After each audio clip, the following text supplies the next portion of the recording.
Yes. I'm afraid that I have another task that requires your assistance. The Adventurers Guild has recently received a commission directly from the Tenryou Commission.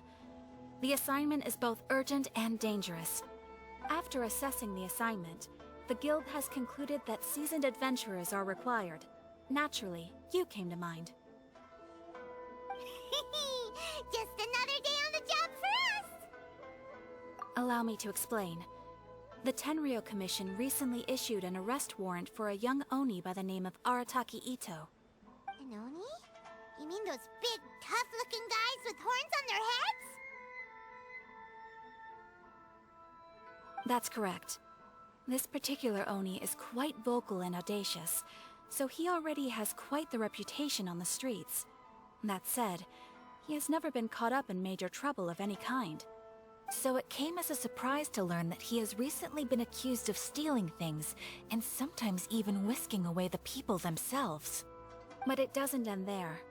When the Tenryou Commission dispatched a Doshin to apprehend him, he assaulted the Doshin before making a getaway with his accomplices.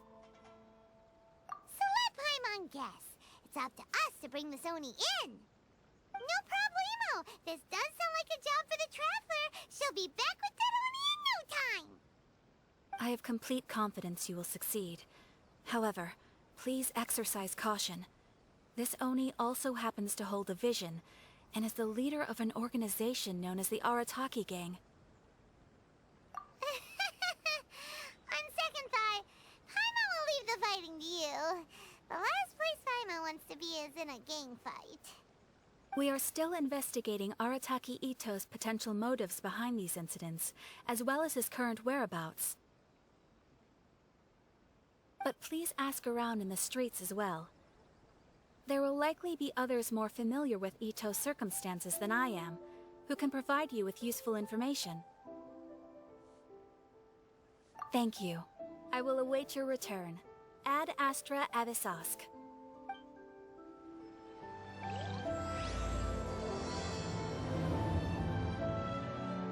Well, let's start asking around on the streets. Hopefully we'll learn a little more about this Arataki. Arataki Ito? Yeah, I've heard of the guy. Word is he did something monumentally stupid, then ran off before they could catch him. And to be completely honest, I was a little surprised when I first heard it. Okay, well, I mean, not that surprised. Wait, you mean he already had a bad reputation?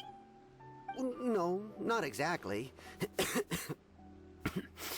He's just very overbearing in everything he does. Big and brash and always making a ruckus. So, on the one hand, he's a larger-than-life kind of guy. But on the other hand, he's emotionally volatile. When he's in a good mood, he's as high as a kite, but when he gets upset, he gets completely enraged. I don't personally see him as a bad guy, but I guess I wouldn't put it past him to get all riled up and lose control. I'm afraid that I'm not too sure myself. I keep a pretty good eye on what's happening in the city, and as far as I can tell, he just idles the days away. When someone asks for it, he's willing to lend a helping hand, but other than that, he's just out making a scene with the kids on the street or his gang. If I had to guess, his lack of income finally drove him to do something more drastic to make ends meet. Is it just Paimon, or is this Ito fellow starting to sound pretty weird? I'm afraid that I don't have much else to tell you. He tends to spend his time with people a little more lively than myself. Perhaps you could try asking around some more. Okay, thanks.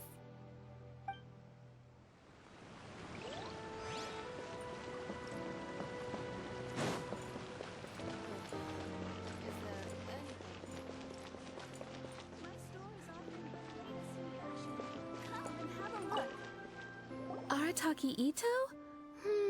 Oh yeah. I heard about that whole thing. I'm sure it must have been a mix-up on the Tenryou Commission's end. He could never do anything so dastardly. Huh? How can you be so sure? Is he really as trustworthy as all that? No, perhaps you misunderstand me. When I said he could never do anything dastardly, I meant he literally doesn't have what it takes. Maybe a story will explain it better. So, he used to spend a lot of time playing rock, paper, scissors and hide and seek with the kids on the streets. Kids, being kids, aren't exactly the most difficult to outsmart. I'm sure you can see what I'm getting at here. He used to lose all the time, sometimes catastrophically. On purpose, though, right? No, not at all. The one time I saw him win, he started jumping around and yelling, "I won! I finally won! I'm unbeatable!" And so on. Then he took the kid's candy as his prize and ate it right there in front of him. Ugh, that's just plain wrong. He did take it way too far that time. The poor kid started crying, so I stepped in and gave Itto a scolding. He was pretty quick to admit that he was fully in the wrong, and it wasn't long before the kid had stopped crying and was laughing and playing again as if nothing had ever happened. In fact, the children quite like playing with him because he's always serious about the stakes and never throws a game on purpose. So, I suppose what I'm trying to say is a guy who can't even beat kids at a children's game really gonna be capable of these kinds of diabolical deeds? Huh. He doesn't sound like a bad guy at all. In fact, he kind of sounds like a man of integrity. Yes, my thoughts exactly. Still, the Tenryou Commission's evidence against him is supposed to be irrefutable. So, I'm not trying to condone his actions or anything. If he really has messed up big time, then he should face the consequences just like anyone else. Thanks for the info. We'll keep asking around.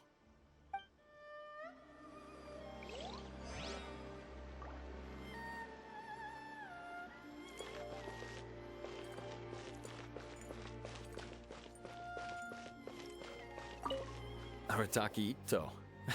Of course I know him. We've been trying to apprehend him recently. We know he's already left Inazuma City, but with no clues to follow, we have no choice but to commission others for help, including the Adventurers Guild. Catherine says that Arataki Itto hasn't done anything seriously bad before, so it seems pretty strange. Paimon's curious.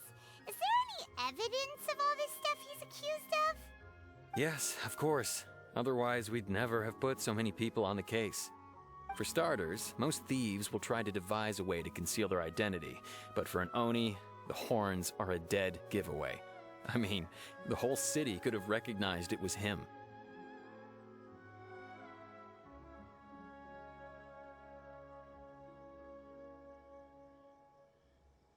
At first, he was just one of our suspects, but when we went to investigate, he personally confessed to everything and started trying to provoke the officers. What's most frustrating is that he then managed to escape along with his entire gang. He must have been planning the whole thing right from the start. Of course he did. Whether material or psychological, there is plenty of evidence either way. He's never had a Mora to his name his entire life, and he's never kept down a real job. Word is that he also takes care of someone in his gang, and that the burden of it takes quite the toll on him. After scrounging for a living all these years, maybe he thought that being the bad guy would be an easier ride.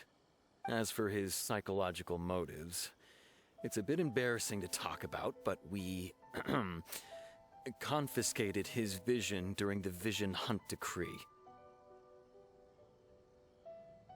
At the time, Arataki Itto put up quite a fight. It took a huge amount of manpower and resources, and in the end we had to enlist the help of Kujo-Sara to finally secure his vision. The Vision Hunt was a mistake, but we never expected that he would go to such extreme lengths to take revenge on us. He does sound a little unstable, just like people have been saying.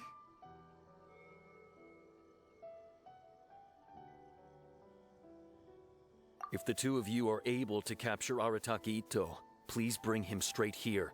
We'll handle him from there. Thanks for all the info.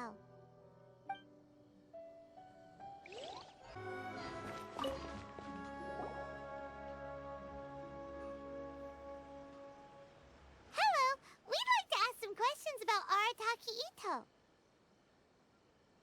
Oh, him again. Sure, I have answers. We've already done some investigating for the Tenryou Commission. But first, do you have enough Moro to cover the fee? I've heard all about your travels. After everything you've been through, I'm sure you understand the way these sorts of things work. How much more are we talking about here? A one-off payment of 397,000 Mora, up front. Plus a further 5% of your Adventures Guild remuneration as my commission, if Arataki Ito is successfully caught and brought to justice. Whoa! That's crazy expensive! How did you even come up with the price that high? Hold on. I wasn't finished. It just so happens the initial fee has already been paid in full by the Tenryou Commission. All you'll need to pay is the small commission fee. And, as for that amount, I'll settle things with the Adventures Guild once we have Ito. So, from the way I see it, you guys are getting a pretty nice deal. Now then, to give you the full picture in this case, we must first recount a well-known Inazuman fairy tale. A long, long time ago, in a village lost to time, there lived a crimson Oni and a blue Oni. They were the best of friends. The crimson Oni looked fierce, but was gentle like the humans. The blue Oni looked human, but was reclusive, like an Oni. The crimson Oni wished to befriend the humans, but they were scared and threw beans at him whenever he came near.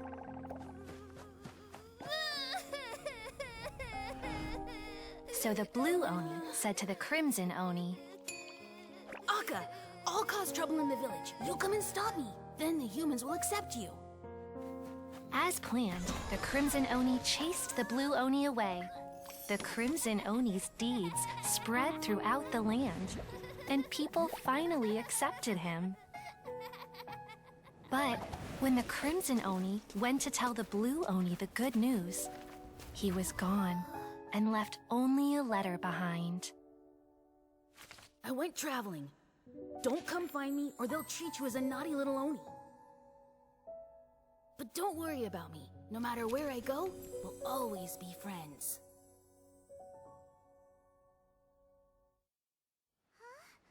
That's it? What about the little blue Oni? Whatever happened to him? I suppose the blue Oni simply disappeared, never to be seen again. Only the crimson Oni remain now. But the blue Oni was just an innocent little kid.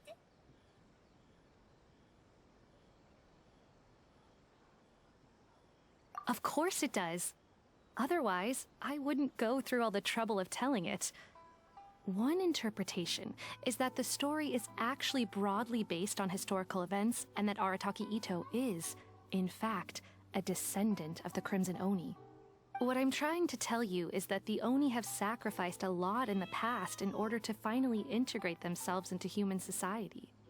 But there are still some volatile personality traits in the Oni bloodline. Every generation of Oni inherits these traits.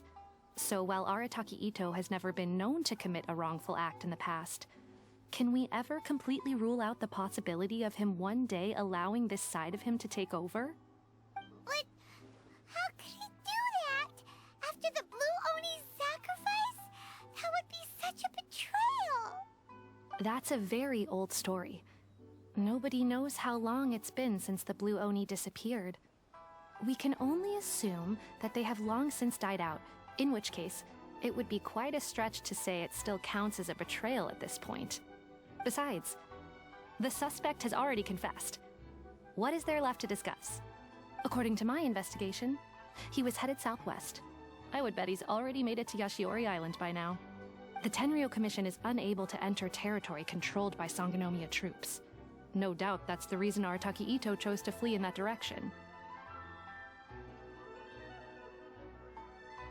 Don't mention it. I'm just doing my duty. Wait, Paimon still has a question. If Arataki Ito has given into his bad side, won't that mean he's extra mean and violent now? I could only assume so.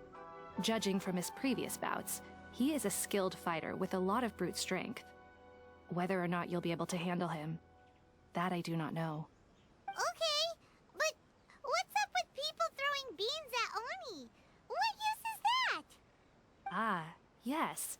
Now that you mention it, I seem to recall that Arataki Ito is allergic to beans.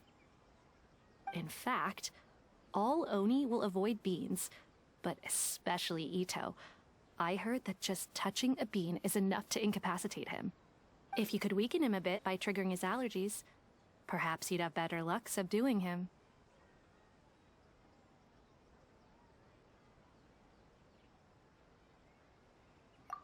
It's fine. He's the bad guy, remember? It just so happens that I have a bag of beans right here. I was planning to use them to make some porridge, but I think you will find a better use for them. Of course, I will charge the Adventurers Guild a fair and reasonable rate for the beans. Sneaky. But also, thanks. Let's head to Yashiori Island and start looking for Ito.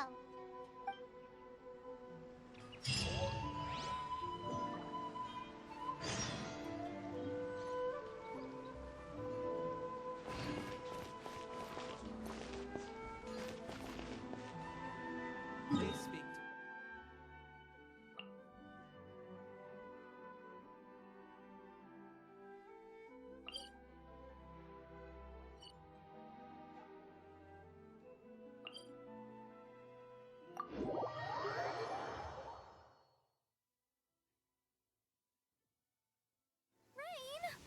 Oh, Lord of Geo, please do us a favor and clear this up at your earliest convenience. I submit that we cannot afford for the codices to get damp.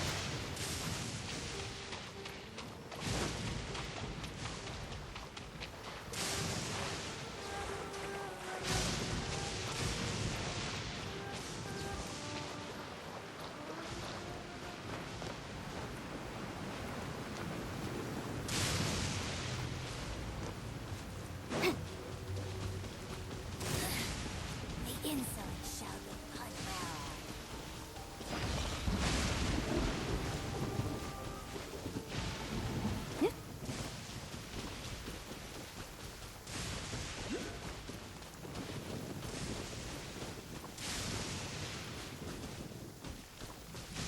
According to Detective Sango, Ito should be somewhere around here. Oh, footprints! Let's see where they lead.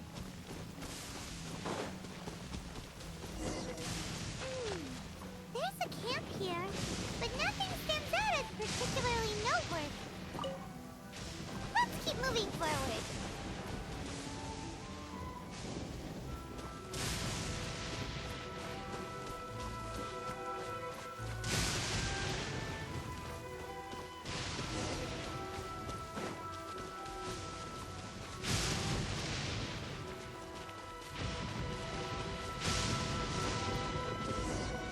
Wait! Could that be him? Is that Arataki Ito? He doesn't seem to be looking this way. Perfect. Let's try the beans Detective Sango gave us. It'll save a lot of hassle if we can avoid a fight.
Are you okay? What should we do? Paimon didn't think he'd react this badly. Don't be alarmed. It's just my, my allergies acting up. I've got it under control. It's all right. I got this. I just gotta tough it out. I can take it. I can take it. Who am I kidding? I gotta catch my breath here. Whatever it is you want, it's gonna have to wait. I need a moment.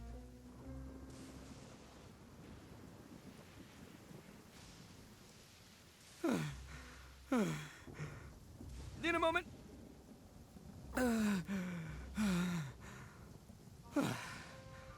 Woo, that's better. That sure took a lot out of me, though. Hey, why'd you have to be so mean, huh? Surprise attacking me like that.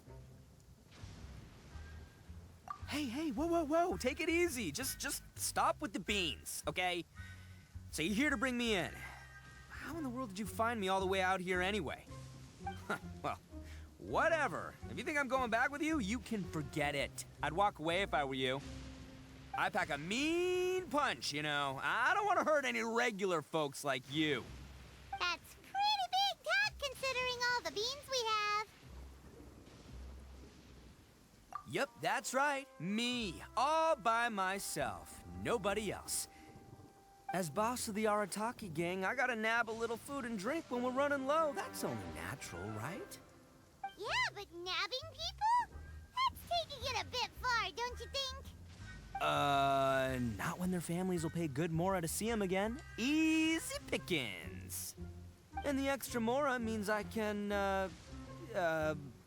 give some to my gang to spend on themselves.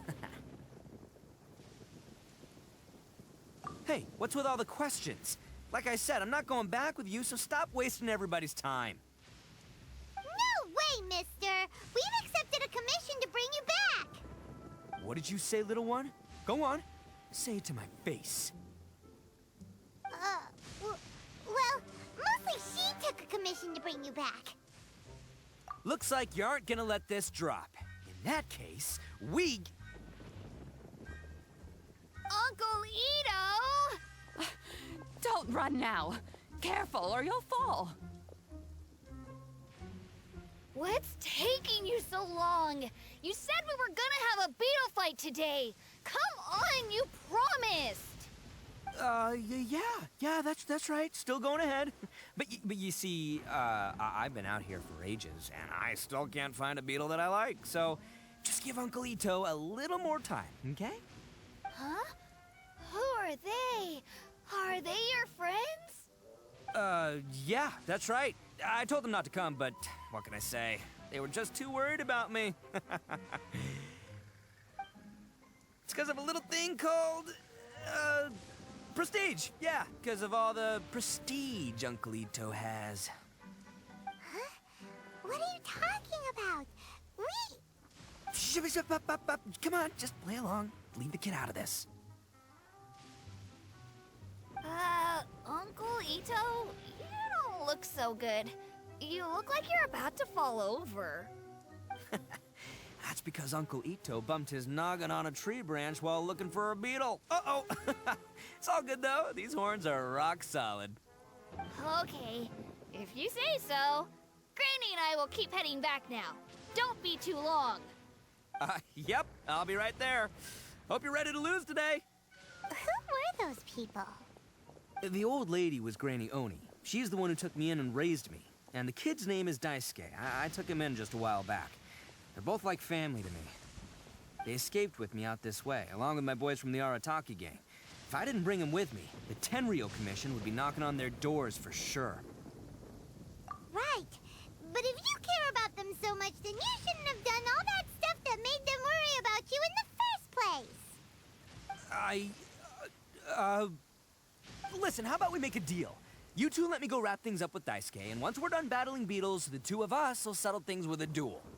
If you win, I'll come quietly. You can take me back to Inazuma City, and you won't hear a peep out of me. Why? 'Cause I'm an Oni of my word. I'll just tell little Daisuke that my friends and I need to step outside for a moment. That way you won't worry. Cool? What should we do? There is the kid to consider. Oh, it's on! I like your style. All right, but first things first. I need to find an Oni Kabuto to battle with. I've been looking here for ages and haven't found myself a winner yet, so it's time to try somewhere else. Come with me. Saves you worrying that I might skedaddle.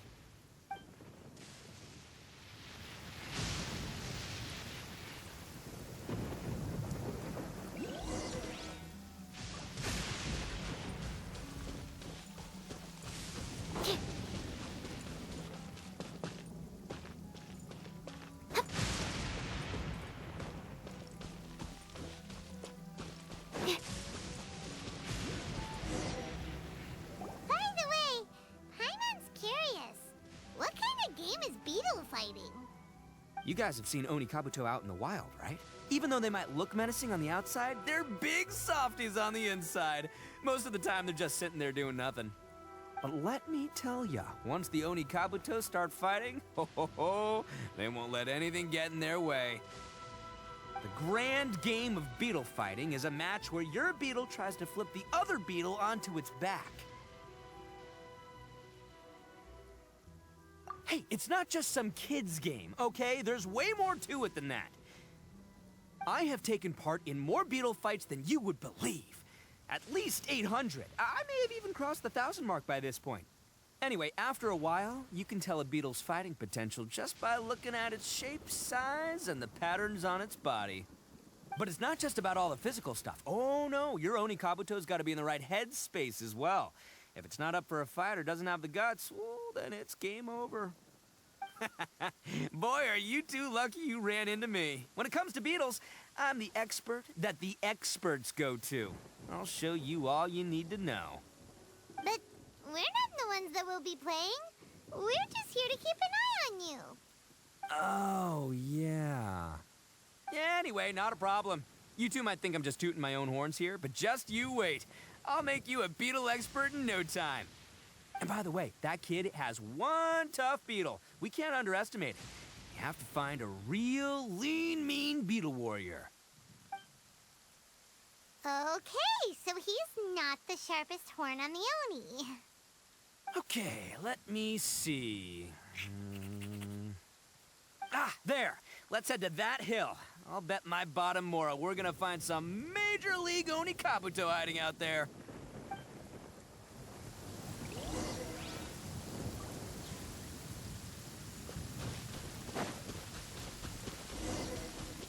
Uh-oh! Lightning storm! Just our luck. Oh, darn it, they're all gone. Let's hop down from here and take a look. My guts... Look! You see all those purple things? It's a whole pile of Oni Kabuto! Now that's what I'm talking about! Huh? Oh, what the... Ah, no! Not lavender melons! Well, even a pro like myself can make a mistake from time to time. It's okay, just gotta roll with the punches. Let's try somewhere else.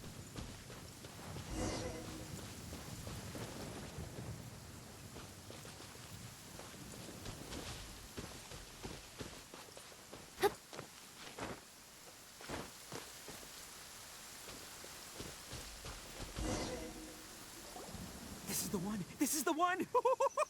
See? As long as you're in my company, you're guaranteed to find yourself an Oni Kabuto.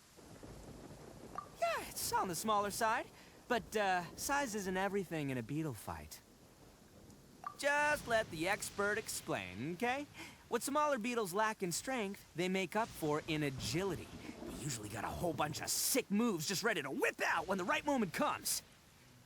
Listen, you can never see a beetle's true energy until it's in the ring. It might look a bit young and docile, but that's got its advantages. Haven't you ever heard the saying, don't judge a book by its cover? Young beetles that have never fought before always go all out in their first fight. Older beetles that have already been through the wars tend to just cower in the corner the moment they see a strong opponent. Hey, didn't I say not to worry? Come on, just have a little faith, would ya? My experience is telling me that this Oni Kabuto was spawned to be a champion! Right here! Look what Paimon found! If we're gonna battle some beetles, then Paimon wants in! It's not like we have anything else to do. When you hopped down, Paimon flew off somewhere else nearby and found this one! What do you think, Itto? It's big and strong and looks like a real fighter!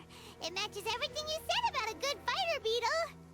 Bet the one you guys found must be way bigger.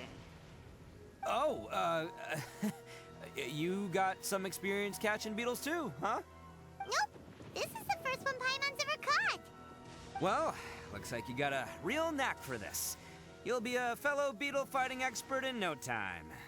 I mean, not as good as me, but still. Oh, so overall not that good then. Anyway, great. right! With both your beetle and mine, I can tell this'll finally be the one. This time, I'm gonna win for sure.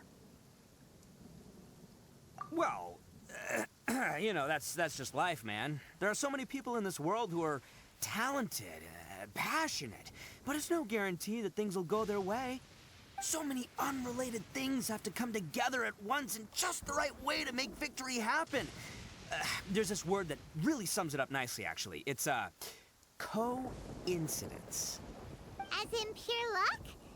Huh. Guess it makes no difference whether we have Paimon's beetle or not then. Might as well just... Whoa. let's not do anything rash here, you know? I think both of these fine beetles have a shot at winning. Let's just hang on to them and give them both a try. A true warrior never leaves a good beetle behind. Anyway, time to head back and get this show started. Man, I am psyched for this. Woo! Let's go!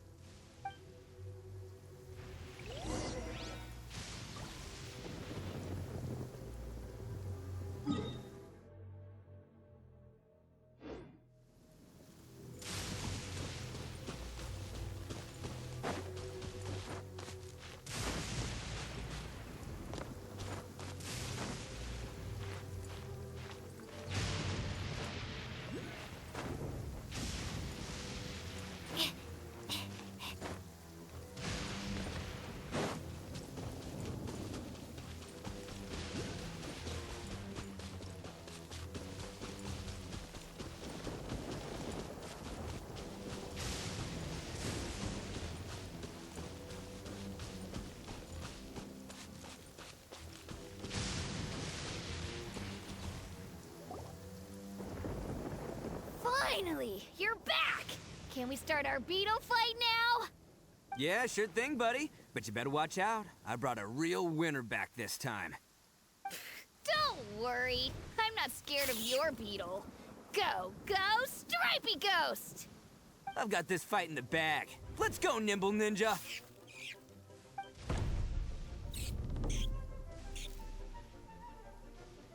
Huh? When did you come up with that name? Come on, you can take him, little guy!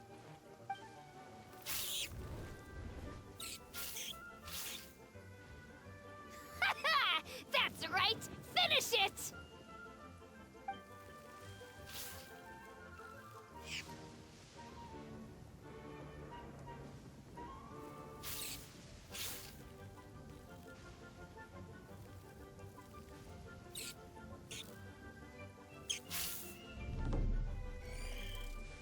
Oh, no! My little Nimble Ninja!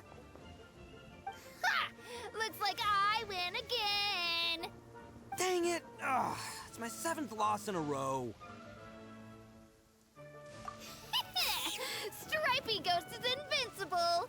Even Uncle Ito can't beat him. I won't forget this. I'll beat you next time, I swear! All right, Paimon, you're up. Time to give Crimson Cyclone a shot. Maybe it'll end this losing streak of mine. All right, go get him, Crimson Cyclone! Whoa! That one looks ultra strong.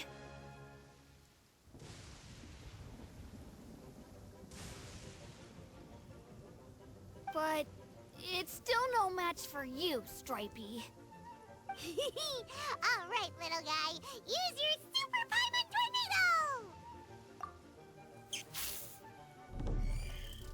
No, I can't believe it. I lost. Yay! We won! Ha! Paimon knew Crimson Cyclone would be the best! Boy, did that one put up a fight. Woo! It wiped the floor with Stripey Ghost. I know a real beetle trainer when I see one. Way to kick some beetle butt, partner. See? Paimon's got real talent. Of course, Crimson Cyclone has to take some of the credit, too. Oh, right. Yeah, now that the beetle fighting's over and all. Hmm? This is for you, Daisuke. Huh? For me? You're really giving it to me? Go ahead, take it, Daisuke. When we finally get back to the city, you can show it off to all your friends. But Will we ever be able to go back? Of course we will. Trust me. I never go back on my word. Anyway, I got some things I gotta discuss with my friends here. Go play with Granny for a while, would ya? There's a good boy. Good. The kid doesn't suspect a thing. You're from the Tenryou Commission, aren't you? I bet you're here to capture Uncle Itto. Huh? Hey, didn't I tell ya? They're my friends. In fact, they're in the gang. We're practically family. That's not true. I already know everyone in your little gang, but I've never seen these two before. Uncle Itto didn't do anything wrong. Don't take him away. And not only did he not do anything wrong, he also saved my life. He's not a bad guy. Hey, some things we don't tell to outsiders, remember? How should I explain? I'm a real lousy liar. Ito, sometimes you need to just say what you have to say. Don't worry about us. I guess. Thanks, Granny. Seems I can't hide it anymore. Come with me. I'll explain everything. I'll be honest with you. This thing the Tenryou Commission is investigating, with someone going around taking people and their possessions, it wasn't me. Any of it. I have my own reasons for lying about it, and I really didn't want to get innocent people caught up in this while I'm still trying to solve the real problem here. I'm the same as you. I just want to avoid conflict at all costs. But it's just not worth it if someone gets hurt. So why in the world would you say that you were the culprit?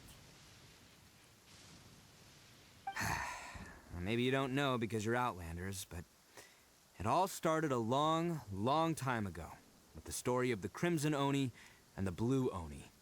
Hold on a second. If you're talking about that fairy tale, we've heard that one already. Oh, so you already know. Well, that makes things a whole lot easier. So, is the story from the fairy tale really true? Everything about the fate of the Oni is true. The Blue Oni chose exile, and the Crimson Oni stayed behind. But the other details aren't historically accurate. Fairy tales are nice stories, but there's something they leave out. It's a little thing called the cold, hard truth. The Inazuma of long ago was a dangerous place. If you wanted the Raiden Shogun's protection, you had to have a good relationship with the humans. The Oni are a proud kind, so it wasn't easy for them to ask others for acceptance. Over time, the Oni eventually split into two factions.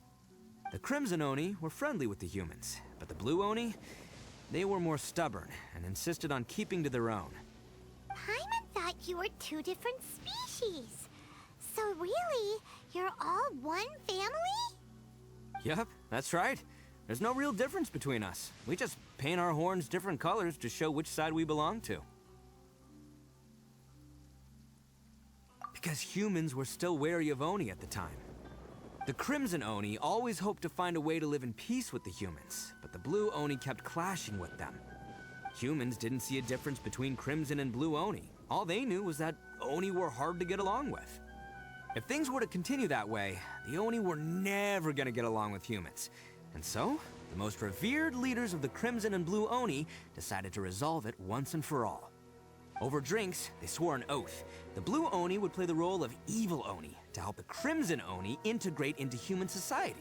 But the Blue Oni's leader gave two conditions. Huh? What were they? First, the Oni must abandon any prejudice they held against humanity. Every Oni was to accept humans in their heart before the humans accepted them. Oni were not to use their strength to mistreat humans, but were also not to stand for mistreatment against themselves. Second, the Crimson Oni were to integrate with human society, but not by trying to please the humans. The Oni were to embrace their own honest characters, their surging tempers, and their awesome strength to win respect from the humans. In other words, they were to carry on the Oni bloodline while also protecting our Oni pride. After choosing exile, the number of Blue Oni began to dwindle, until eventually, they disappeared altogether. Since I first heard the story of the Blue and Crimson Oni as a kid, Ugh, I've heard it countless times in my life. Not once did I ever imagine that the Blue Oni clan had actually survived. So you're saying the real culprit was a descendant of the Blue Oni? That's right. Most people don't pay attention to the color of an Oni's horns. They probably don't even know that Blue Oni exist. But nothing gets by the Arataki gang. At the scene of the crime, they saw an Oni with different color horns than mine. Still, it'd be strange if the culprit really was a descendant of the Blue Oni. I can't bring myself to accept it. Exactly. They would give up their life before abandoning their pride. I've always respected the Blue Oni for the sacrifice they made. And I know the aspirations my ancestors had for the future of all Oni. Our pride does not allow for any wrongdoing. You don't steal from other people. You don't harm other people, period. My guess is that the Blue Oni was tricked or forced into it somehow. But I don't have any evidence. That's right. If I didn't step in, the Tenryou Commission would have definitely caught them by now. But what does Daisuke have to do with any of this? He said that you saved him so he knows your story, right? He was the one I managed to save from the Ronin after I sent them running from the scene. He was off playing somewhere when they came by and ransacked his house. By the time he came back, his parents had been taken. The whole reason I'm in this is to help this kid find his mom and dad again. I never wanted to tell you any of this. My original plan was to knock you both out and take my family to hide somewhere else. There's more to this than just one Blue Oni. There's a dangerous group behind everything that's been going on. I didn't want to get anyone else caught up in this mess. That's everything. The whole story. If you don't believe me and want to drag me back to Inazuma City, then I'm gonna fight you with all I've got. But if you're willing to believe me, then please, give me a little time. Once I find the Blue Oni, I'll turn the both of us in. Yep, Paimon too! Just treat it like we're here to keep an eye on you. So, you... all right. I knew you'd be reasonable. I knew it. I was thinking right from the start, these two fine folks, they're just out here in the pursuit of truth and justice, man. Yeah, we are gonna get along just great. Well, I should tell you, though, things could get a little dangerous, so be ready for anything. Don't say that I didn't warn you. Don't worry about us. We're seasoned adventurers. All right, then our first job is to investigate where this Blue Oni is hiding out. There's a victim of his that saw him up close, currently taking refuge at Sangonomiya's camp. I figure we can start by talking to him.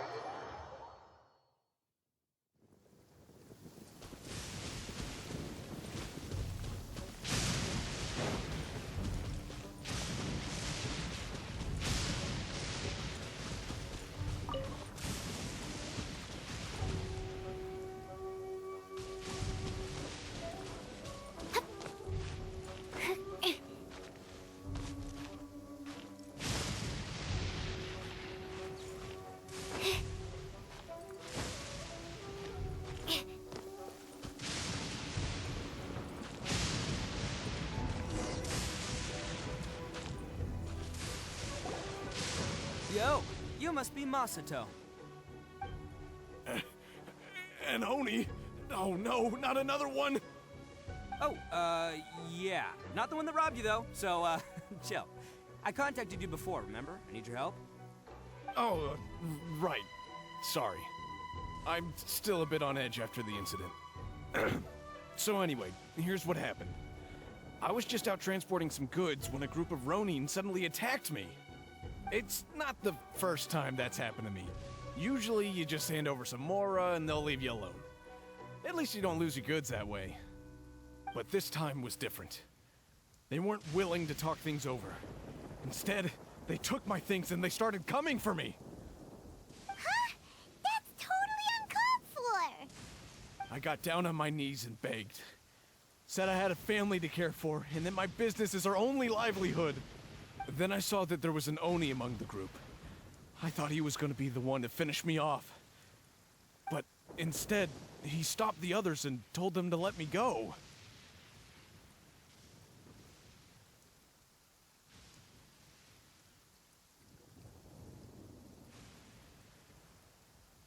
Yeah, that got them all arguing with each other.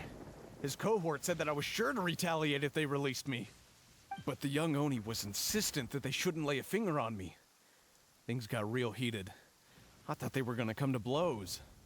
Luckily, they let me escape with my life in the end. And I scrambled to get myself here, where I'd be safe. I never want to set foot outside of here again! So he'll steal, but he won't harm people. Seems he has some sort of standards. Did he say why they were robbing you? Surely it was Mora, right? What else could they have wanted with me? I mean, I can't say for sure, it's not like I asked. But what I did hear them say was, the goods are worth more than the merchant's life. Or something like that. Ugh, that idiot Oni. Do you have any idea where they went after they robbed you? I have no clue. But I think they're pretty active in the Tatarasuna area. You aren't gonna go after them, are you? Seriously, I'd advise against it.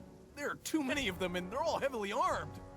Ah, don't worry. It's just a bunch of no-name scumbags. I got a whole laundry list of scores to settle with them. If these two islands are where they tend to hang around, we're sure to run into them at Nazuchi Beach sooner or later.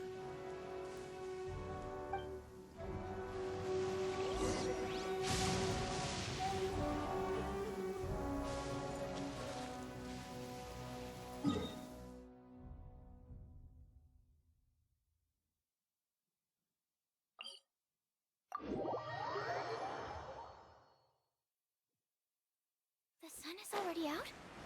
Oh, okay. Just one last experiment, and then we can get some rest. Last one, I promise.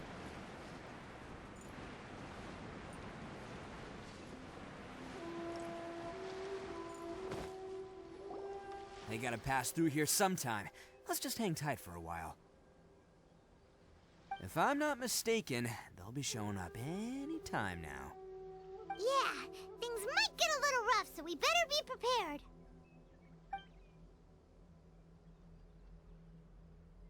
Oh, here they come! Yeah, there they are. And one of them has horns.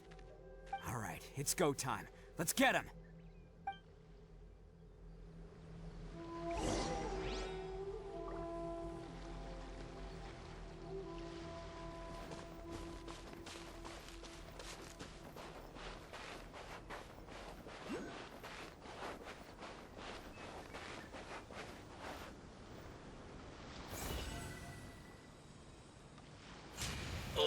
Looks like you fellas aren't going down without a fight.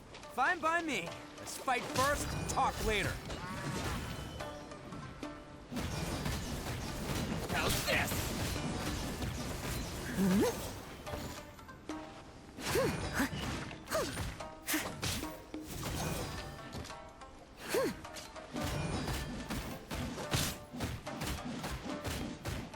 Say no more! How's this? Boom! Finally, I... Through the scary... Lucky day.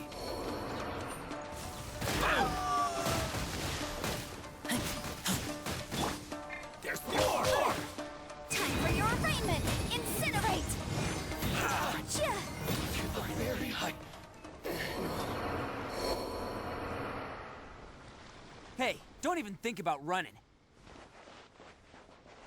It's me, Arataki Itto, descendant of the Crimson Oni. I know who you are. From the day we are born, every blue Oni knows their purpose. We all know our fate is one of self-sacrifice. But what about the Crimson Oni, You don't know anything about us. Not our miserable history, or any of our names. Mine's Takuya, by the way. But you don't even care, do you? Because those who get sacrificed should be forgotten, right? No, you're wrong. I never knew the Blue Oni had survived to this day, and the moment I found out, I was determined that I would find you. Since you remember the pact between our two factions, I assume you also remember the pride we share as Oni. So my question is, how could a proud Oni like yourself go and abuse the weak and plunder the innocent? Why break the oath that our kind swore all those years ago?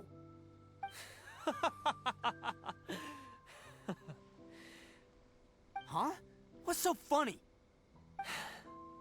Who are you to talk about pride and oaths with me? The Blue Oni gave up everything, just so the Crimson Oni could live peacefully in human society. But let me ask you, Arataki Ito, what exactly do you contribute to human society? You're a blundering fool who can't hold down a real job, a laughingstock of the town, and worse still, you let them get your vision during the Vision Hunt decree. Protecting the Oni pride? Ha! You wouldn't know how if you tried. You're a disgrace to the Oni kind. Hey, come on. None of that stuff's a big deal. I mean, you're really hanging me out to dry here, man. Since when do you care what other people think? You just do whatever you want. It's not like anyone can stop you. But do you have any idea of the kind of life my kin and I have lived while you've been hanging around in human society? We were cut off from the rest of the world. We severed all contact with it. And since then, we've had no place to live, no stable source of food, no clothing, no medicine, nothing. Besides the oath we swore to uphold in our so-called Oni pride, we had nothing. So, that's why you joined a band of thieves? That's right. Why should I accept that life? Is holding fast to a worthless oath supposed to help me provide for my family and friends? I've abandoned our Oni pride. It's meaningless. I want to live. I've given everything that I've stolen from humans to my community. What I've taken will at least keep them from starving and ease their pain. That's what matters most to me. Yeah, and besides, the Blue Oni sacrificed themselves so that Oni could be accepted as part of human society. If people see Oni causing trouble again, then that'll defeat the whole purpose of the sacrifice you made! You make a good point. But Arataki Ito's the one who needs to get that into his thick skull. The Blue Oni are the bad guys, so we're expected to do bad things. Our actions won't tarnish the reputation of the Crimson Oni. Unless, of course, this bonehead decides it'd be a great idea to take all the blame for himself, completely destroying the trust between humans and the Crimson Oni in the process. He's the one that wasted the sacrifice we made. Huh? Well, I only had to do that because of you! I couldn't just stand back and let the Tenryou Commission drag you away. You should get your priorities straight. The Blue Oni are history, alright? Forget about us. The Crimson Oni are the ones who must live on. Why couldn't you have just stayed out of this? There they are! Seize them! Oh no! It's the Tenryou Commission! Forget it. This was a waste of time anyway. Look, I don't expect you to understand me, but you could at least take a look in the mirror sometime. Hey! Hey!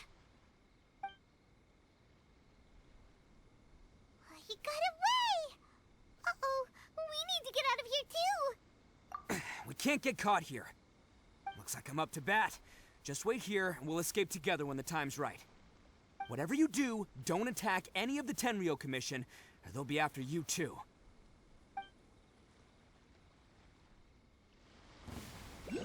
Battle formation! Soldiers, quick!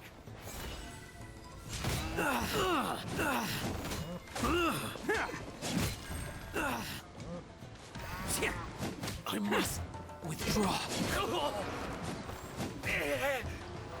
Get them! Attaboy!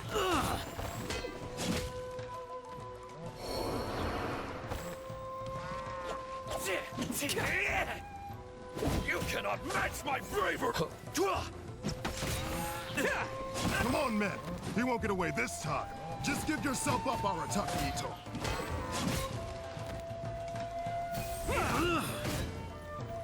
Soldiers, quick!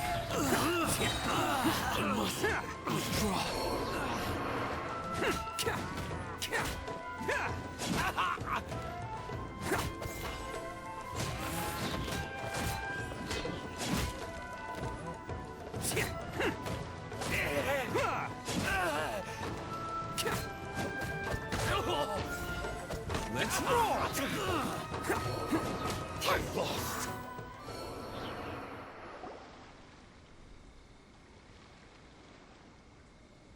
Man, they really came out in force today. I'm kind of flattered the Tenryou Commission sent so many. But I still haven't completely recovered from the bean attack earlier. I'm starting to lose my edge here. No way. All that would do is send them after our Blue Oni friend instead. But I have to settle things with him first, man to man. Then what should we do? The Tenryou Commission's about to arrest you! No choice but to keep kicking some Tenryou butt! Hey, boss! Thought you'd have all the fun without us? Granny Oni sent us. We're here to lend a hand. Maybe we can't take him, but we can sure slow him down. Now's your chance. Go! Hey, I told you to stay out of this one. Well, we're in it now. Come on, there's no time! Go! Do what you gotta do, boss! All right, then. Watch yourselves. Soon as I'm done, I'm coming back for you. Come on, you two. Time to roll! Don't let them get away. After them. Hey, you guys want some of this? There's plenty to go around. Run for it, boss!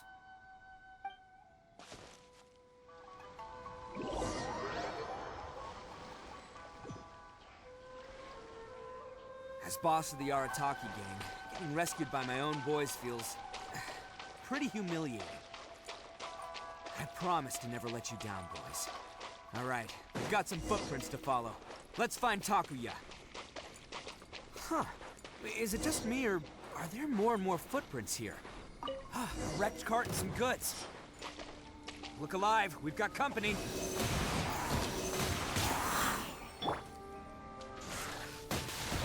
How's this?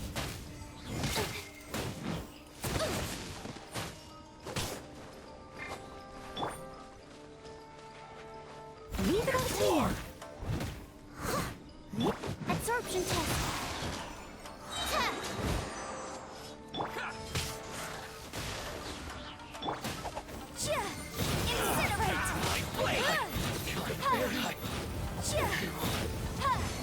Seems they definitely don't want us going any further. Let's see what's waiting for us up ahead.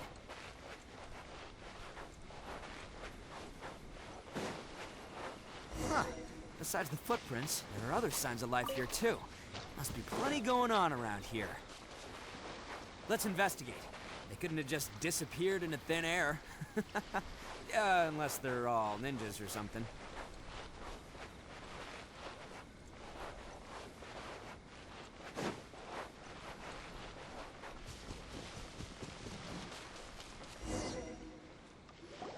Hidden entrance, yes! All right, I think we just found their hideout.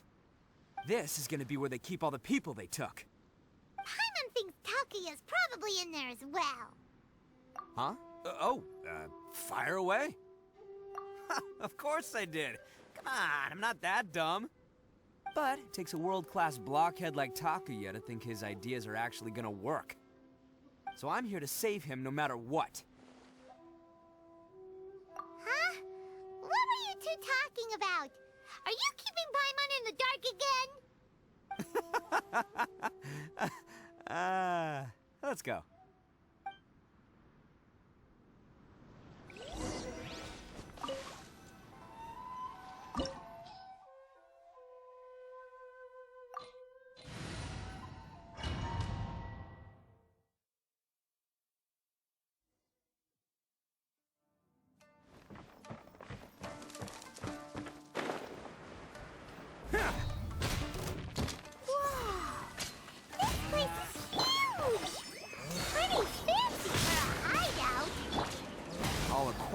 less than legitimate means, no doubt.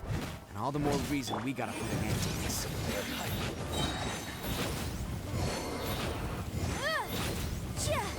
Finally, I... No.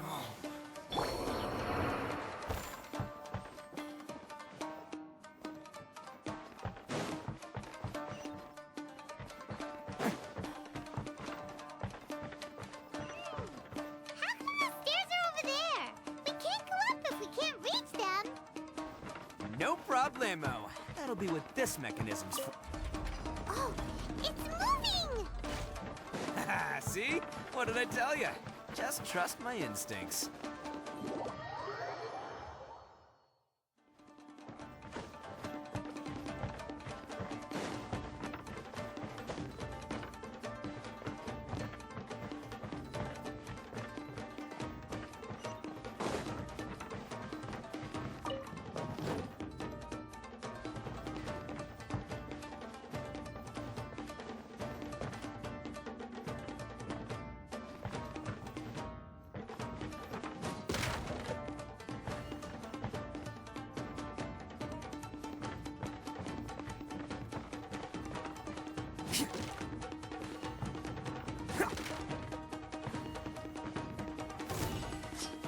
Bam!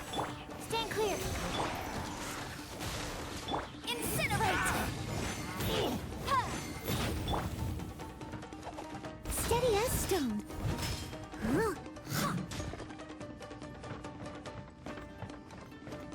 To the very end.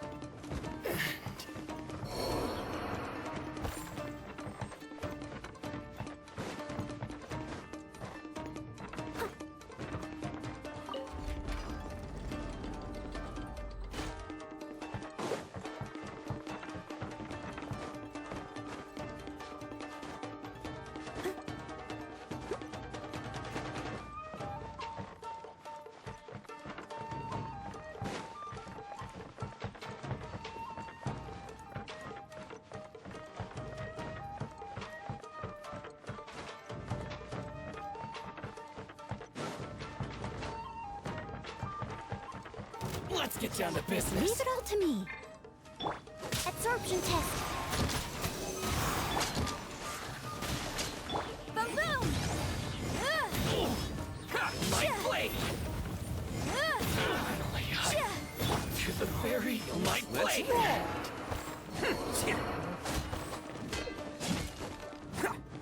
Finally, I must leave no stone unturned.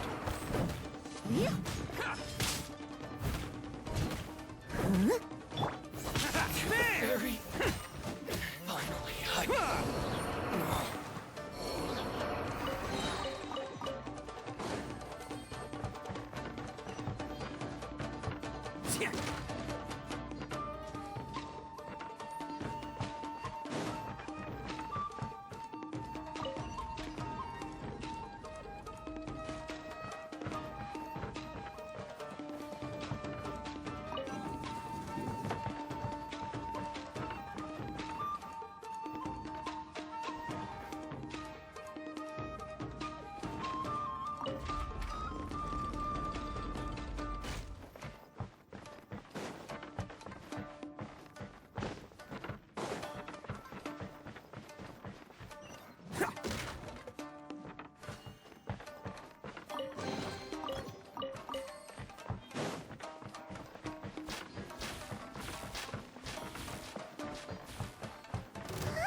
Be holding on to them for leverage.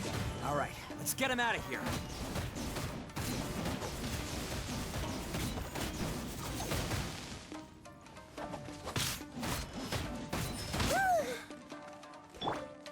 Oni coming through! Bam!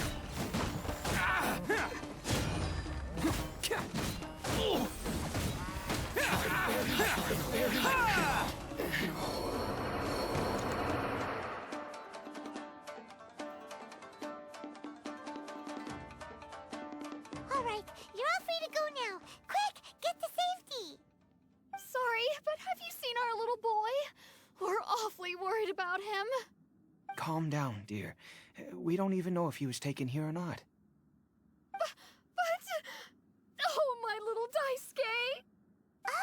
You must be Daisuke's parents! Yes, that's right! Have you seen him? Where is he? Is he alright? Don't worry, he's safe and sound. Someone's looking after him now on Yashiori Island. I can show you where on the map. He's been worried about you. I bet he'll be relieved to see you. You were the one who saved him? Oh, thank you, thank you! No, please, no. No need to thank me. It's my pleasure, really. It's just who I am. It's what I do. Before you go calling me a hero, let me ask you this. Wouldn't any other self-respecting guy who saw another person in danger have done the exact same thing? Really? Just one little compliment and it goes straight to his head. These vagrants are insatiable. They'll do anything for money. No one dares stand up to them for fear of what they might do. Would they really do anything drastic? No, actually, because one of the guys, the one with Oni horns on his head, has always shielded us so far. Oh, in fact, his horns look just like the ones this guy has. At night, he would secretly bring us food and water. I don't understand what he was trying to do. Are you a friend of his? Or perhaps a relative? Relative, I guess. Oh, maybe there's something secretly troubling him. He seemed different from the rest of the gang. They seem like heartless crooks, but I'd say he comes across more like a confused child who made some poor choices. Let me put it this way. There are a few things he needs to straighten out in his head, and I'm here to point him in the right direction. I'm glad to hear that. He's lucky to have family like you. Don't worry. He'll be in my trusty hands. I'll help him see the light. Anyway, you should scram. It's still not safe here. Yes, thanks again. You've rescued our entire family. We are indebted to you. Huh. A child that made some poor choices. Anyway, let's get going, while we still have time.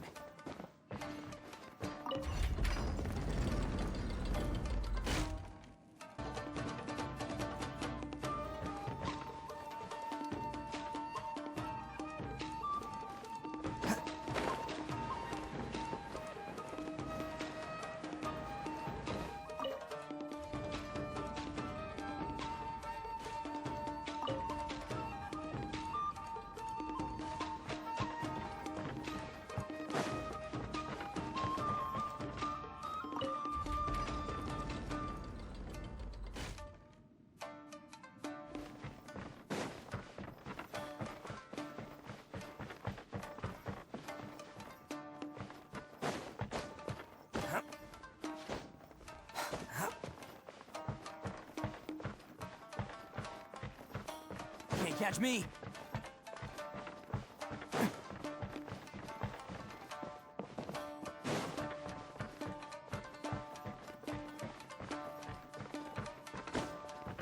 Can't catch me! This is the place. The jig's up! Surrender while you can! Clear. Absorption test. Motion to compel. Swirl, Mark 2.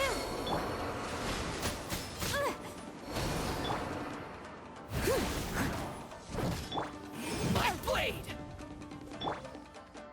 I must leave no stone unturned, as a dutiful maid would. Say no more! To the fairy!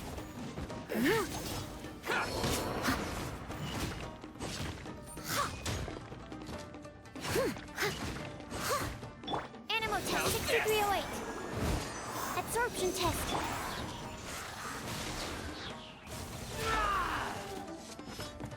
My blade! Breath of the flame. Incinerate. Leave it all to me.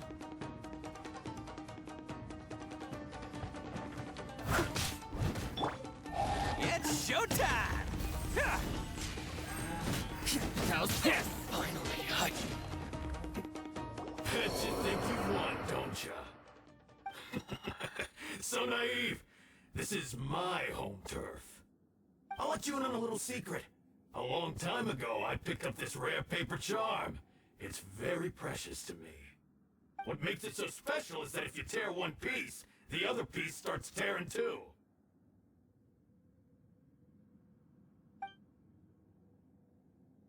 Newsflash, don't care about your cute little origami obsession. You'd better stay where you are and let me finish. Aren't you curious what the other piece is used for? I'll tell you. It's now the critical component of the mechanism, and when it gets torn, this place goes up in smoke. Yeah, the whole hideout is rigged with explosives and ready to blow. What? You're gonna blow this whole place up? Oh, don't worry about me. I made sure that I've got an escape route. The rest of you, though, you're gonna be buried deep among the rubble. You've had your fun. Now it's goodbye. My paper charm! Where's my paper charm? Oh, I'm sorry. Are you looking for this? Yes, that's it. But when did you... I snatched it earlier, to stop you from doing anything hasty. Why, you... And now you're going to betray me? You're one to talk. What about burying everyone here? If you ask me, that sounds like you've already betrayed our agreement, no? Just give it here! You done talking now? Huh? You sure? Great, because I'm done listening. Yeah!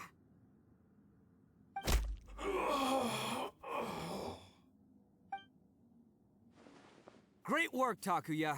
You arrived in the nick of time. Stay away from me. Huh?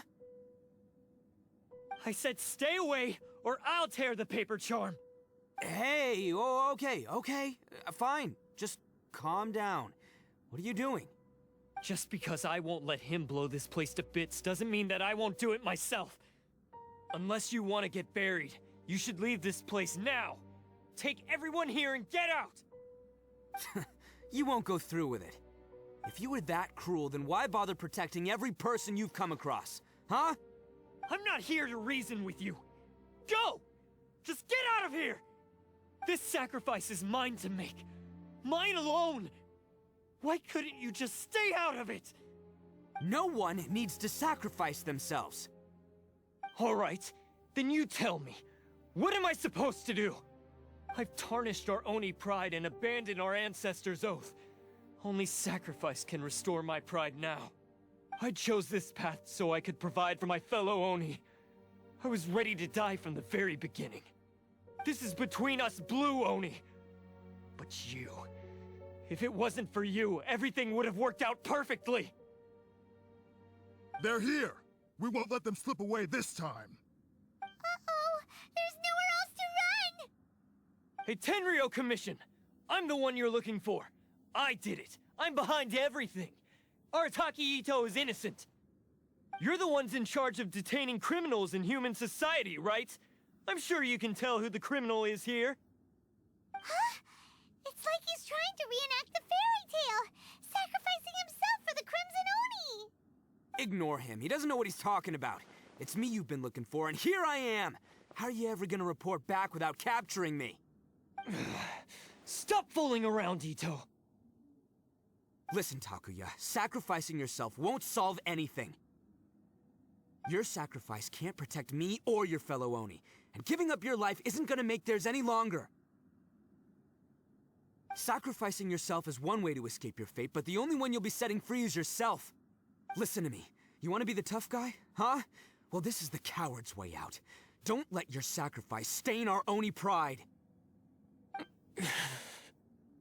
The Blue Oni have been scraping the bottom of the barrel all these years, so let's give them a new beginning. We've made mistakes, but we can make up for them. Fate hasn't been kind to the Oni? Well then let's tear it up and start over. But before any of that can happen, you need to get yourself behind me and forget about all that self-sacrifice stuff. Now let's go. But we're not done talking about this. Takuya!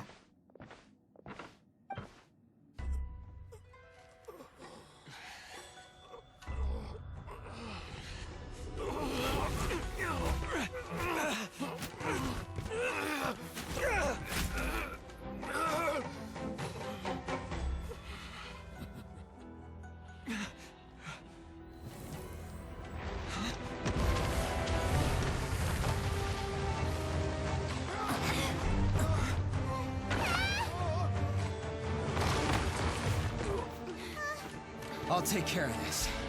There are still people in danger. Go, help them. What? Hey, I got this. Come on!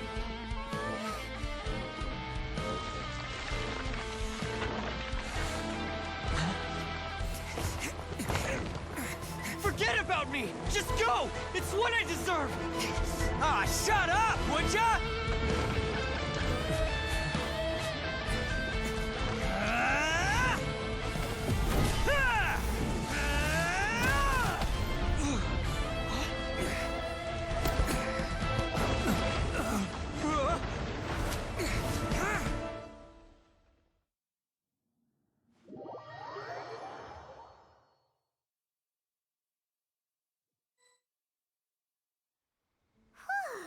We managed to save everyone! But what about Itto and Takuya? Paimon hopes they're alright.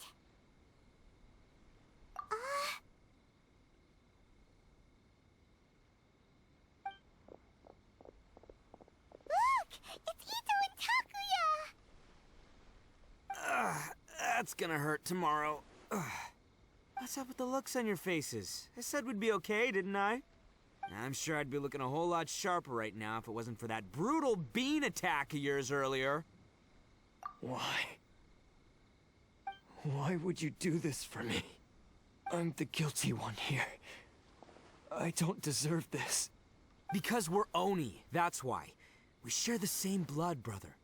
Our parents and their parents before them never taught us that it was okay to abandon family in need. I just wish you'd come to find me sooner. If you knew about me all along, then you should have come and asked me for help. I never would have dreamed of turning you away.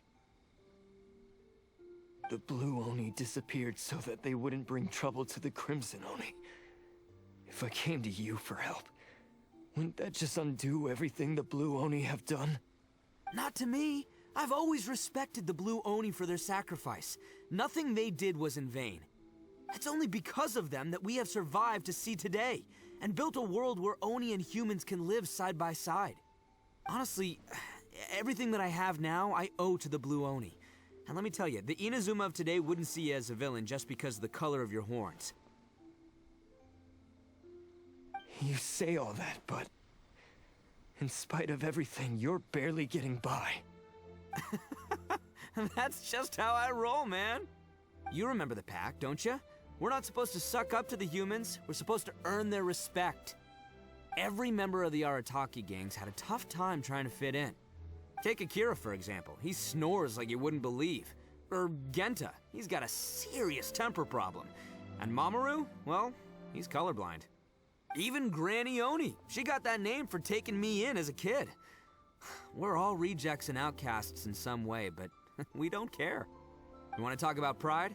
Well, in our gang, we're proud to welcome anyone who's been through adversity with open arms. But don't worry. The Arataki gang's already a bunch of misfits. You really think you could cramp our style? We've dealt with the Kairagi and the people they took captive. I assume the two of you are finished talking. Takuya, based on the findings of our investigation, I hereby announce that you are officially under arrest for forceful seizure of people and property. Please do not attempt to resist. All stolen articles will be reclaimed. That means we'll be seizing all the goods you passed on to your kin. No, please don't!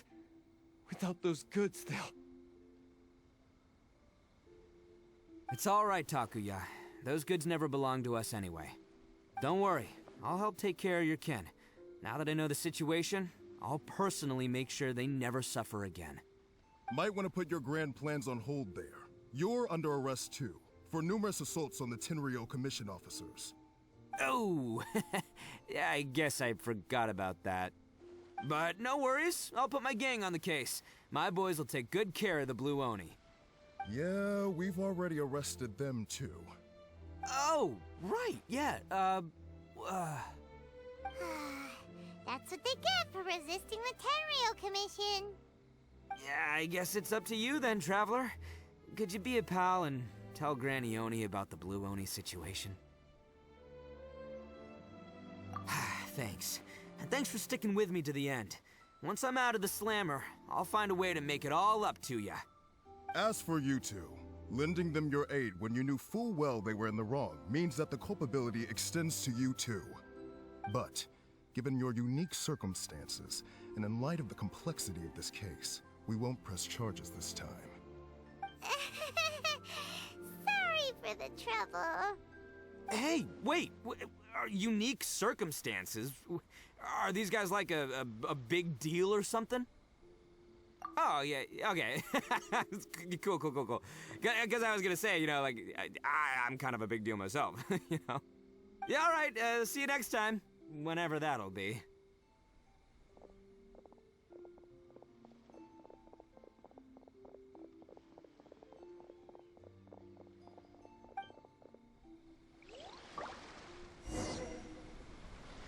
Well, he's pretty.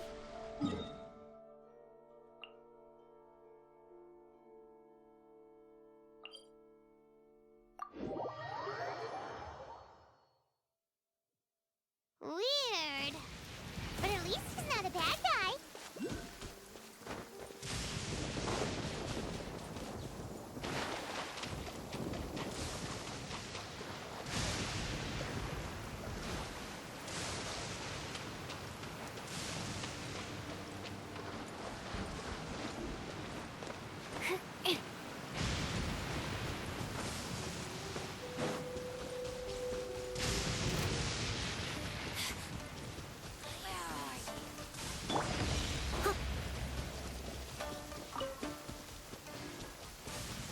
Please stay indoors until the storm passes. I will deal with any urgent outdoor business.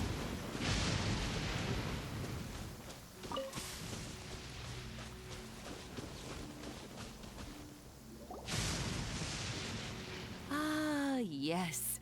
That does sound like my Itto. So, did they take Uncle Ito away? Yes, they did. But don't be too upset, Daisuke. We will have the chance to see him again. He and his gang may have acted recklessly, but the fact remains that he still helped us.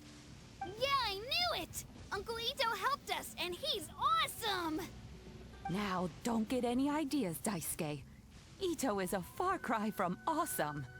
He still caused a lot of trouble for a lot of people.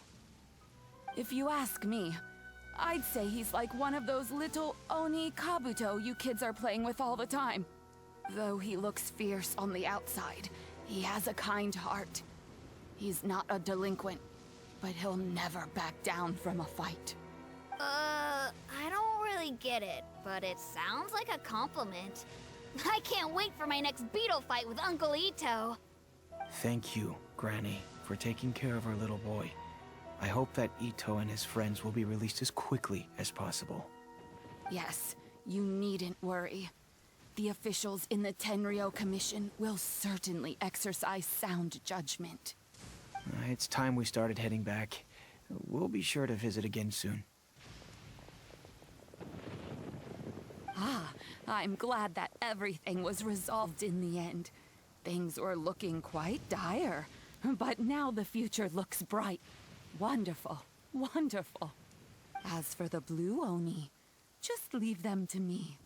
If there's one thing an old granny like myself can do, it's caring for others. Do you need our help? No. Go on ahead. I'm sure you have other adventures beckoning.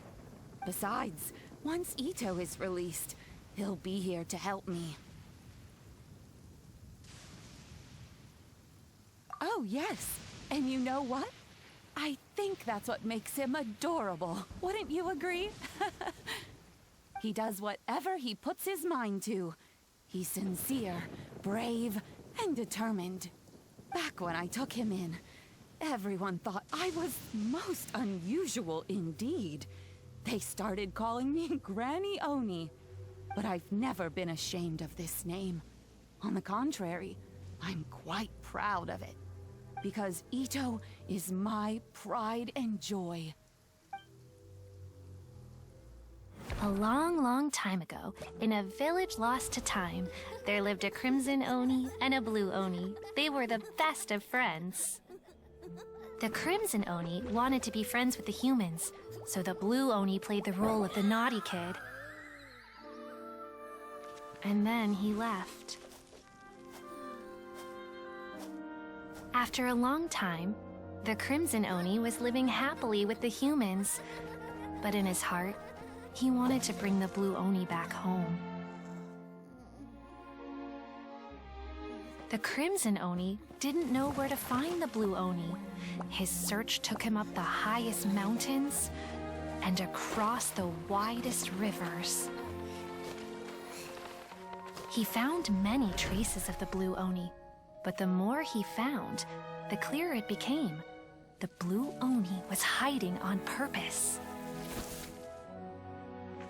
So just as the Blue Oni had once done, the Crimson Oni left him a letter. Dear Al, I've made lots of human friends now, and I want to have a big party for everyone. I want all my friends to be there. That means you too, Al. If you don't want to meet me, you can just watch from a distance. The Blue Oni snuck back to the village and hid in the shadows. He saw the great feast and roaring fire and longed to join in. But though his stomach rumbled, the Blue Oni remembered the oath of old and kept his distance. Suddenly, he jumped. The Crimson Oni was right behind him. Hey, you're finally back. Come on, I'll introduce you. It's time everyone met my best friend.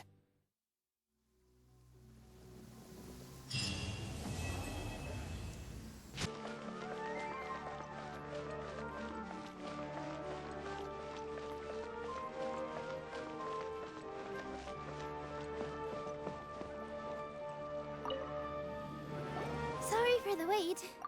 Preparations for the celebration are finally done. I'll call everyone over, and then we can start. Let us give you a hand. Thank you.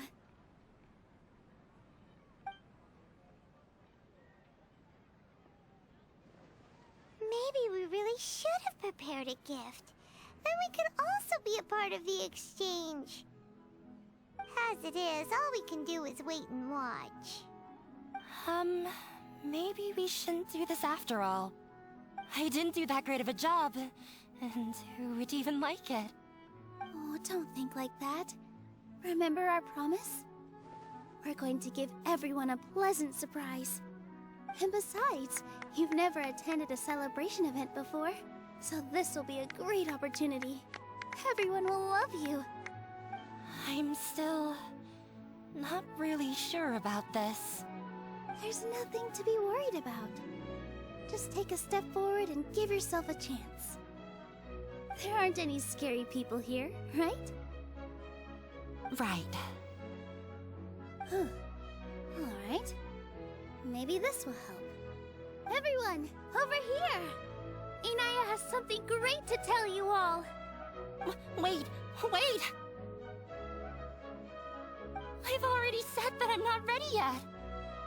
What should I say? Take it easy and relax. Deep breath, in and out. Once you've taken a long exhale, calmly tell everyone what you want to say. If you don't say anything, then all the hard work we put into embroidery practice would have gone to waste. Using it as a gift, though? It really isn't that good. So when Inaya was talking about making a prop, she was actually preparing a present.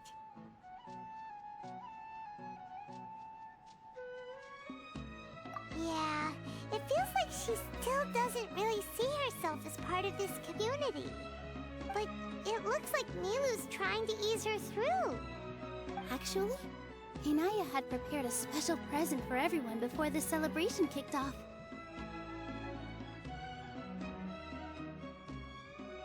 Woohoo! We're gonna get our first present for Miss Inaya! Pipe down! The louder you all are, the more nervous she'll become. You've worked on it for so long, so have some confidence. Don't be afraid. You've got this. Is Mr. Zubair here? Sheikh Zubair, this is an urgent notice from the Academia. This celebration, or whatever it is, must stop at once. What a condescending guy. What's his deal? Since Zubair Theater has long violated the Academia's policies and orders, we have decided to demolish it. As its manager, you must halt all operations and dismiss all staff members within 30 days, after which you will report to the Academia for further punishment. Why? Why force us to do this all of a sudden? Little girl, this is not the first time you've been issued a warning. I didn't hear anything about demolition the last time I asked, and now I suddenly only have 30 days? We have more shows planned, but it's impossible to do anything in just 30 days. How am I supposed to explain this to my customers and staff? That issue is of no concern to me, Mr. Zubair. You seem to understand the situation quite clearly. Perhaps you can reflect on the reasons why you have failed to prepare for the scenario in advance. Demolition? Why do they want to demolish this place? The Academia has never liked us, and they've never respected our work. To them, what we do is all a waste of time. This isn't the first time they've come by. They had asked us several times in the past to improve the quality of our performances, by only putting on shows they consider to be sufficiently intellectual. But our audience isn't the Academia.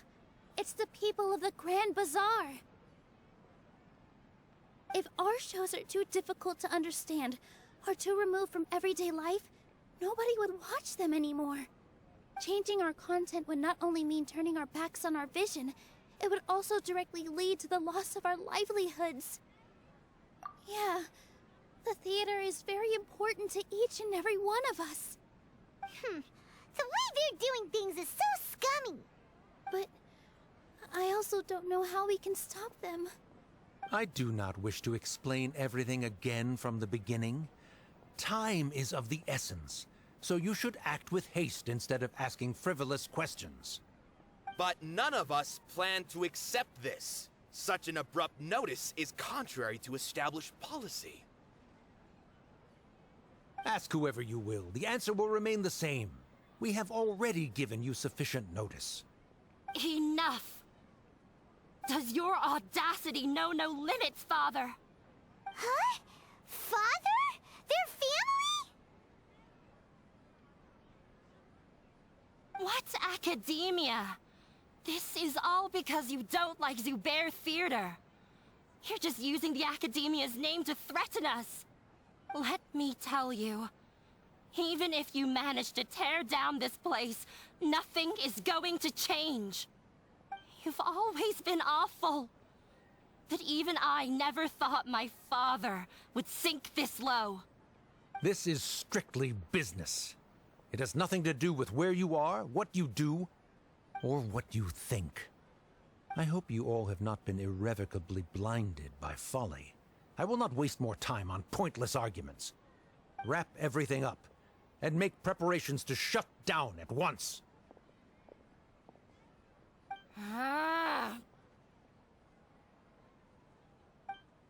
Why is he always like that? This is quite the misfortune, but there's nothing we can do. That's it for today, everyone. Let's clean up. I'll go talk to them again tomorrow. The storms that come out of the blue are always the hardest to deal with.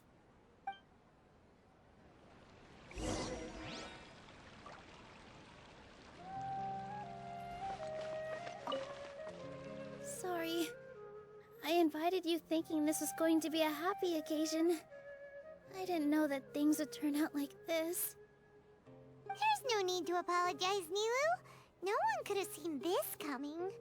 Paimon just wishes she could have at least gotten to the food. Is what that guy said true? The Academia has already given you many warnings? Yeah, I guess you could say that. They've always seen us as being meaningless. Knowledge is king in Sumeru, and their pursuit of it leaves no room for the arts. But if that's all it is, there's also no reason to go so far as to demolish the theater.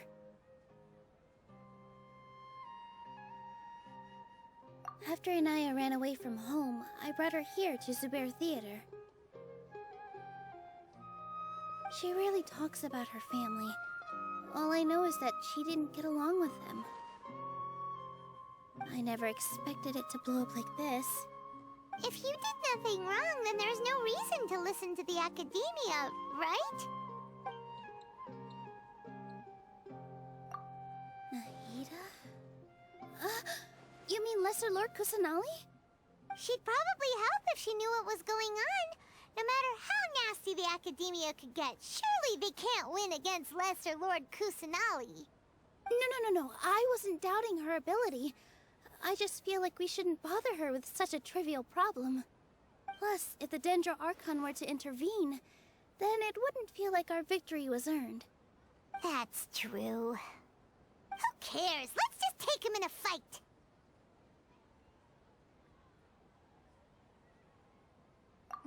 That's true. I'll try to think of something. We can't just let everyone suffer in a perpetual state of fear and uncertainty. What to do? Can you pretend to shut down, but secretly continue to hold your shows somewhere else? Or we could go through a list of customers and try to see if anyone in there might be willing to help out. That also doesn't sound like it'll work. A debate? Huh. Well, scholars do love to use them to solve their problems, but how would that work in this case? Oh, if we can prove to Inaya's father that the Academia's position doesn't hold water, then they won't have a reason to demolish the theater! I see. Defeating him in a debate. It's a good idea, but which one of us could hope to win against a researcher?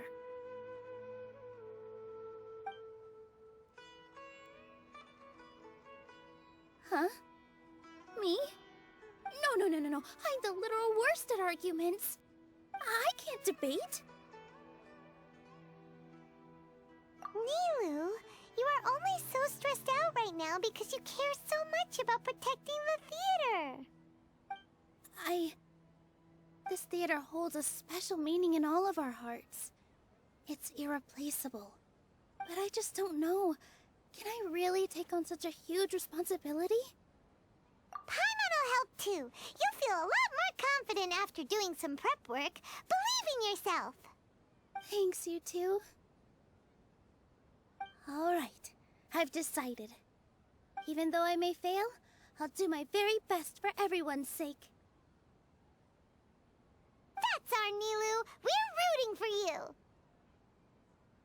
Okay, let's head back and tell everyone what we came up with.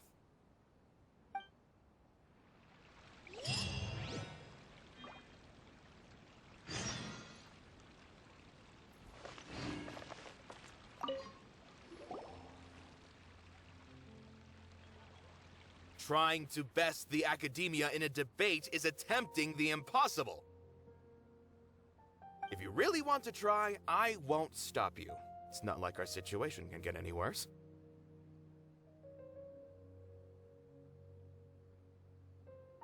I don't think it's entirely hopeless. To Sharif, Nilou's approach will come off as naive, but that kind of frankness is exactly what they lack the most. Things might turn out differently from what you expect. I am in favor of such a romantic feat. No playwright will turn down a compelling underdog story. Sure, in fiction, but I'm not sure how well that will translate to reality. I'm not saying that I don't support you, Nilou. If you need my help, just say the word. Anything is better than just standing aside and watching the theater get demolished.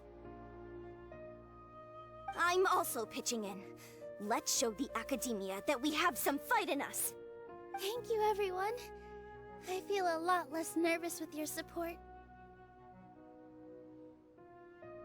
Not to rain on your parade, but my father is a real hard guy to deal with. He's erudite, meticulous, demanding, and exceedingly familiar with rigorous logic. It'll be extremely difficult to beat him in a debate. You all already knew that. But you just didn't want to hurt Nilu's feelings. When all's said and done, aren't you hurting her just the same? That's enough, Inaya!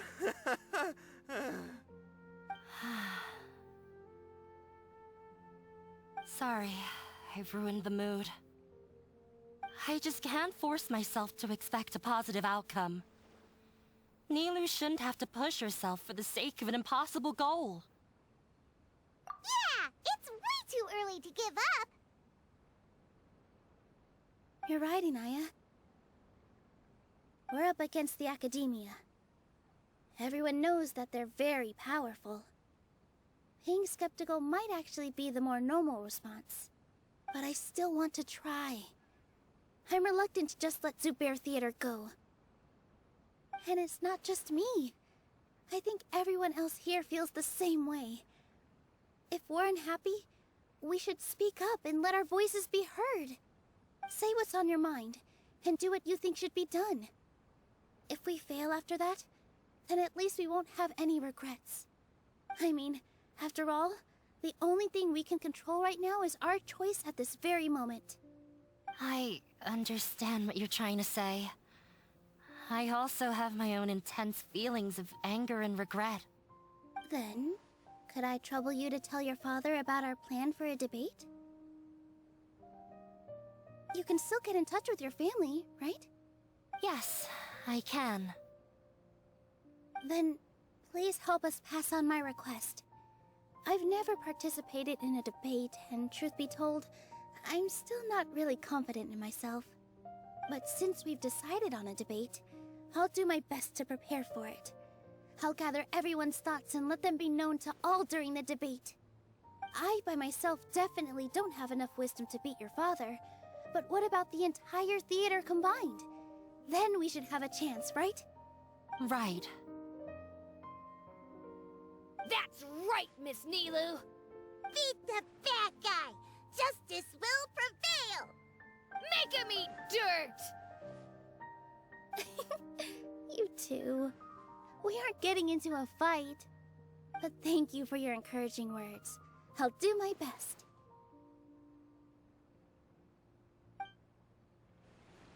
Well said back there, Nilou. I felt that I might have said a bit too much. Anyway, we better start preparing. When the day comes, I'll get my friends. If anything goes wrong, I can't... All right, time to pull everyone's thought. I didn't expect you all to challenge the Academia. That reminded me of my younger years. Back then, I feared nothing and no one, and I was always charging into the most dangerous of places. I can't do things like that anymore, but those were some of the best times of my life. Sorry. If the theater really ends up getting demolished, then you, Soren, and Abi will all... It's all right. There's no need to think such heavy thoughts. Even if the building gets demolished, its people will still all be here. Have faith in the resilience of an adventurer. We can always figure something out. But won't you have regrets if things just come to an abrupt end? It'd be like when you were forced to stop adventuring. Ah, so that's what you were worrying about. Relax. I've had a lot of experience with regret. Things are painful at first, but as they say, time heals all wounds. Look at us now. Soren and Abi are happy. And Soren has also just passed his theater exam. He can start acting soon. He was thrilled because he can soon perform on the same stage as you. We wouldn't be here if it weren't for our past struggles. And would Soren have become a happier person? That's hard to say. Are you trying to make us feel better? Yes, but I truly do mean what I say. being here at the theater has taught me an important lesson. The most important thing about an experience is how you choose to interpret it. I can choose to believe that my life ended with my husband's death. Or I can choose to believe that it was a blessing in disguise for Serene and Abi. Similarly, even if this theater disappears, a new beginning might just be around the corner. Good and bad are all human-made concepts. It all depends on how we choose to see things. You have a point.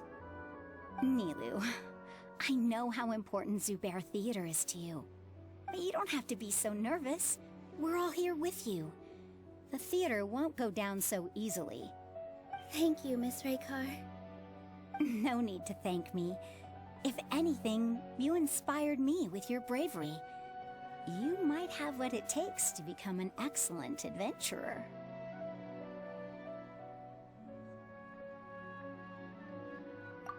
You're too kind. All right, I gotta cheer up. I can't waste everyone's words of encouragement. I feel a lot better. Good. My children and I will be cheering you on at the debate.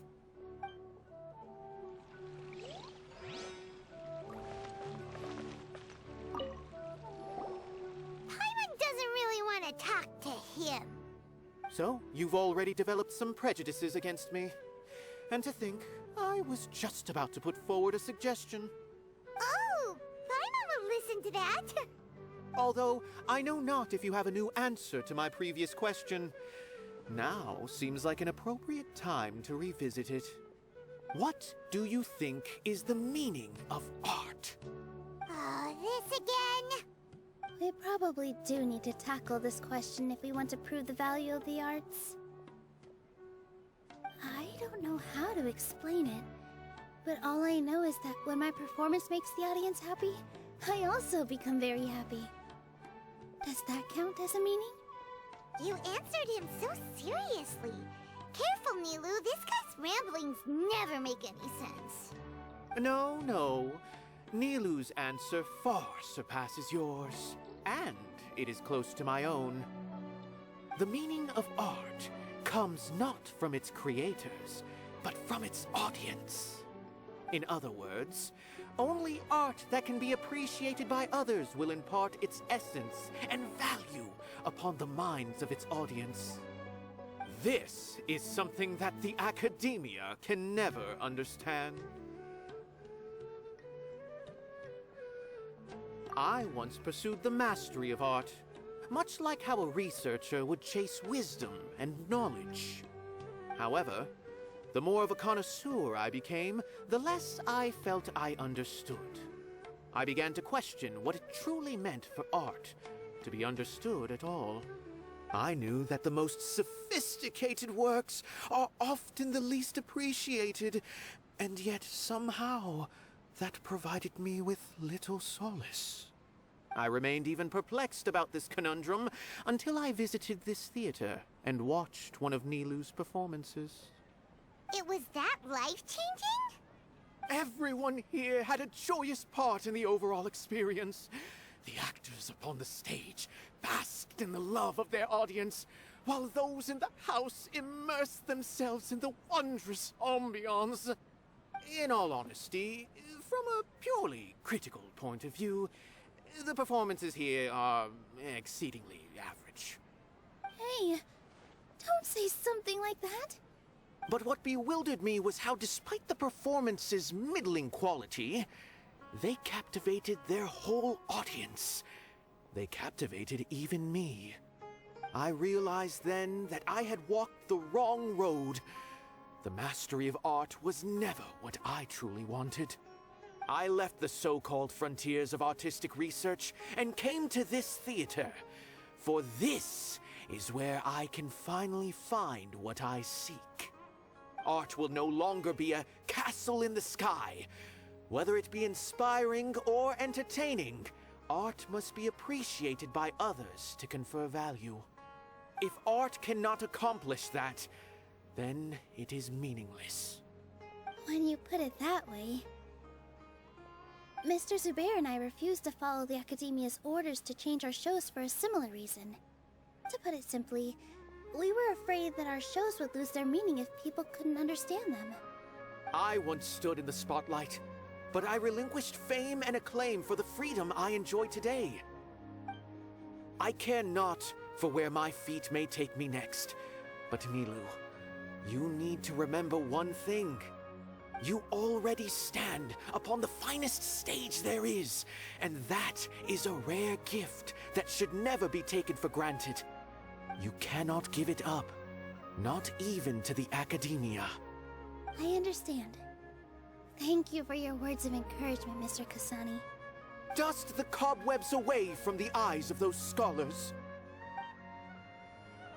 He really seemed to care a lot about the theater.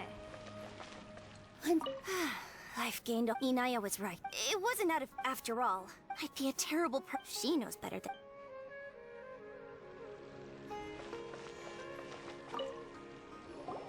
Mr. Zubair, we're trying to put together a list of arguments that might be useful.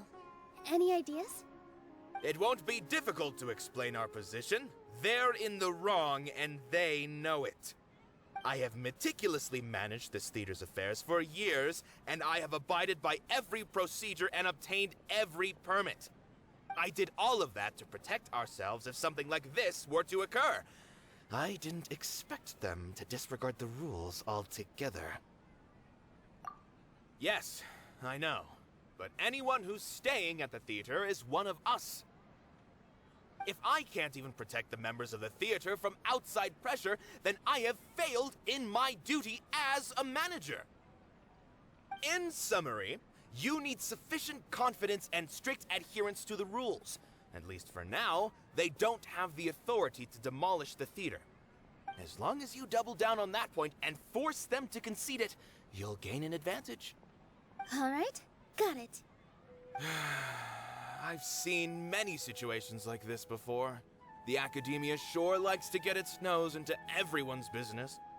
While you prepare for the debate, I will also prepare the theater for the potential aftermath. It's best to prepare for the worst outcome. Once you're done chatting, do me a favor and tell our customers that we're canceling all of our shows. Do we really have to? Right now, no one's in the right frame of mind to perform. I have to consider both our staff and our customers. This is the only way. Nilou, you are incredible. With your talent and youth, you had the least to lose out of all of us. And yet you were still the first to take a stand. I've never thought about leaving your theater, Mr. Zubair. I truly love this place, and I want to keep dancing here. I also want to keep dancing with everyone else. You're becoming more and more like her. Do your best. We'll do all that we can, and leave the rest to fate. Her? My teacher. She was an excellent dancer, but she's retired now. If we have time later, I'd be happy to tell...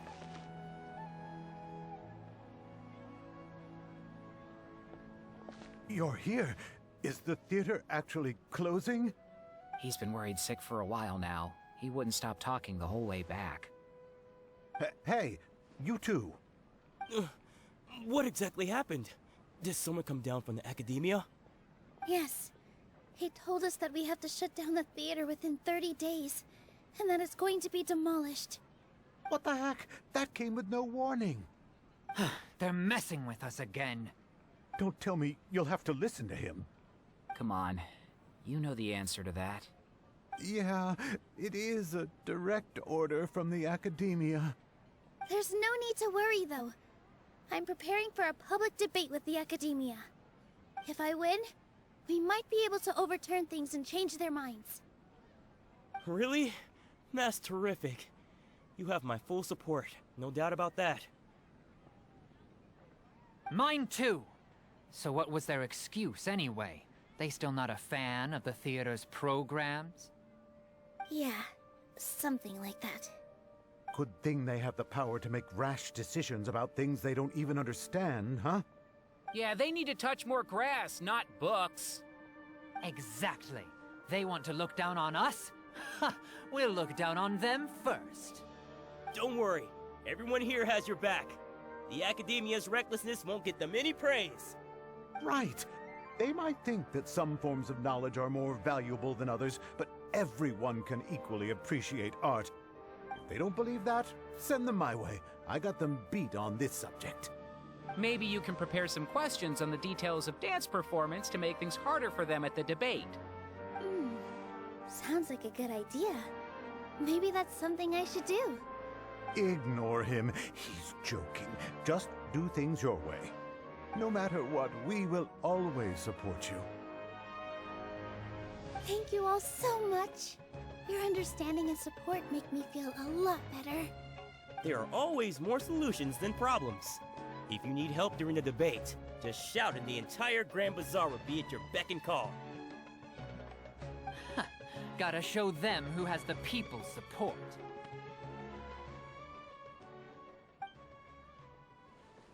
I feel like the pieces are starting to fall into place. Let's head back to the theater and organize our thoughts.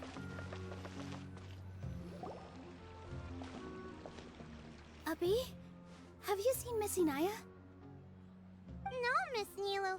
Miss Inaya isn't back yet. Wasn't she just passing on a message? Does she really need this much time?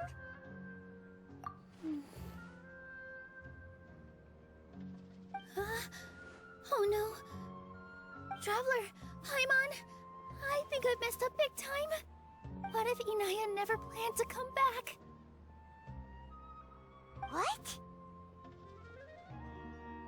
It's just a gut feeling, but knowing her, she probably feels like she's completely responsible for what happened. She probably thinks that all of this happened because she was staying here. Oh, right. As soon as her father showed up, she said that her father was targeting her. So she's felt like that this whole time. She has a long-standing conflict with her father. That's why she ran away from home. She doesn't think that we can win the debate, and she doesn't want to implicate us, so she thought leaving was the best thing to do. And then she just quietly left afterward. Exactly. She's being too pessimistic. How will you know if you don't try? Anyway, first things first. We have to get her back. But where should we start? Sumeru is huge! I think I might know. Let's start by looking outside the city. Before I brought her to Zubair Theater, she was staying at a remote campsite. She got a fever from drinking unclean water, so I carried her back. If she has nowhere else to go after leaving the theater, she might go back and strike out on her own again. Then let's go take a look. Yes, let's hurry.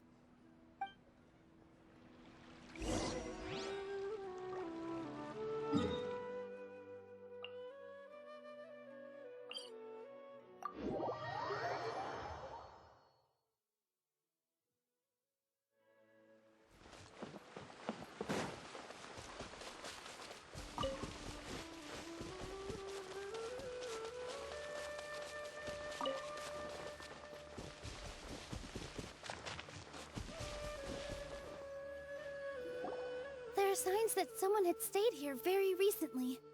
But we can't confirm if it was Inaya or not. Let's take a look around first. Did you hear that? I heard it too. Let's investigate.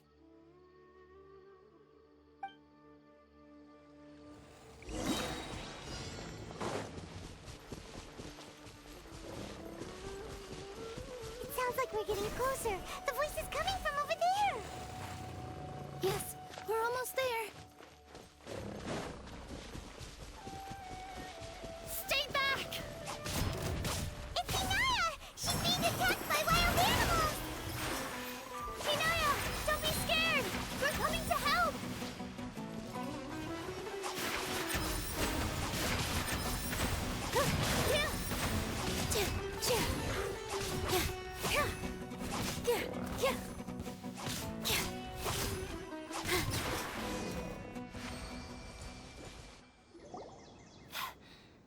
Thank you.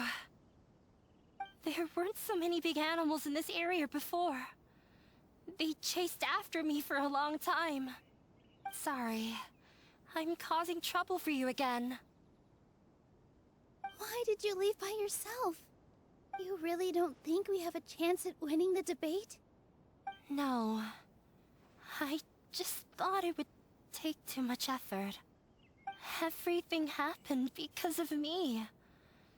If I'm gone, then the situation will resolve itself.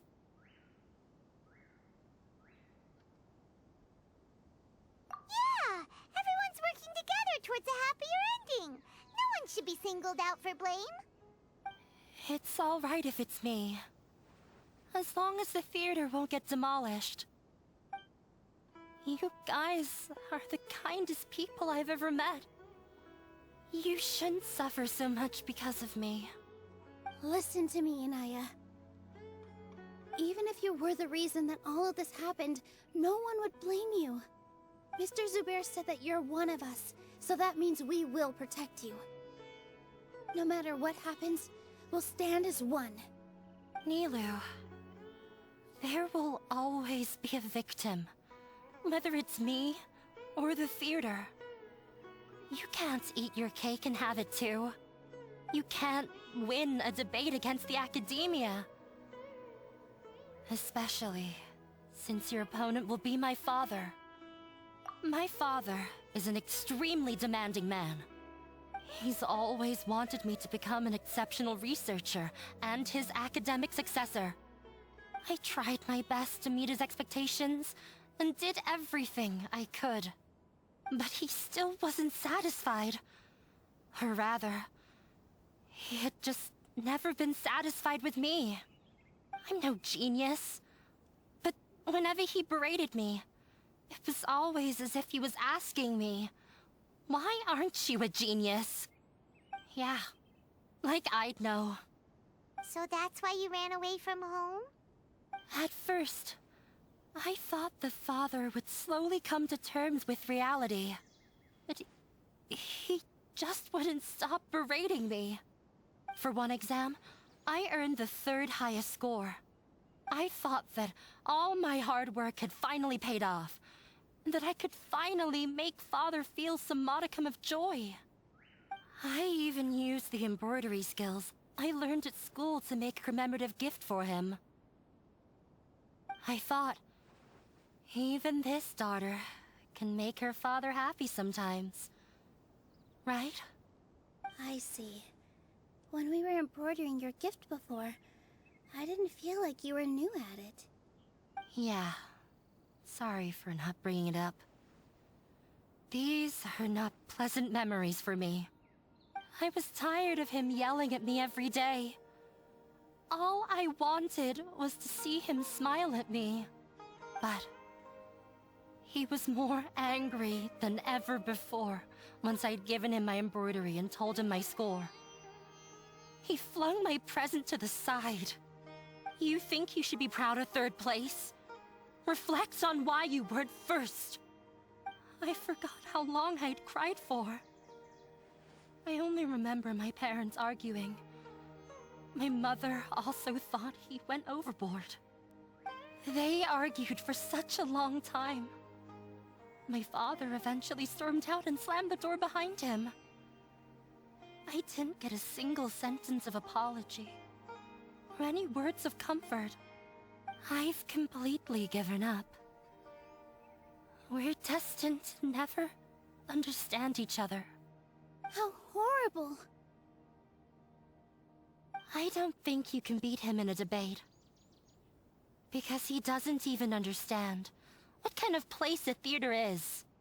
He can never understand the relationship performers have with their audience. His life is devoid of camaraderie or friendship. He just wants everything to happen according to his wishes, as if the world revolves around him. What we cherish, our little place in this world, means nothing to him. It sounds like your past has had a huge impact on you. I understand now, Inaya. But when we were preparing for the debate, I heard something quite wise. Maybe it'll help you.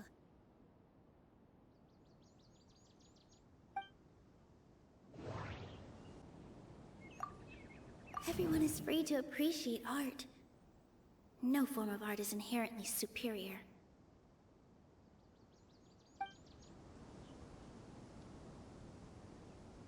No, there should be something else that's more relevant.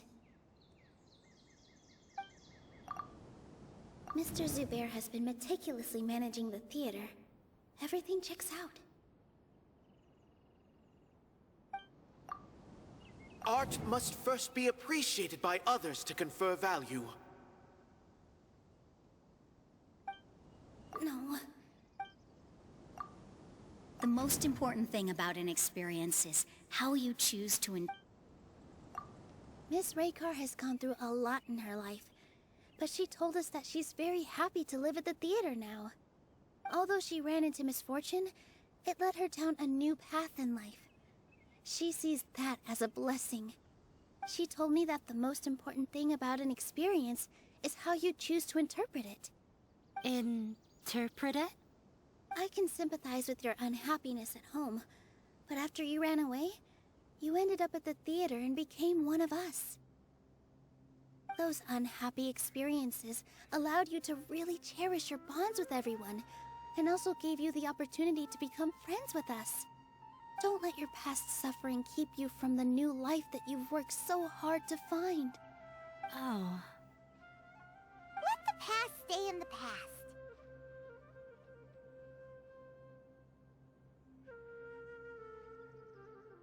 When I ran away from home, I swore that I would leave my family conflicts behind. But you're right.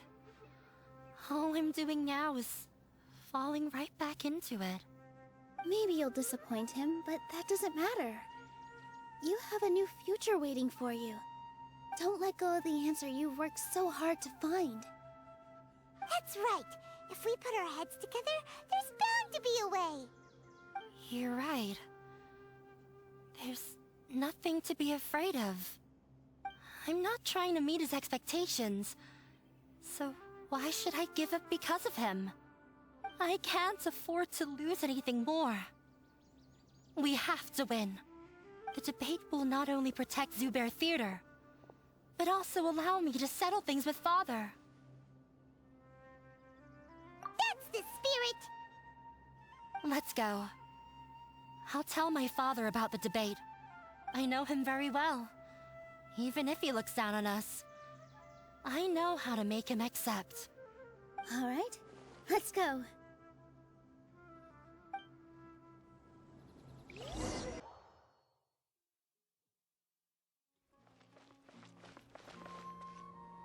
Well, I'm off to meet with him. Please wait here for me. Okay. Looking forward to your good news. That should be everything. The only thing left to do now is to wait until the debate. I'm not sure why, but I'm getting nervous again. You were great, Nilou! Your words won over Inaya! Talk like that during the debate, and you'll get an easy win! Thanks for that, Paimon. But I still feel like it'll be an uphill battle. I need to be calmer, cooler, and more collected.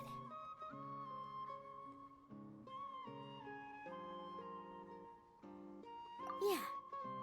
I'm acting as everyone's representative, so I'll need to act brave, even if I won't feel like it.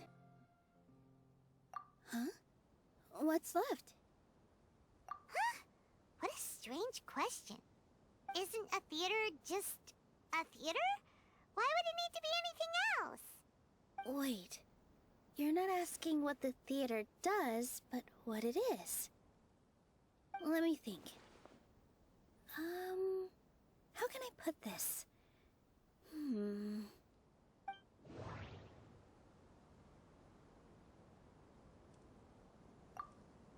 Everyone is free to appreciate art. No form of art is inherent. Inaya really wants to win.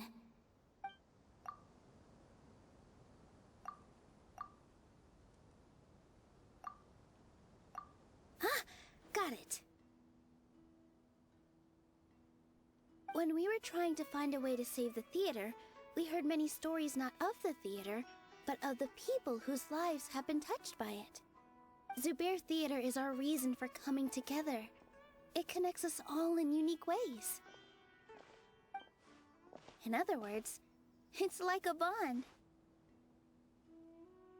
A bond? The theater provides money for Miss Raykar and her children, inspiration for Mr. Kasani, and enjoyment for the people of the Great Bazaar. It also gives Inaya shelter from her family. It has brought us together after taking care of every single one of us. And its story won't end here. In the future, many more people will come to the theater and receive its blessing.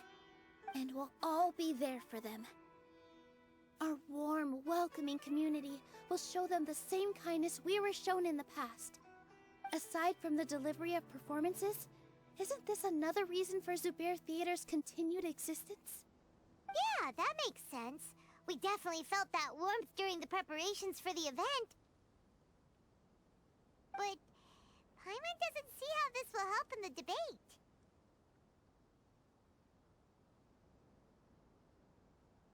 Oh, gotcha! No matter how strong an opponent is, they'll have to go on the defensive if pressed on a weak point. I feel like that's another prong in our attack. Thank you so much. Paimon also feels a lot more relieved. Let's show him what we got! Sorry for the wait. I'm back. Things went a lot more smoothly than I expected. It didn't take long for him to accept the debate. And it's set for 2 days from now. Why are you all smiling so much? Did something good happen? We realized that your dad might not be as scary as we had thought. We just finished our prep. Rest easy. It will all turn out well. We have to win. No, we will win, Inaya. Fingers crossed.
In the blink of an eye, it's already debate time!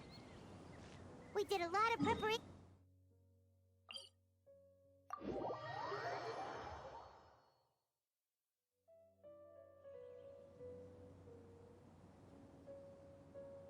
Come on, serious suggestions, please. I'm not trying to write a thriller here. It's supposed to be an essay, you understand? An essay! That means facts and logic. Well, if it's facts and logic you're after, you shot yourself in the foot with your choice of research topic, didn't you? The Tataris Suna mystery. When so much remains unexplained, there's little to be objective about. Unless, of course, you restrict yourself to textual criticism. Yeah, well, this is my teacher's area of research. I can't change that. But it's fascinating enough without having to sensationalize it, don't you think? The strange location, the missing details, a mysterious person. I want to write my essay on something interesting, and I'm interested in getting to the bottom of all this. That's the only reason I came to you. Yes, you came to me. So all the more reason to take my advice. The fact is, it's the dramatization that will make people want to read it. There's no getting around that. Okay, but... Did one of them just mention Tataris Suna? But that's how the way in Inazuma! Paimon! Is it just Paimon, or is it kinda unusual for someone in Sumeru to want to write a paper about that? Everyone here's just going about their business. Maybe I'm great. Let's go find out what this Tatarasuna mystery is all about.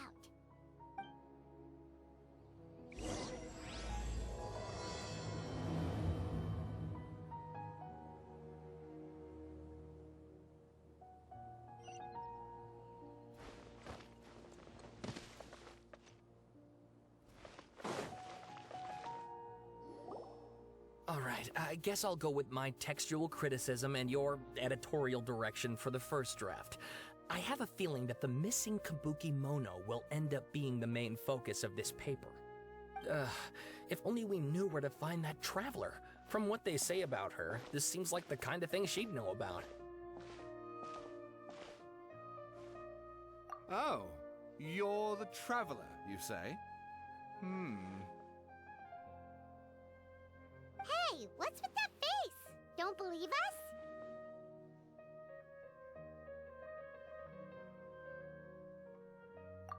No, of course I believe you. Actually, I first heard about your great exploits when I was still in Inazuma. This is my first time coming face to face with you and your mysterious silver-haired companion. I couldn't believe my luck, and out of force of habit, I started, examining the evidence. Sorry.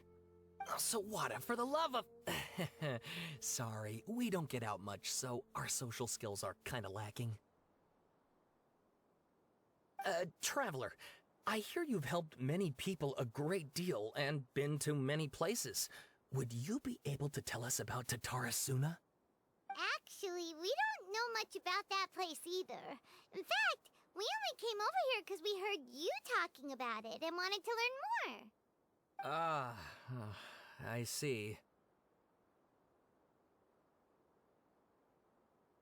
My teacher chose this area of research as a personal challenge. He said it's difficult to get into because even Inazumans don't know much about Tatarasuna's past. But who'd have thought that, If you don't mind, I'd love to show you all my outline for the book I'm writing about Tatarasuna. Hold on, Sawada. Don't you think that's a bit of a deep dive or a first read? Well, fair point. In that case, please ease yourselves in gently by taking a look at Akaba's latest essay draft. Let me give you some background. This all started with the discovery of some records in Tatarasuna. The writings mentioned someone by the name of Mikoshi Nagamasa, who crafted a fine blade. But in the end, he threw it into a fire to destroy it, and killed his servant Katsuragi. Why? Well, no one knows. Apart from the swordmaker, his servant, and the one who wrote this all down, the records also mention a Kabuki Mono. This seems to be an Inazuman word for an eccentric stranger, someone who dresses funny or acts in an unusual way. That's right. Akaba's teacher has spent quite some time researching these events on the ground.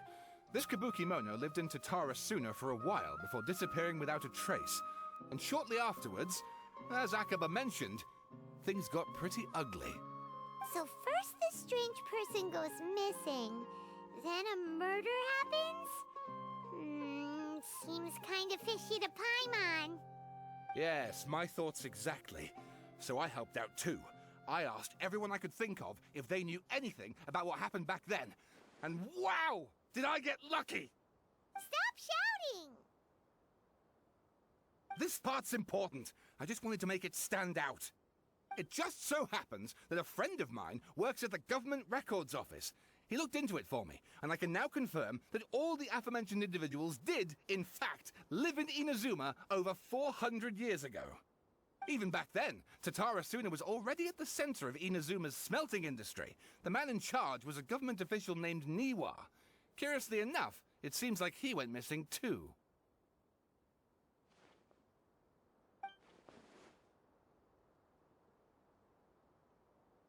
Wait, so there are 2 missing people in this story now? That's right! What's more, Niwa is a name with a lot of history to it. Have you ever heard of the great swordsmith clans of Inazuma? Oh, the swordsmiths? Yeah, like Ishin art and so on? Wow, yes. You really know your stuff. That makes things easier. So, basically, this Niwa was a distant relative of the Kaidahara clan, the last practitioners of Ishin art. Something then seems to have happened in the Kaidahara clan, leading to their downfall. I don't know the details, but taken in light of everything else going on around that time, it makes you wonder whether it's all connected somehow. The Kaidahara clan? Sawada, you left out the biggest detail of all.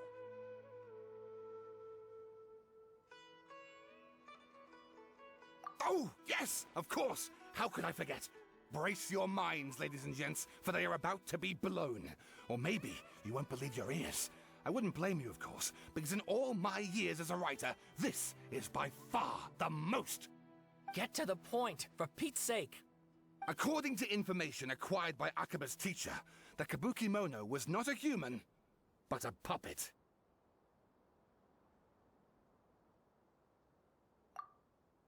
A puppet?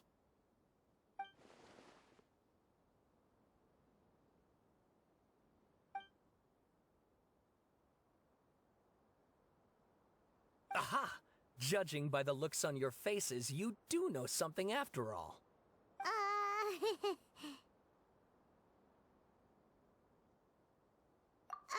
No! Paimon just meant, how creepy. The way you described it makes it sound like a ghost story.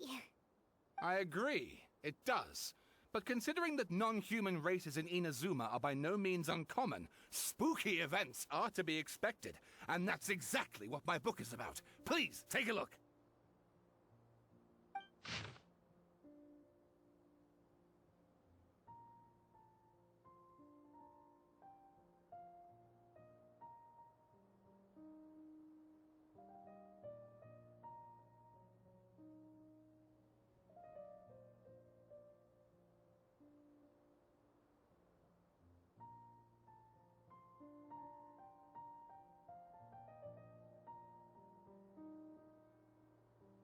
Oh, and please read my essay draft as well.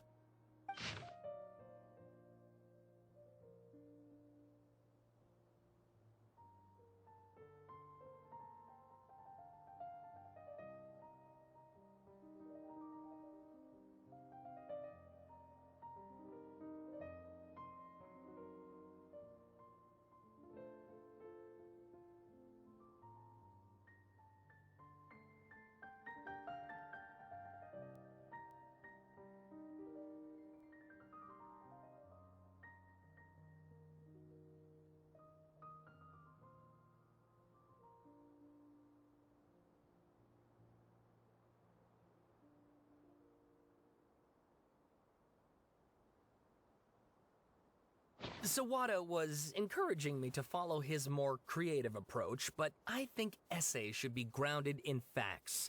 I don't think explaining everything away with mysterious forces will cut it.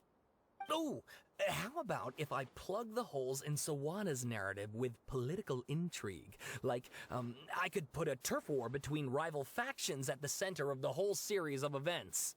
Wait, you're allowed to just make stuff up? Pretty sure you've gone from essay to guessay there. Akaba, look. Your teacher has researched this extensively. I've reached out to everyone I could think of. Whatever information we have now is all that there is to know. This is as much detail as you're ever going to get. Besides, if there really was a political power struggle going on at anything like the level you seem to be suggesting, what hope would we ever have of finding out the truth? Good point. Okay, back to the drawing board, I guess. Give me some time. I need to find a new angle on this. We have some other stuff to do, so we'll have to say goodbye for now. Good luck with your essay! All right, thank you. If you find out any more info about all this, please do let me know. Thanks so much.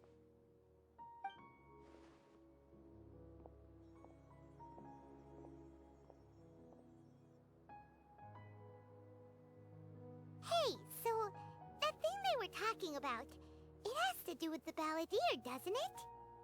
Okay, then even if we did know something about it, we probably couldn't share it with them, huh? After all, we kicked his butt and got him locked up. Information about people like that is usually super confidential, isn't it? If you ask Paimon, Akaba should just pick a different topic. There must be as many essay topics as there are trees in the forest. There's no point in...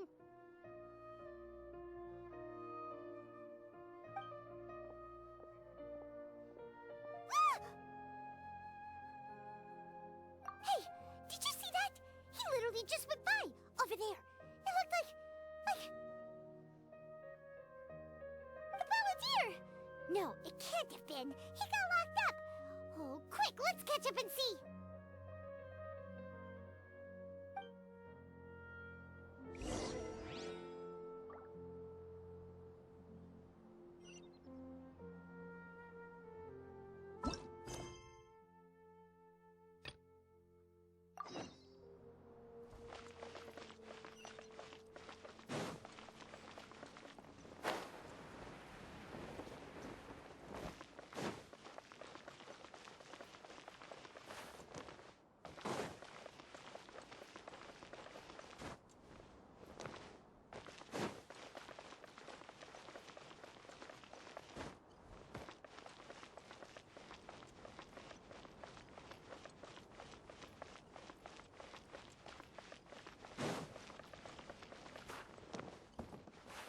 I'll catch up.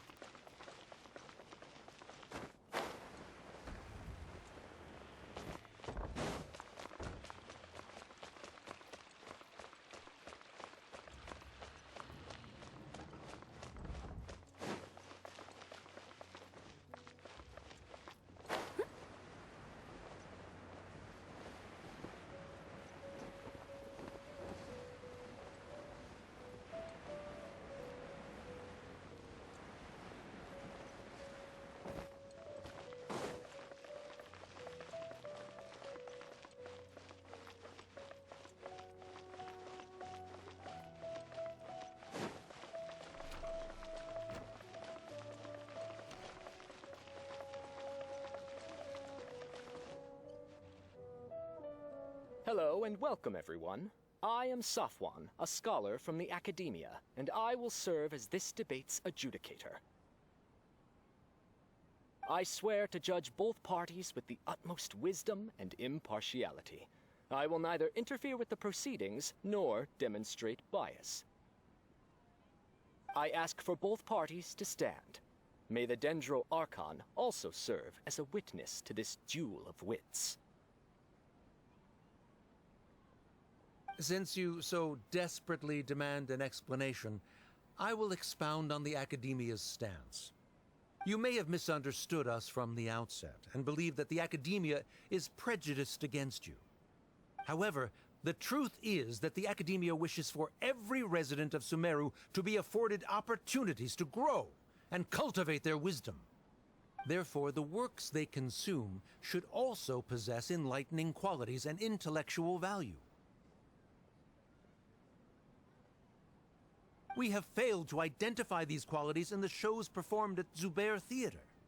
In other words, instead of struggling against the Academia in pointless confrontations, if you had spent your time reflecting on improving the quality of your shows and enlightening your audience, Zubair Theater would not be today facing such a tragic fate. Aggressive from the get-go. He's really putting on the pressure. Can Nilou stand her ground? Calm down, Nilou. First, carefully analyze what he said. He said that we were shut down not because the Academia looks down on the arts, but rather because our shows aren't up to their standards. However...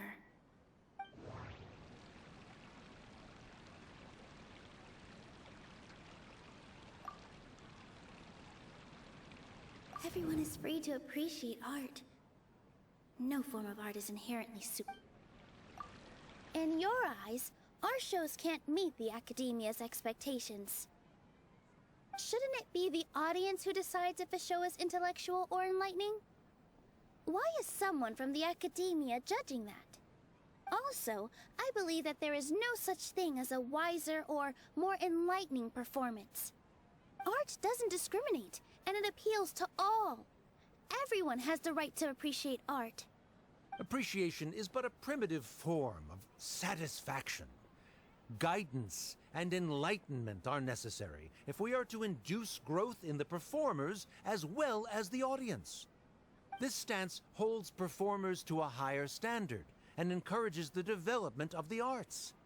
If all performances are simple-minded, require little effort to comprehend, and lack any impetus for the betterment of society, then the people will not be able to develop a greater level of artistic understanding.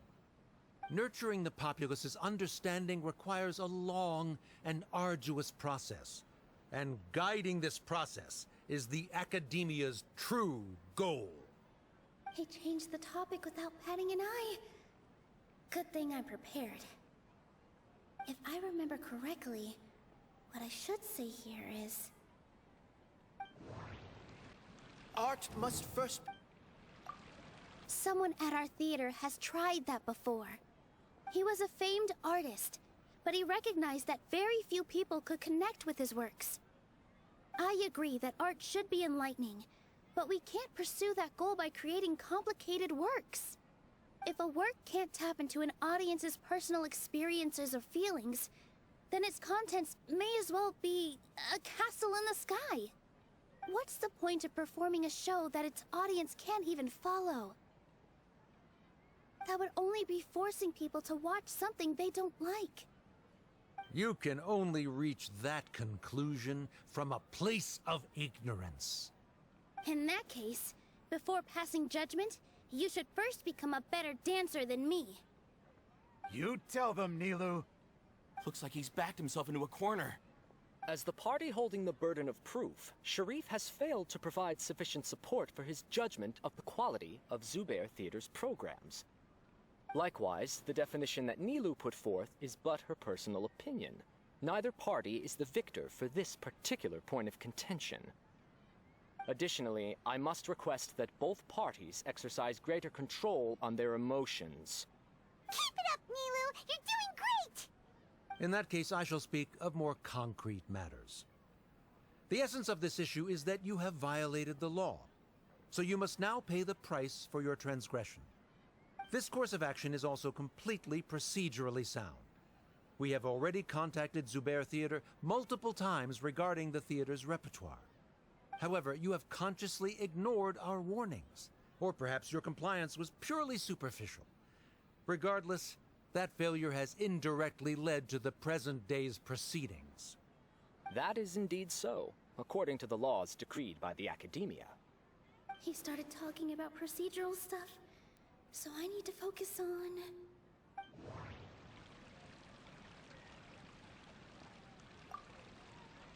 Mr. Zubair has been meticulously managing the Mr. Zubair has already provided signed copies of all documentation related to our operations. Everything is perfectly filled out and valid. Although the theater's performances don't align with the Academia's requests, the law doesn't say that Zubair Theater can be demolished only because of that reason. Demolition notices need to be provided in writing and made available to the public. Otherwise, the theater can continue to operate as long as its license is valid. Failing to follow these rules makes your stance procedurally unsound. Yeah! That's right! There are different ways to apply the rules. There is precedent for this. So long as this matter is discussed within the Academia, this course of action will come to pass. Looking at the past 27 cases of similar nature, 90% of them support Sharif's claim and position. However, the demolition process in those cases was only started after discussion at the Academia. In other words, premature notice of demolition is indeed a rash act. That's more than enough. We've proven that the order is unreasonable as it currently stands. Cease your futile resistance. Nilu's definitely won this point, right? You're right. Stay focused, Nilu. Even if permission for demolition has yet to be obtained, it is a fact that your performances violated the Academia's policies on numerous occasions. Based on that fact, we can permanently revoke your right to perform in Sumeru. Under the current system, it is indeed possible to immediately revoke Zubair Theater's performing rights. That's a thing? Rather than protecting Zubair Theater, I surmise that your true intention is to maintain your hold over your audience and their patronage as your source of income. Without them, Zubair Theater is nothing more than an empty building.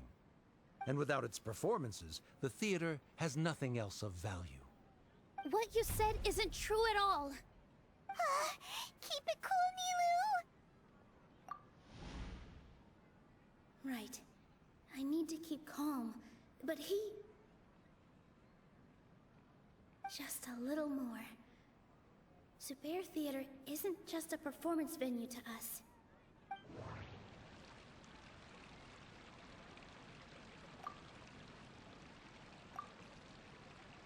Zubair Theater isn't simply a performance venue to us. It means more than that. It's been our home for a long time. Miss Raykar can't go on adventures anymore, but she has found a stable career and a new life at the theater. Her son, Sorin, has already passed his theater exam, and he'll soon be our newest member. Mr. Kasani found a new way to look at art. He decided to stay at the theater to watch us grow. Mr. Farhad and Mr. Hushang visit even when there isn't a show going on, and they always tell us lots of entertaining stories. Even Inaya wants to stay with us, and she's starting to look forward to a new future. Zubair Theater exists for them, for every single one of us. Perhaps Zubair Theater has provided you with a multitude of positive emotions and experiences. However, you have misconstrued something, young miss. The interpersonal relationships you speak of were established upon normal theater operations. Sheikh Zubair operates the theater for his livelihood. His employees work for their wages, and the audience comes to enjoy performances. Relationships are merely a byproduct in this exchange of interests. They may be pleasant and captivating, but they can only ever be secondary. When scholars collaborate to solve difficult problems, we freely share our knowledge and resources with one another as if we were all kin. However, this collaboration ends after the results of our work are published. The reason is simple. We are scholars, and there are new projects that await our attention. He really doesn't think much of relationships. Paimon also thinks he did a lot of prep. He's been solid as a rock. Sharif's argument is currently the more persuasive of the two for this point of contention. The continuance of the interpersonal relationships Nilou spoke of remains hypothetical before the theater's demolition, whereas the situation that Sharif described has been well documented at the Academia. The Academia has made significant academic contributions, in no small part due to its researchers' efficiency and ability to compartmentalize. Oh no, what should we do? Things are going in the opposite direction. A setup? So Nilou's got him? Good. He said what he said.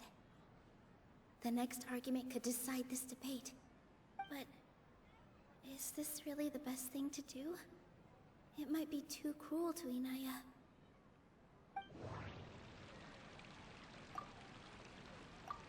She already agreed to this. She wants to win, no matter what. Me too. Mr. Sharif believes that interpersonal relationships are a byproduct of working towards a goal. Once that goal is achieved or abandoned, those relationships would have no more reason to continue. Then, if someone has failed to live up to his expectations... If someone has failed to live up to your expectations and ran away from home, then she shouldn't be your daughter anymore. Right? Inaya...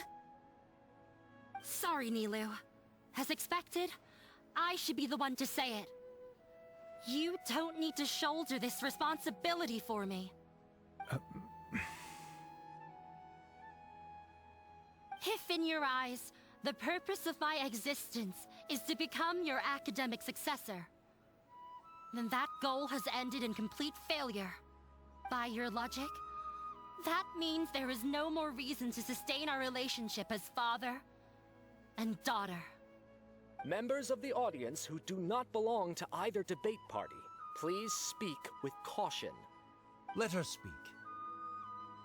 What she does not say, Nilou will. No matter how many disagreements we've had, the truth is that you are still my father. You're so immersed in your own world, you can't understand why we come together for the sake of relationships. Yeah, don't look down on us. You can watch a dance anywhere, but there's only one Zubair Theater. I'm almost starting to feel sorry for this guy, what with the idiotic things he said. Order! Order! Members of the audience, do not interrupt debate proceedings. I confess that this is the final argument we had prepared. Disown me, and you will win the debate. But before that, Father, I have some final words to say. I've been doing some soul searching. Not about whether I should have run away from home, but whether there was any point to my personal rebellion against you. I kept trying to earn your approval, but I only disappointed you over and over. The truth is, I ran away from home as a means to vent my recurring frustrations. That is to say, I was exerting pressure on you, and hoping you'd give up on your lofty expectations. But by doing that, wasn't I just doing the same thing as you?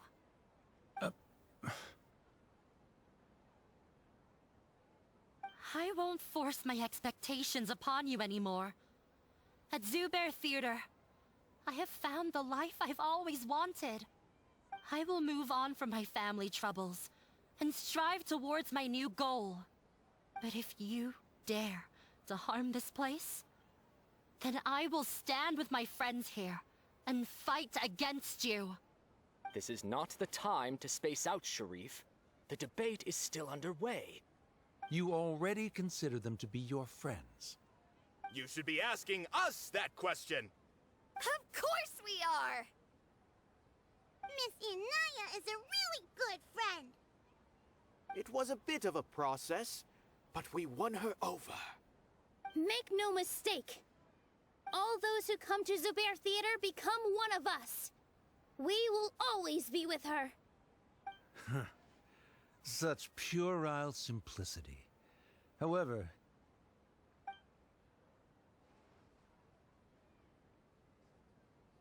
it is surprisingly a relief. Wait, what are you... never mind. They left? Does that mean we've won?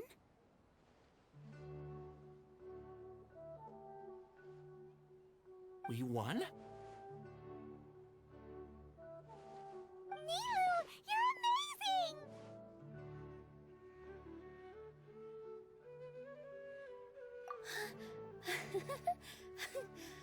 I relaxed for a moment and I feel a little faint. It looks like he still has a place for her in his heart. Terrific work, Nilou and Anaya. They likely won't cause any more trouble for us. Didn't know you could get so fierce. I have a lot of newfound respect for you two.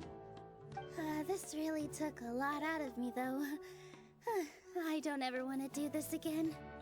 Both Miss Nilou and Miss Inaya were so cool! Should we throw a second round of celebrations?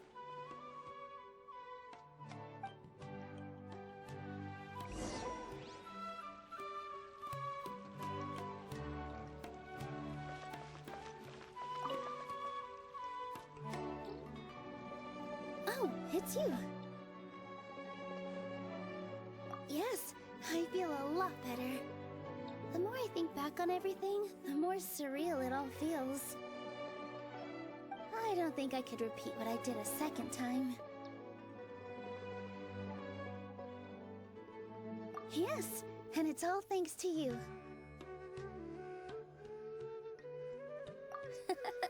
I see. You mean how fate brought me to the theater, right? Then I'll have to tell you about my teacher who Mr. Zubair had mentioned. Mr. Zubair opened his theater when I was still a child. There was a beautiful dancer, and from the moment I saw her, I couldn't look away.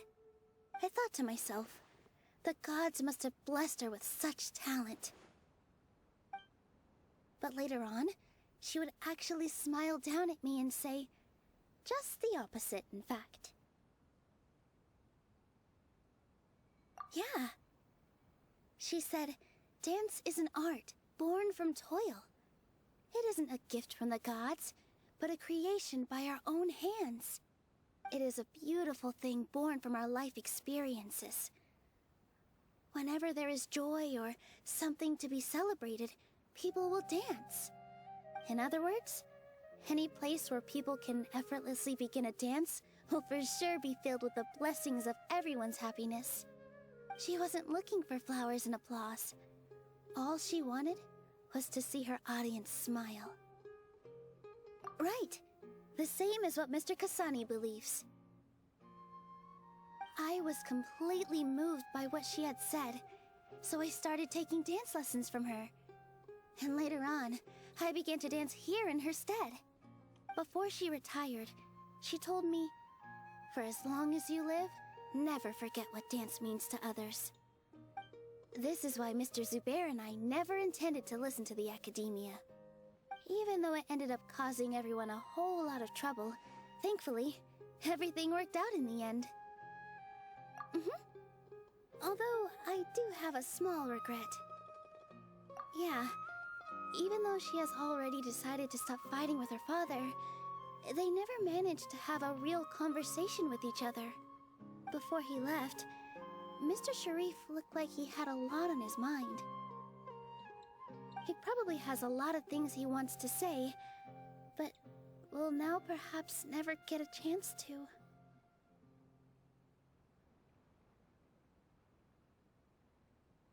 Yeah, but I still hope that things can change. It never hurts to have hope. You and Paimon are more than welcome to keep attending our shows. Who knows? Next time, you might see Inaya on the stage. Are you still worried about Inaya? Let's be sure to come back often. Who knows?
Everyone, I'd like to introduce you to our newest member, Inaya. Hello, everyone. She'll be dancing for us from now on, so please give her your support.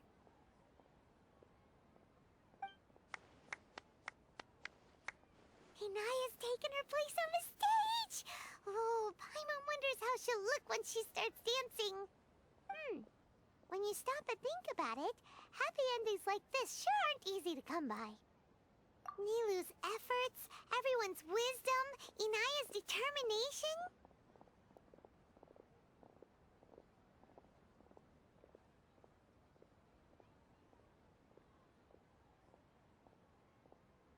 Huh? What do you mean by that?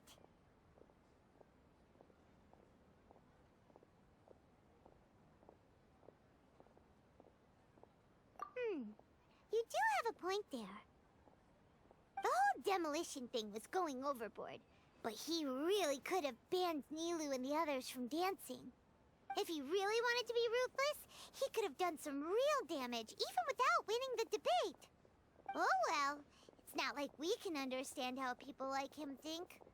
Let's focus on watching the performance.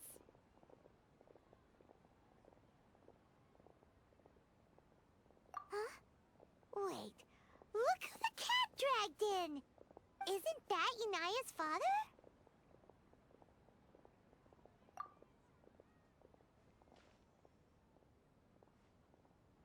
Oh, it's you two. I don't have much to do today, so I just came to look around this place. Are you looking for Inaya? No, I am simply here to watch a performance. There is no need to trouble her. Well, I was for a time. My loss at the debate caused quite the loss of face for the academia, so there was a period of unrest. I used this opportunity to suggest that my superiors temporarily suspend me from duty. Otherwise, the rumors would probably persist for even longer. Suspended from duty? Yes, I am temporarily unemployed. However, I now have an abundance of time, so I can afford to come here and watch a show. I admit that I do not understand the magic that this theater possesses, but my curiosity has been piqued. I still cannot forget that young lady's perseverance. Inaya would almost certainly mature in the presence of such a person. There are no parents who do not worry about their children. I suppose she managed to hit a weak spot of mine. Never mind. I do not have the right to say that. You're already here, so you might as well go see her. No, that is not necessary. I will take my leave after the show concludes. Do not tell her that I was here. Come on. Who knows if you'll get a chance like this again? But... Huh? You said you were going to make peace with your past. Show your father how much you've grown. Don't be nervous. Everyone at Zubair Theater has your back.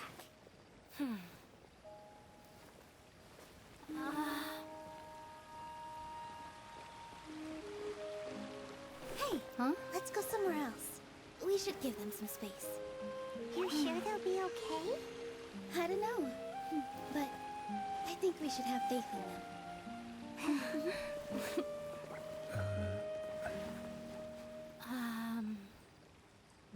Yes, Inaya.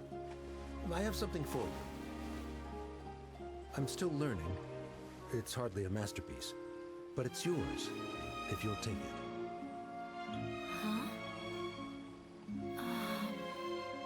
You don't have to take it. It's fine.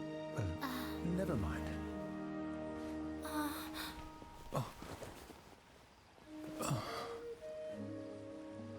Let's have a heart-to-heart, Father. Like father, like daughter. They're both so awkward with their feelings. Yeah, she probably would have snuck away as well if I didn't drag her back. Do you think they'll be able to reconcile? I'm not sure. A complete reconciliation may also not be the best thing for them right now. All those years of arguments and misunderstandings can't be settled overnight. It might be best if they continue to keep some distance for now. But no matter where their hearts and bodies may be, they will always be family. All I wish for them is to be able to one day tap into the warmth of that bond. Oh, by the way, everyone's really thankful to you for helping out with the debate. So, we made you a little something. Hope you'll like it.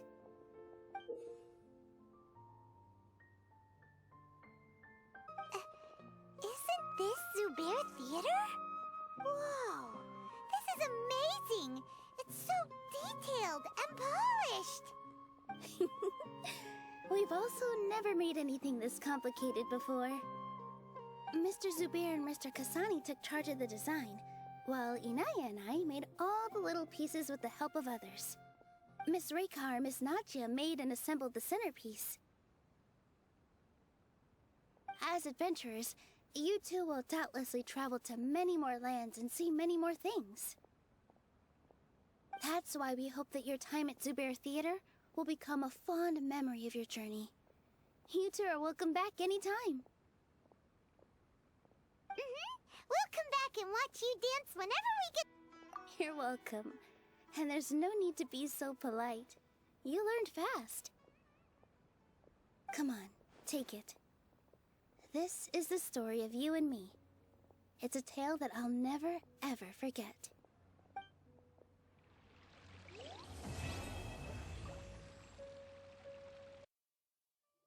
Hello, traveler. Have you ever heard of a moment of dreams? Oh, that sounds like some kind of sweet drink.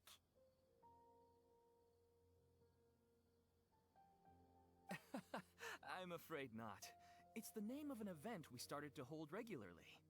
Dreams have become quite the hot topic in Sumeru, and many people are excited to share the dreams they've seen at night. The same goes for me. The last time I dreamed was when I was but a little child, so I can't help but feel excited and nostalgic about dreaming again. Oh, right. Everyone's able to dream again now. Yes, we organized an event to give everyone with new dreams a platform to freely share their experiences. And thus our event, A Moment of Dreams, was born. So, it's kinda like a fireside chat. You could say that. We hear all sorts of wild and fabulous stories every day. Really, why not have a listen for yourselves? Yeah, but to us, dreaming is as normal as breathing. Wait, but if there are free drinks and snacks involved, then Paimon might consider it. Oh, really? So you mean you've already seen many dreams? But no need to get so excited. It's really nothing special. No. We need experienced participants like you to share your experiences with dreaming. Please allow me to address you two as dream experts. Oh, expert? Paimon kinda likes it. Now you seem interested. Please, follow me to the meeting place. It won't take much of your time. Rest assured, you'll find all the drinks and snacks you'd like there. Wow, how accommodating. Sign us up. But wait, Paimon's getting ahead of herself again. We should see what the traveler thinks first. Why aren't you saying anything? Alright, hurry up and take us to be dream experts. Very good. Follow me then.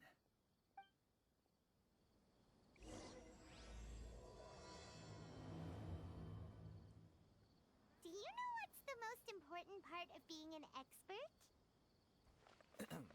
Well, I suppose it must be accumulating knowledge and sharing your experiences? Traveler, you've come at a good time. Wait, this sounds like another commission. It is as you say. The commission this time around is of high importance. It pertains to the safety of the Avidia Forest's inhabitants. Huh? What happened? Not long ago, we received word that a section of the Avidia Forest seems to have become contaminated. Contaminated? You mean a new withering zone? I don't know about the specifics, but I hear that strange things are happening to people who cross through that region. The Avidia Forest inhabitants won't leave their homes so easily. If we allow this contaminated region to expand, the consequences could be unimaginable. That's why I want to ask you to investigate the situation. Even if all you can do is stop the contamination from spreading, that will still save many people. This is forest business. Maybe Tignari will know something. Let's go find him.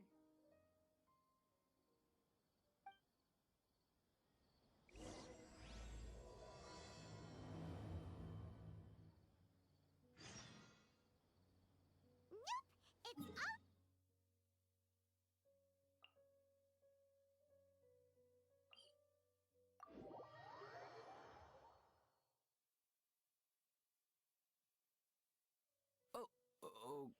Okay.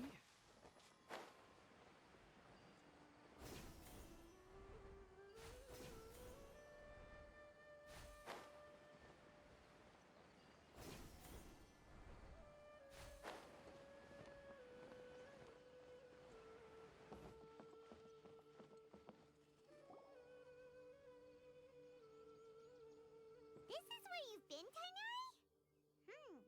That's... Shh. Keep your voice down. Tignari, everything's spinning. Am I going to die? Tell Mom that I should have listened to her. And tell Suna that I'm sorry for breaking her toy. I didn't tell her because I was scared that she wouldn't play with me anymore. Tignari, I heard that people turn into birds after they die. Is that true? I feel like I'm getting lighter. What happened? Tignari, is he? Okay, enough nonsense. You just have a small fever. Take your medication and rest. You'll be bouncing off the walls in no time. Really? Then, can you keep the thing about the toy a secret for now? No can do. You're a big kid now. Once you've recovered, go and apologize. Keeping secrets to yourself won't solve anything. Oh. Hey, let me ask you something. I recall that you're usually pretty healthy. How did you get this sick all of a sudden? I don't know either. Mom's been telling me not to play in the forest. I just wanted to look inside. It's different from before. I got lost and went around in a huge circle. After I got out, I started feeling dizzy. Could it be?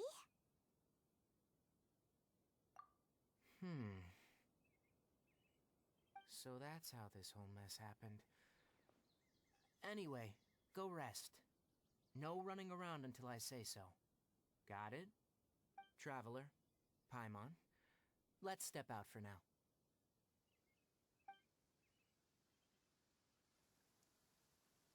Mr. Forest Watcher, how is my son? I gave him some antipyretics. Let him rest here for a while. I told him that he would feel better after some medicine and rest, but I only said that to comfort him. His symptoms resemble a fever, but something else is causing them. They seem more akin to a disruption in his psyche. Antipyretics won't be of much use. What do we do? Mr. Forest Watcher, you have to help him. If memory serves, a plant called Vasanti grass can help soothe the mind. A small number grow in arid deserts. They usually look like shriveled weeds, but can be revitalized with a splash of water. They're expensive and unable to grow in the Avidia Forest's climate, so I don't have any on hand. I'll ask the caravans. Go find Kale. Have her prepare medicinal tools and a set of traveling gear for me. All right. Thank you. Contaminated region. Is that why you two are also here? Yep. Is it a new withering zone? Doesn't seem like one. Whether you look at scale, internal conditions, or resultant effects, they're completely different. The only thing they have in common is that they aren't welcome. This nuisance made itself home in the Avidia Forest, so I can't turn a blind eye. We feel the same way. All right, let's contact the caravans first and purchase some Vasanti grass. We can also ask about the contaminated region. There's no time to waste. We have to move quickly. Let's go.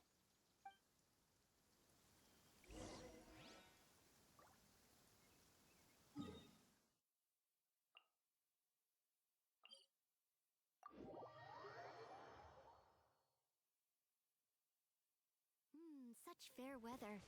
Why don't we do a bit of sunny work? Oh, what sort of work is that, you ask? Well, anything that makes you feel bright and sunny, too.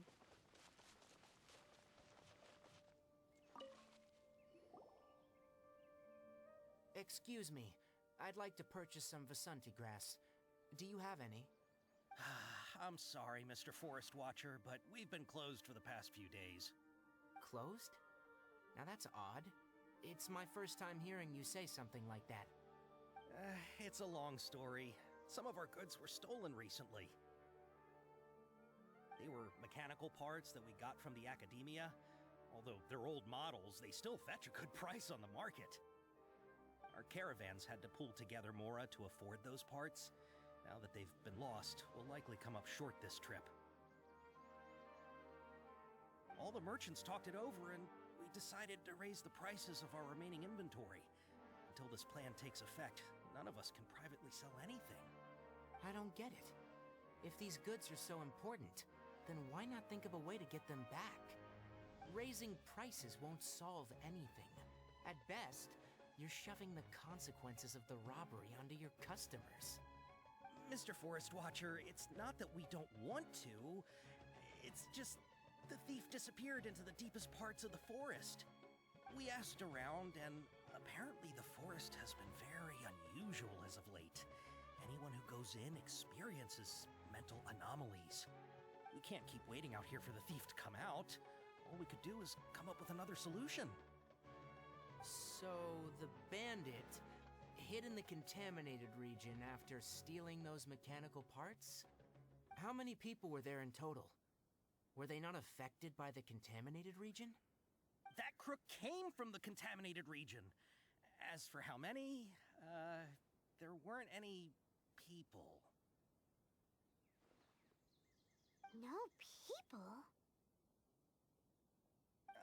Even if I tell you, you might not believe me. Fine. The thief that stole our parts was a huge mechanical crab! What the heck? The Avidia Forest has creatures like that? To be honest, I'd rather not think about it. It moved too skillfully to be new at this. It came out of nowhere. Before we could react, it swiped our goods and ran away. We were all shocked. By the time we came to our senses, the thief was already long gone. I see. If we help you retrieve your stolen goods, then business will return to normal? Oh, but of course! Not only that, but you'll become one of our caravan's VIPs on all future purchases of any... Enough. Tell me something that's actually useful. Any leads on that mechanical crab? Maybe one. After our goods were stolen, we specifically got someone to assess the situation. If you're interested, you can go and talk to them. All right. We'll go and have a word.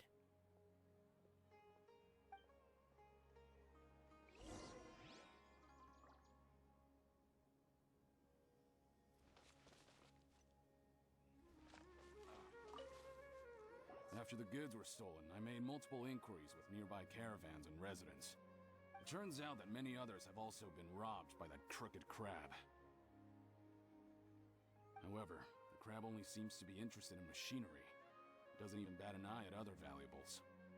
A caravan carrying a large amount of Mora had an uneventful trip, but another caravan had a child whose metal toy was taken. Whatever the case, that thing is a scourge. We'll eventually think of a way to get rid of it.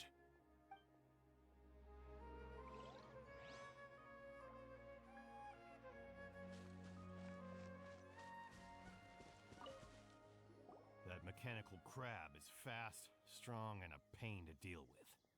10 of us might not even be able to take that thing head on. Didn't the Academia ban research on mechanical life forms years ago? Where did that thing come from? Our salaries even got slashed because of it. Who would have thought that that robber wasn't a human, but a mechanical crab? This is rough.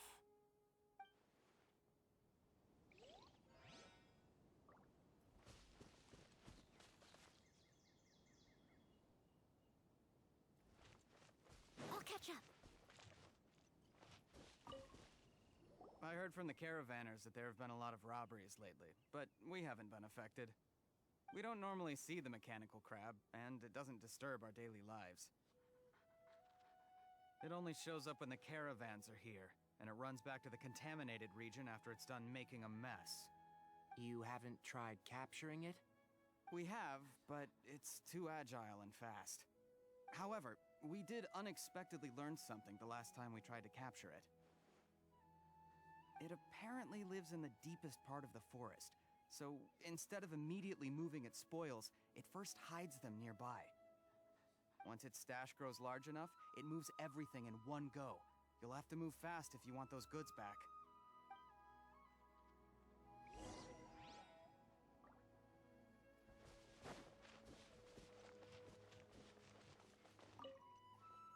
How are things? Did you make any progress? We learned of its behaviors, but much still remains unclear. Assuming normal operational status, mechanical constructs generally act according to their given commands. If I were its owner, I'd command it to steal more valuable things, or the mora you made. That would be the most efficient method. But it only goes after mechanical components. This doesn't make any sense. Right. It's really weird. So, you all found a way to retrieve our goods? Do you have any more mechanical parts with you? Yes, I still have a small bag of samples. They weren't taken since I keep them on me at all times. Oh, are you planning to... Under constant external conditions, organisms rarely initiate changes in their habits. Here's what we know so far. It has a mechanical composition, it lives in the contaminated region, and it comes out to steal mechanical components. If we have said components, we can lure it out, capture it, and then make observations for further conclusions. Well, chatting like this won't get us anywhere. We're only wasting time. You're right. We don't have any other options right now. This bag of samples is all yours, Mr. Forest Watcher. If you can get our goods back, the caravans will reward you generously. We don't need anything in return, but I'll be keeping this bag. I may have other uses for it later. We'll also need to borrow a sumpter beast. Our act has to be convincing if we want the crab to fall for it. Oh, yeah, no problem at all. If it means getting our things back, you can even borrow me to do whatever you need. I'll have to decline that offer. Anyway, we'll use the mechanical components and Sumpter Beast to pose as a transiting caravan and lure out the crab. Once it appears, capture it.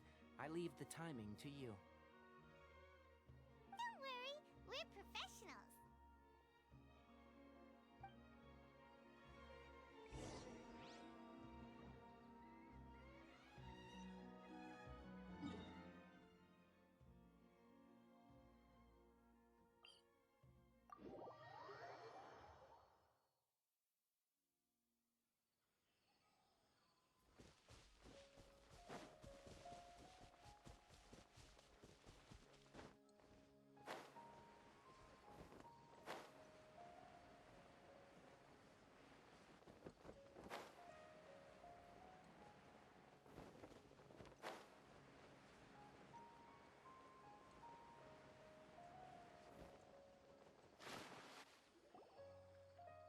Looking at the trade routes and the contaminated region's current perimeter, the goods were likely stolen somewhere around here.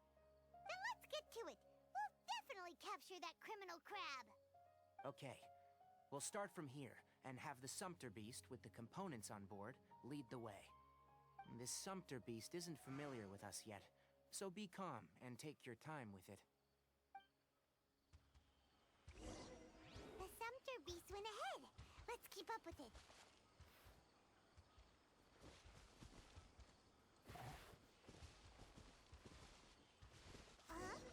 Why'd it stop? Looks like it's loafing around.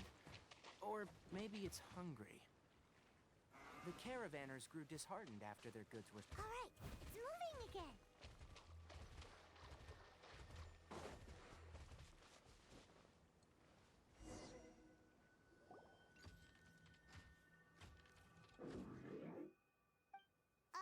Did you hear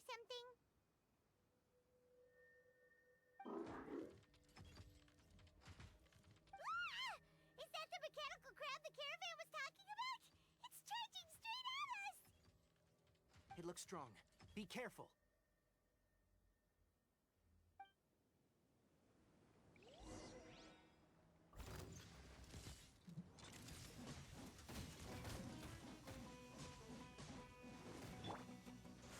Keep back! Motion to compel!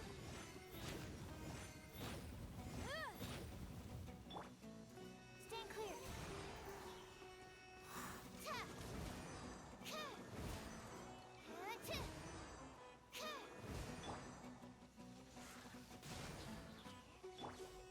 Incinerate!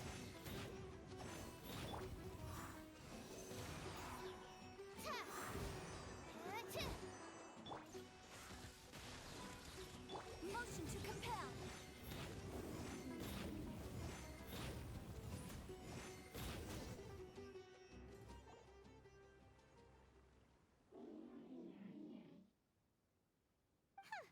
Just try to escape this time, you naughty caravan-robbing crab!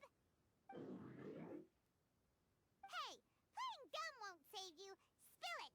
Why are you stealing so many mechanical parts?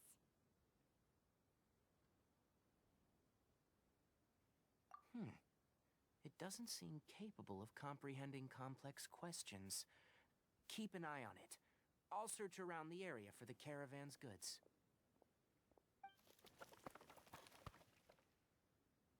I don't know why you're stealing mechanical parts, but they don't belong to you. Stolen items must be returned to their rightful owners. Any objections?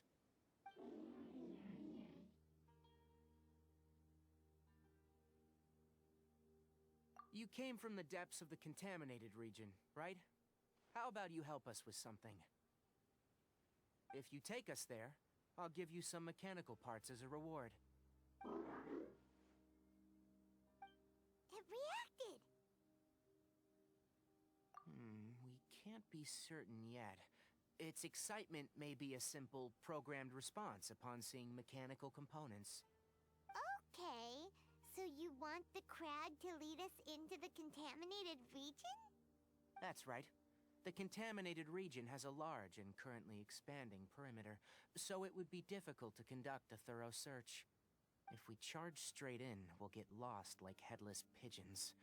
Also, our new friend here seems to be full of secrets. I've been studying this contaminated region recently, and I have a hypothesis of my own. So to be absolutely safe, it would be best to have a guide lead the way. Paimon gets it now. Does this scuttler understand what you're saying? It doesn't have to, as long as it isn't hostile towards us. I gave it some components that it will definitely take back to the contaminated region. So long as it doesn't attack us, we can simply follow along. It seems to be really happy. Listen to me. Wait for us here. No running off. We'll be back soon. If you're still here when we return, I'll give you another mechanical part as a reward. Understood?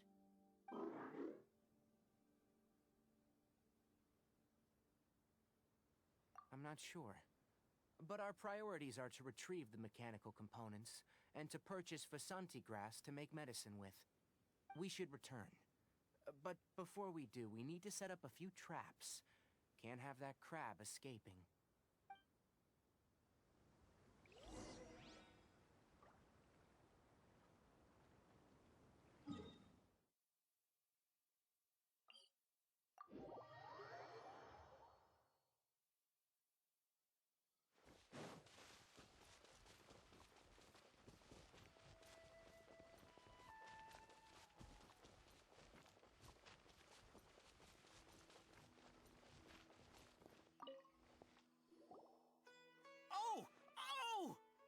These are the mechanical parts that were stolen!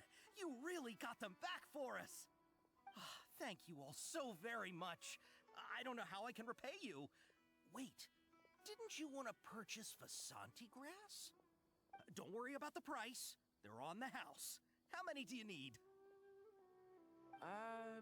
2 is enough. No, that won't do. Here, I'll throw in some more. No need. I've already received a reward from you. Reward? You mean that bag of mechanical parts? They aren't worth much compared to this merchandise. But those parts are very useful to me, just like the Vasanti grass.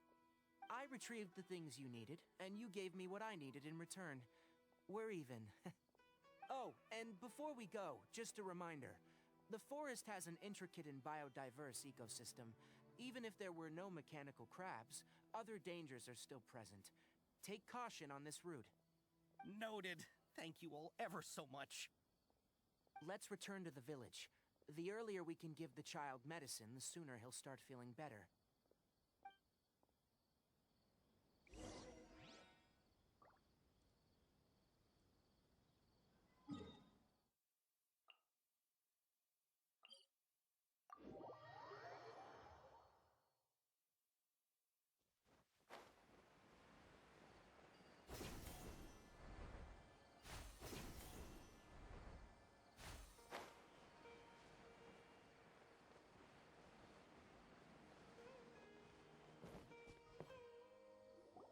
Oh!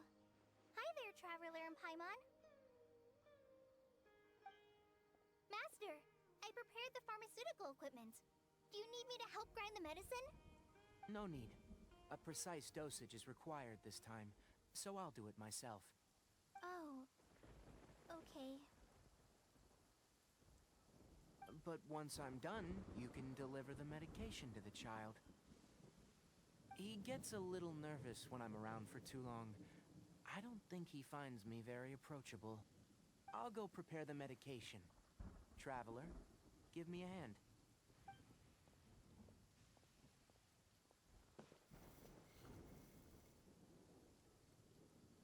How is he? Doing any better? I feel like he's doing a lot better, and his temperature is returning to normal. That's wonderful! Oh yeah, he asked me to tell you that Suna came by earlier, and he told her everything about the toy. Suna didn't get mad, so he wanted to thank you. Can I ask what happened? It's nothing. Did you prepare the traveling gear that I asked you to? Of course I did. Are you going somewhere far away? Yes, we're going to the contaminated region.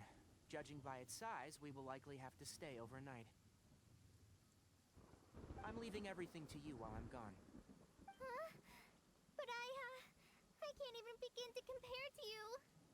Many things are learned by doing, and once they've been done, you'll realize that they weren't as difficult as you once thought they were. Deal with problems as you yourself see fit. You don't have to emulate me. That's right! You'll do great, Kale. All right, then I'll do my best. Master, Traveler, Paimon, take care of yourselves. I'm sure we'll be fine. I think you'll understand why once we arrive at the contaminated region. You put too much confidence in me. Anyway, like you said, things will likely be uneventful. Let's return and find that crab.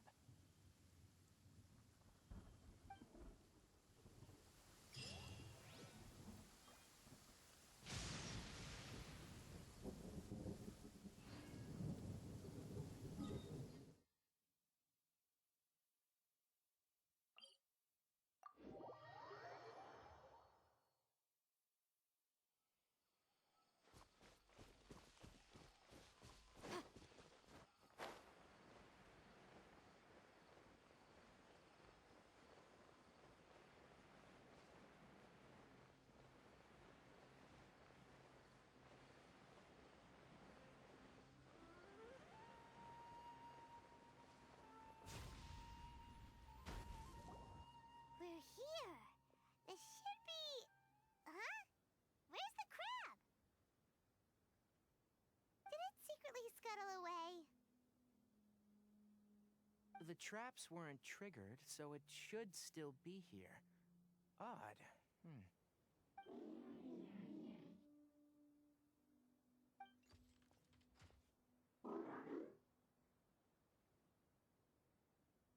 You honored our agreement and waited here until we returned.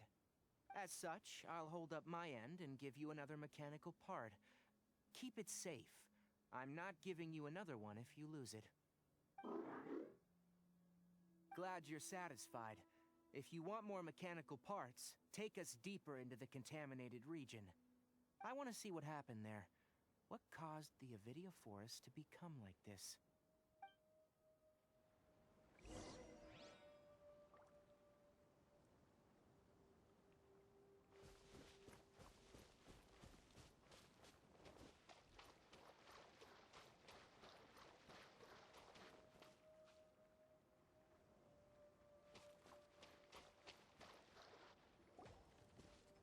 So this is the contaminated region that everyone's been talking about. Oh, it definitely looks different from normal. It's like really creepy and suffocating. Do you feel unwell at all? Good. It's as I predicted. Elemental power confers a degree of resistance against the contaminated region's influence. How do you know that? Well, I haven't entered the contaminated region for a proper investigation, but I've conducted quite a few controlled experiments. My observations during our time here have all but confirmed my hypothesis. Look at these flowers. How are they different from normal?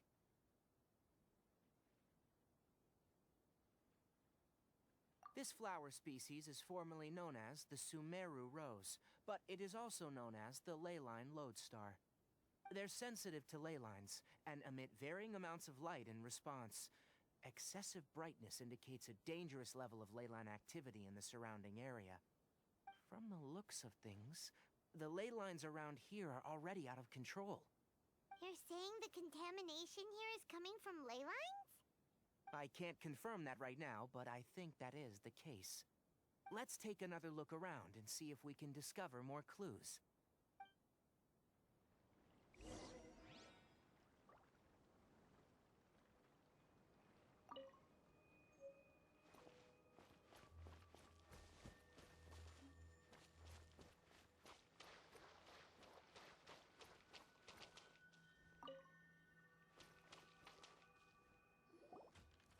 You know, we haven't seen any animals this entire time.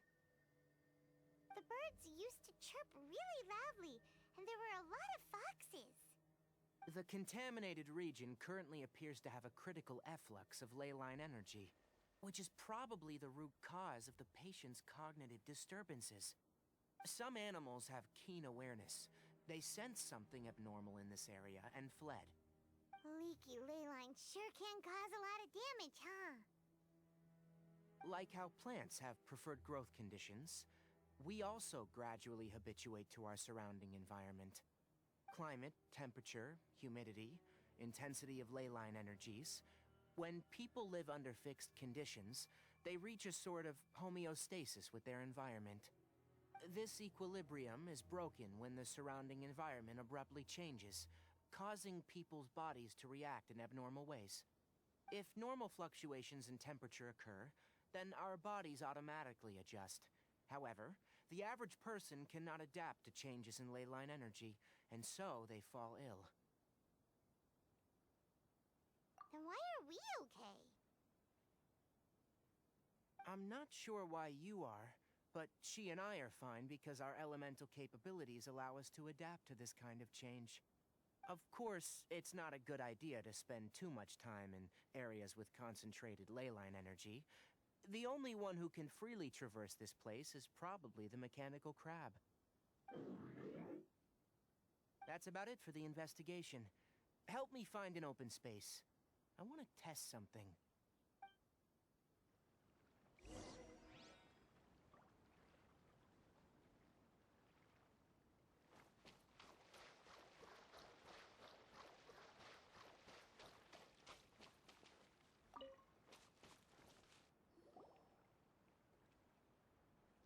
Environment. No wind. Target parameters. Normal. Setup complete. Excellent. Looks like it's working. What's this? A purification device I made. It can absorb excess ley line energy and temporarily stabilize an area. What a neat thing! Let's set up more and cover the entire region! I wouldn't mind if that would actually work. Unfortunately, once this contamination is present, it isn't something that a few purification devices can fix.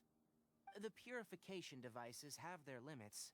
At best, they can only prevent the contaminated region from expanding temporarily. If we want to permanently eradicate the contamination from the leyline effluence, we'll need to tackle the source. That's right. Huh?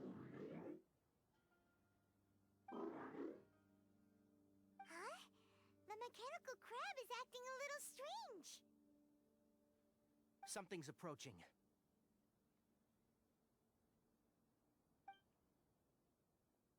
So that's it. Now that the leyline energy has stabilized, the monsters that had left are starting to return. Get rid of them quickly. Don't let them get close to the purification device.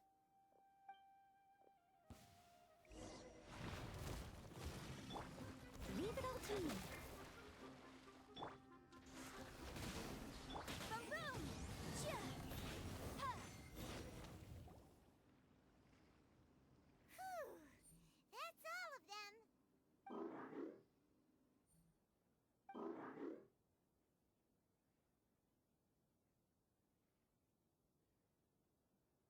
Hey!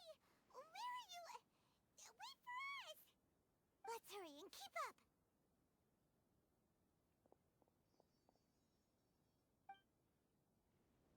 The mechanical crab went that way! Let's keep up! Help! Help! Incinerate! Chia! Swirl, Mark 2! Get back! Inadmissible evidence! Motion to compel!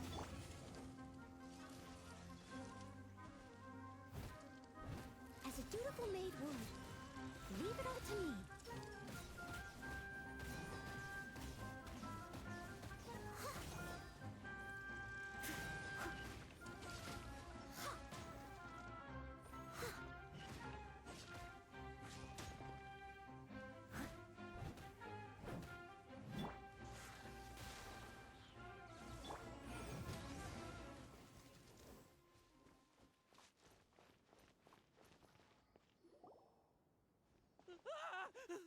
Spare me!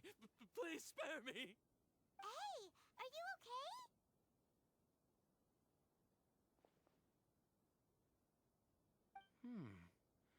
These injuries are superficial. Don't move. I'll patch you up. Who are you all? What happened to those mechanical monsters? Don't worry, we took care of them. Oh, good. That's, good. It's a monster! Hurry, attack it!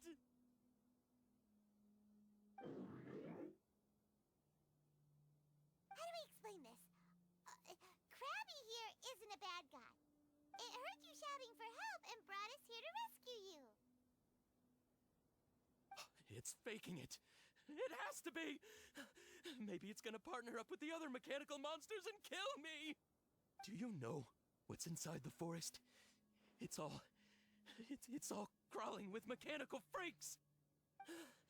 I just came here to pick herbs, but I accidentally went into the contaminated region and almost died. I gotta get out of here. Ah, yes. Yes, I have to escape.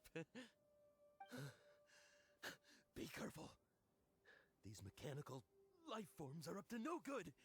It'd be best if you stayed far, far away from them. No wonder the Academia wanted to completely ban the existence of mechanical life forms. Those things should be annihilated! Are you okay? His inarticulate speech and bodily tremors indicate psyche disruption. He's been inside the contaminated region for too long. We've purified the leyline energy over there. Follow this path out and you'll soon see the village. When he gets to the village, someone will bring him to Kale for help. I already prepared medication that will return him to normal.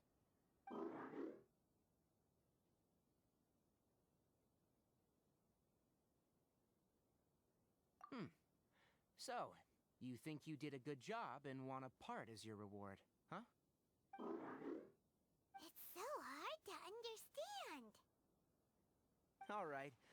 Regardless of what you're thinking, you did some real good this time. That's why I'll give you another mechanical part. Need any help with it? Guess not. Well, make sure to hang on to it. What was going through your owner's mind when he made you? I wonder. You're like a giant mechanical crab on the outside and a fluffy little hamster on the inside. And also, how do you feel about that person saying that you're as evil as the other mechanical life forms? Okay, it definitely doesn't understand you. It seems like it possesses limited understanding, only towards matters related to mechanical components. Help others to get parts, that's probably its thought process. As for why it, rather, its owner, is collecting so many components, I'm not sure. It's getting late. Let's set up camp for the night. We'll explore further tomorrow after a night's rest.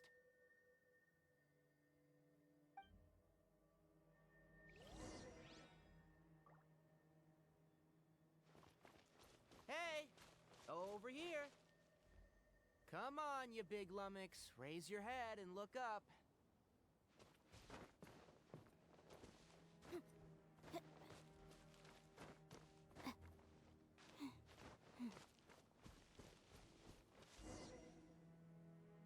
Let's set up camp here. Alright, Paimon also thinks it's a good spot. Oh. Any particular reason? This place is perfect to put up a big tent. We can also set up a cooking pot and cook tons of delicious food.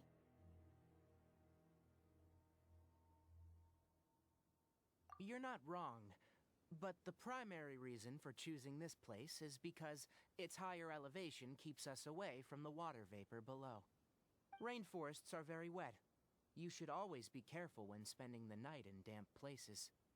For the next tasks at hand, let's divide and conquer. I'll set up the tent. You'll be in charge of making the fire, and Paimon will forage for edibles nearby.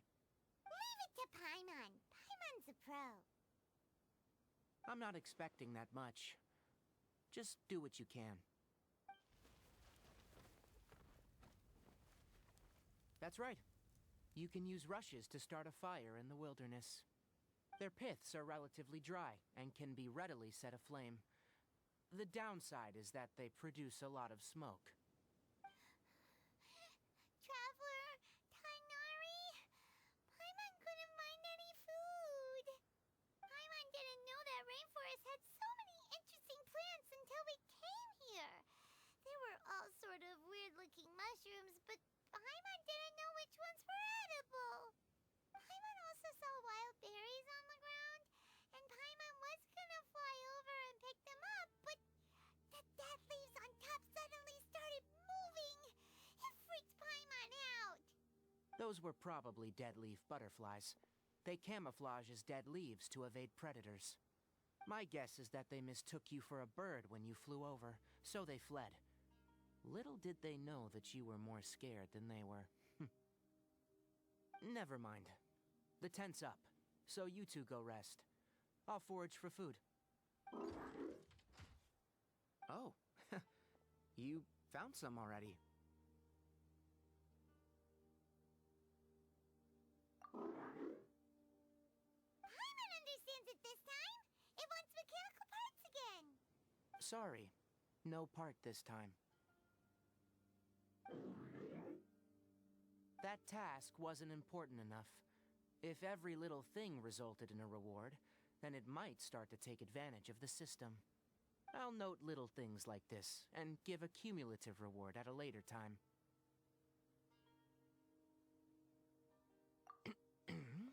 That is one reason. It looks really After some further thought, it might come up with some weird misunderstanding if I don't give it something. All right, here's another for you. I'm off to prepare dinner. We'll take shifts on lookout duty tonight. You two can sleep first. I'll wake you up later. We need lookouts? Yes. Even though most animals fled because of the ley lines, we can't completely let down our guard. It's settled then. I'll set up some pest-repelling devices so, poisonous insects don't come crawling into the tent. Have a good night. Not too good, though.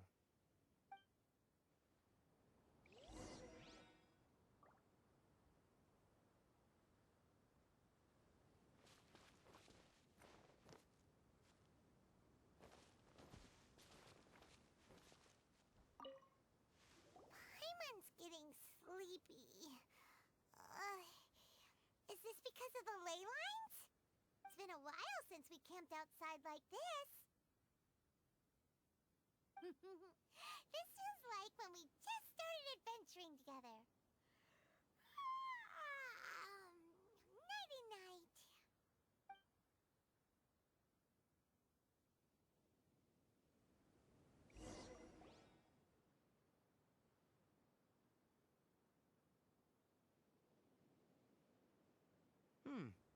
You're awake earlier than I expected. Did you sleep well? That's good. I was worried that you two wouldn't be able to sleep, so I used 2 of my homemade incenses. Don't worry, they're made from all natural ingredients. They have a light fragrance and aren't harmful to the body. Speaking of which, have you seen the crab? It was scampering around over there just now, but I don't know where it went. So you can tell, my suspicion is less towards the crab and more directed to its unrevealed owner. A ley line effluence of this magnitude occurred without any warning. Someone probably disrupted the natural flow of the ley lines. Until we fully understand the situation, take extra caution. The academia has banned mechanical lifeform research for years, so the origin of these creatures is very suspect. Topics related to mechanical lifeforms were popular in the Spontamod for a time. Some of my juniors had also thrown themselves into such research. They proposed an intriguing idea. Use our knowledge to create a new and practical lifeform that could help humanity conquer nature. However, no matter which modules or parts are installed, a machine is innately a construct that receives and executes commands. They can never possess self-awareness like us or other living organisms. In their pursuit to discover the differences between mechanical and biological lifeforms, zealous researchers performed unregulated vivisections and other absurdly cruel experiments on animals. Research on mechanical lifeforms was thus banned. The irony is that the researchers became even more impetuous afterward. Who knows? Maybe the subject will be unbanned in a few years.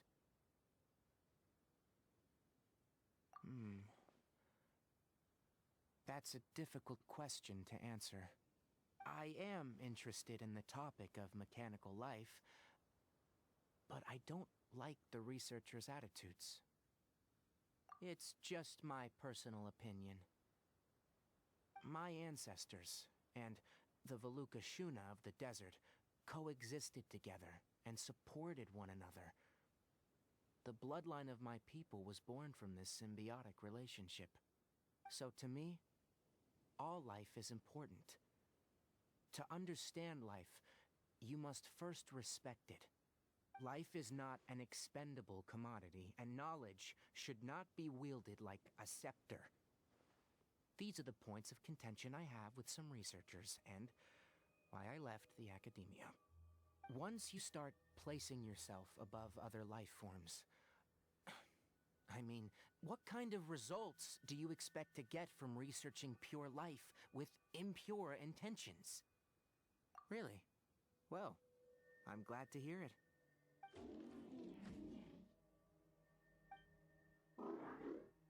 Coffee? Did you prepare this for us? All right. Seeing that you're working so hard to help out, I'll give you another part. You're not planning on using it? Many of your own parts are critically degraded, and you're running low on power. All right. Suit yourself. Oh, and thanks for the coffee, but I'm about to go to sleep. Leave it with her. The night watch is yours. Stay safe.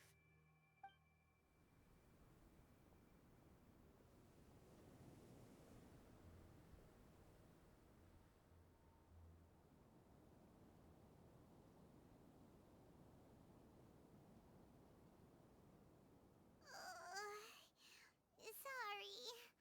Paimon slept through the entire night. Really? You're not mad? Don't worry. Paimon will be sure to stay awake next time. Good morning, Traveler and Paimon. A quick question. Do you feel off at all?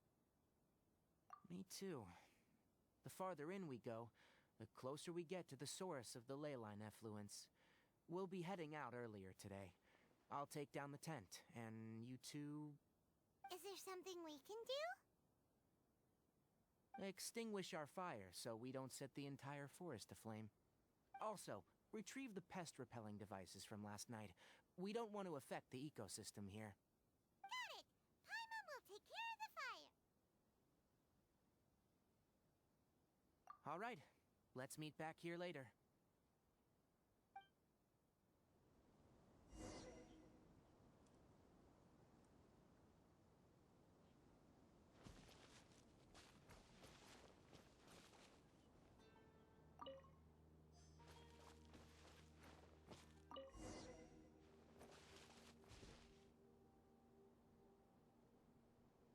All right, it's about time to head out.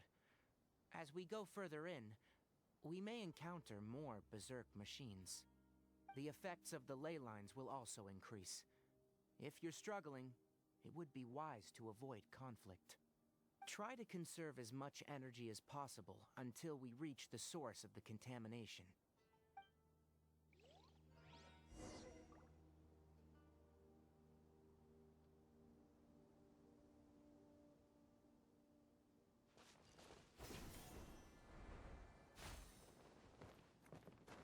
As I thought, the closer we get to the contamination source, the more mechanical monsters that appear.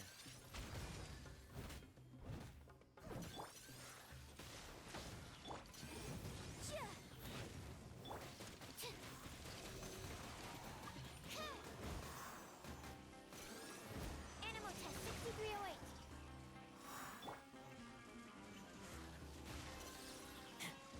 Incinerate!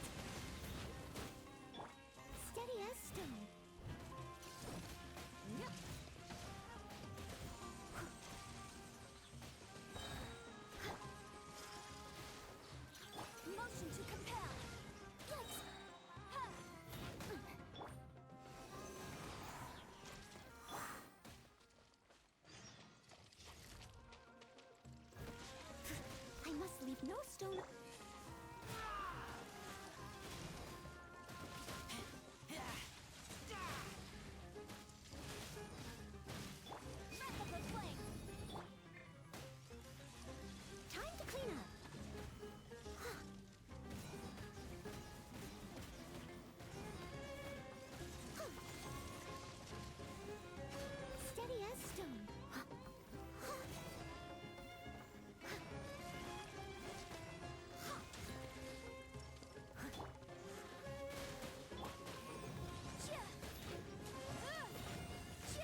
Upon closer inspection, the plants here are really different.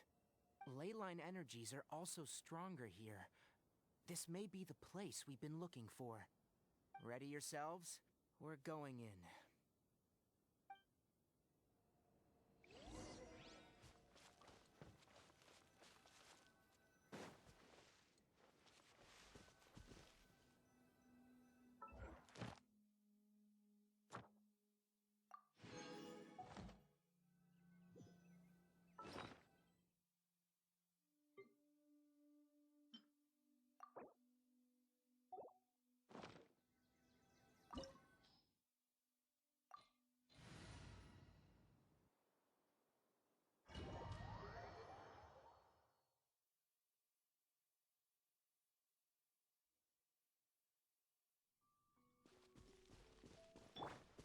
There's a ton of mechanical monsters here.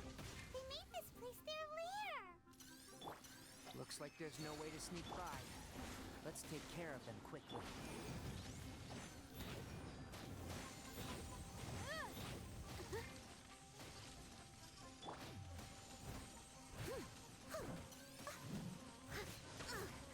I missed a spot. Leave it all to me. And Shroud!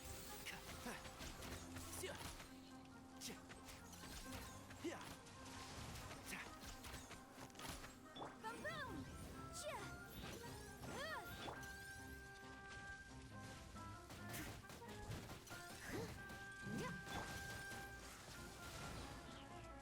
Incinerate! Absorption test.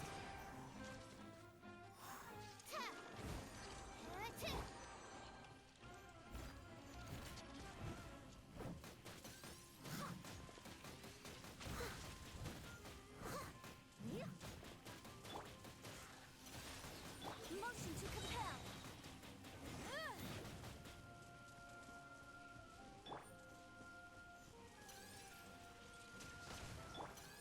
I'll uproot you!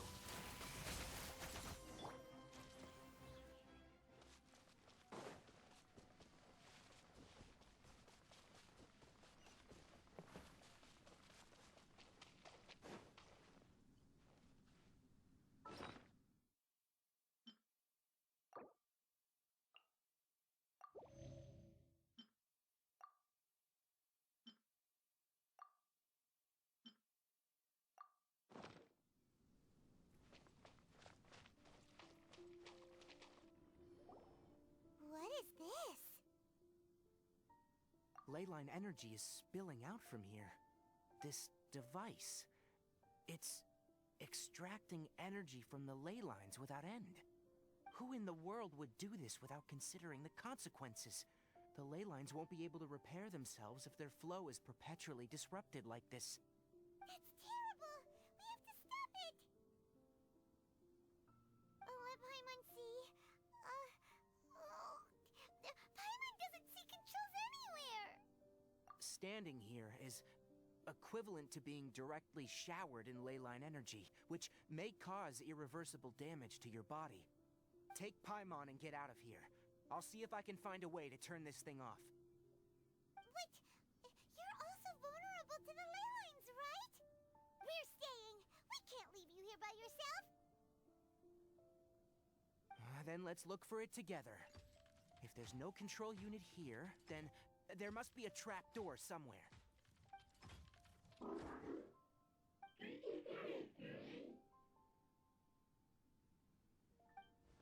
You know where it is? Hey! Wait for us!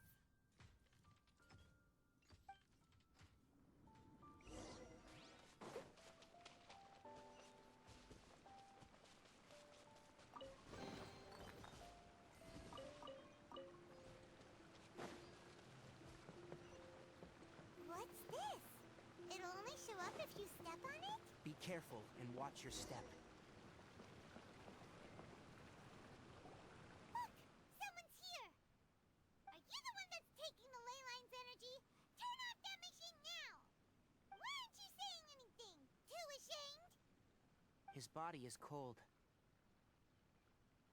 It's emaciated, and his eyes are sunken, likely from chronic malnourishment and stress. He collapsed and never got back up. What exactly happened here? Almost forgot about you. Here. This is the last one. What is it doing? I'm not sure. Judging by this room's layout, this place was a laboratory. We should find a repository of research documents if we keep going.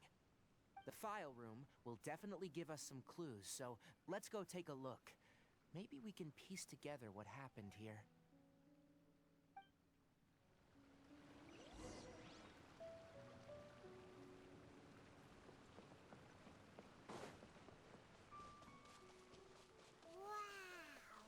It's huge in here!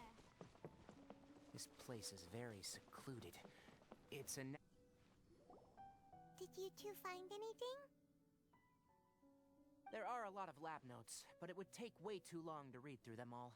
I found a tape recording used for an experiment, and based on its serial number, it's from 2 years ago. Tape recording? Yes.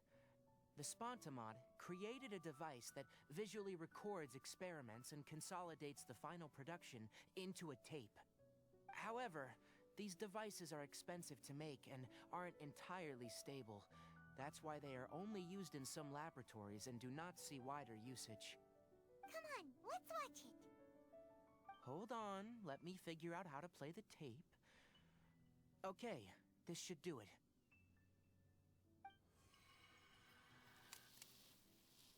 Kakata? Kakata? Seriously, I look away for 1 second and you're gone?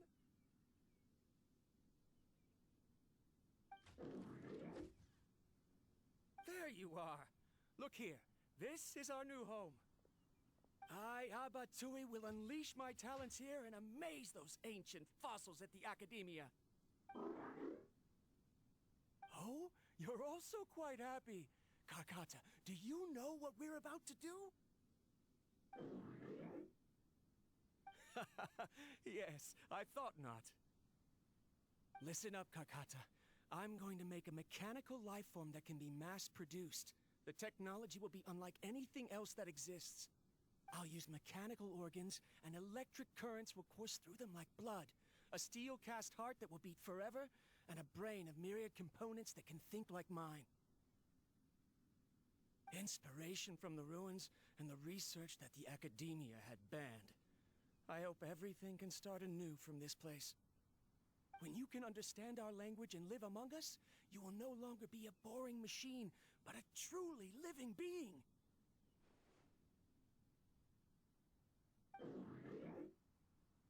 It's fine. You will understand. One day, you will understand me.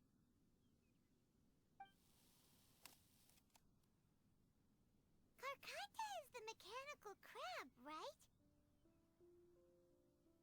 And that researcher named Abatui said he wanted to prove something to the Academia? I remember now. I had a junior researcher named Abatui. He was expelled from the Academia for researching mechanical life forms. Junior researcher? Yeah? What's wrong? Nothing. Paimon was just wondering, doesn't Abatui look older than you? He is, but academic progression isn't tied to age. I finished my studies a while ago, so subsequent students generally considered me as their senior. Oh! Of course, age can be an issue. For a while, people, always dragged me into pictures. I felt like some kind of animal on display. That isn't important. Let's go and see if we can find other tape recordings.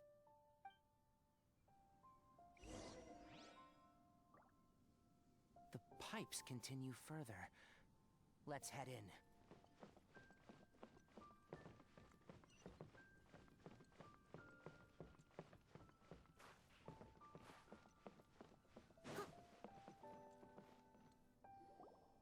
Look! Paimon found another tape! A Let Paimon see. It's from a half a year ago! That's quite the time gap. I wonder what happened in between. It's rare that you malfunction because of an operational error. Seems that making coffee is still somewhat difficult for you. Or is there an issue with my set parameters?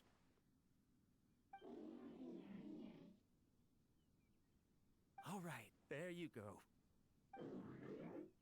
Water entered the Keela and caused it to short circuit, so it couldn't receive signals from the ganglion. Look at me, talking to you like this. You can't understand me anyway, can you? It's fine. I swapped in some new parts, so you should be all right now. Try moving around. Everything in working order? Be more careful next time. We're tight on money right now, so we don't have a lot of parts or power to spare. I'm glad. Karkata, did you know? Yesterday, I dreamed that you could talk.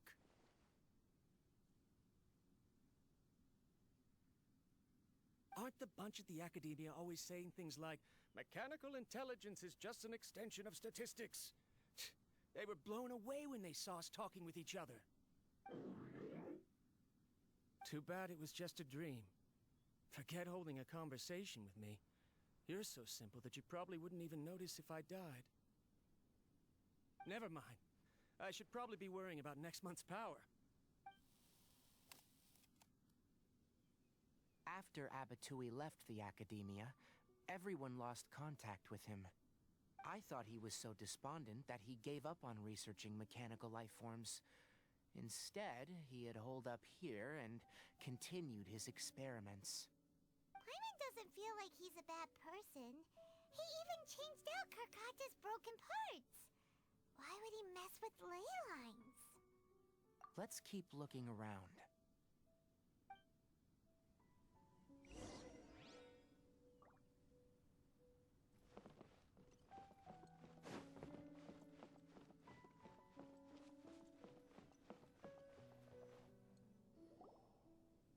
Following the serial numbers, the next recording should be here. The writing is sloppy. Perhaps his state of mind had changed. There's also an undated tape in the wrong spot. It doesn't seem like Abatui put it there.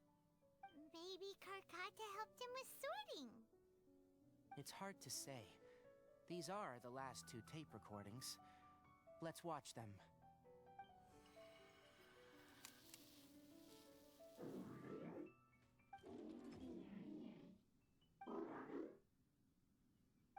Sorry, Karkata. I was just thinking about something. Today might become a special day.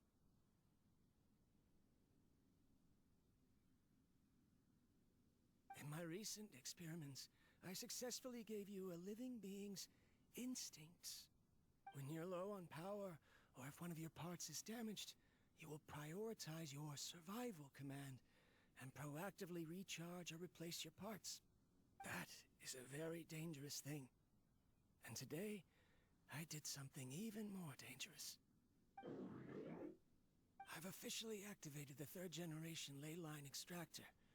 The ley lines will serve as our power source from now on. Conducting research on mechanical life forms requires a large amount of power.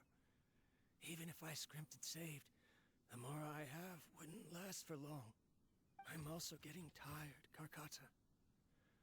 I don't know what's driving me to continue with this research anymore. They say that even if it simulates the operation of a living creature's organs, a machine is still an ice-cold tool. I want to prove them wrong. I want to turn you into a living, breathing, and talking being.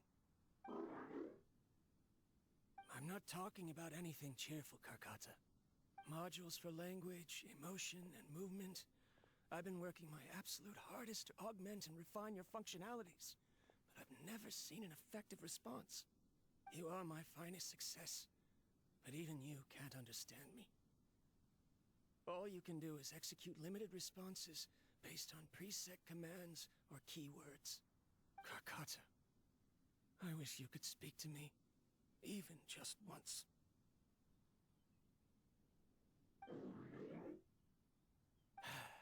Yes, you cannot understand me, so you cannot answer me either. It is what it is. In a few days, I'll sell the failed ley line extractor for some more and continue my experiments. Life goes on, and I have to as well. I don't have any other choice. This is new. If I place another 2 control modules here to simulate the brain's thalamus... of course my heart decides to act up now. Why did I cut medication from our expenses? Karkata, come help me.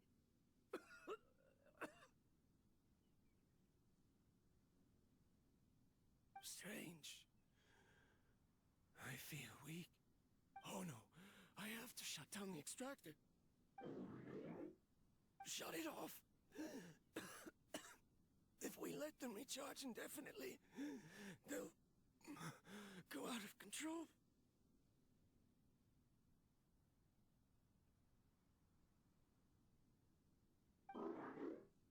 Right. I never input a command to shut down the extractor, so you don't understand what I'm saying. In the end, it's just like the academia said. Mechanical life forms only bring danger. My research... was there any point to it at all?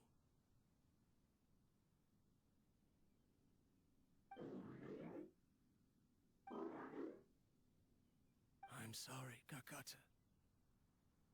In the end, I still wasn't able to turn you into a true mechanical life form. I see. So, the ley line effluence was an accident. After Abatui's unexpected death, the mechanical monsters were driven by their instincts and continuously drew out power from the ley line extractor. This eventually resulted in severe damage to the ley lines. Paimon understands. Then why didn't Karkata go haywire like the other machines? Because Karkata is different from the other machines. To Abatui, for a machine to truly be considered a mechanical life form, it must possess features similar to any other living organism. It should be structured similarly, it must be able to cry and laugh, and it must have the capacity for independent thought.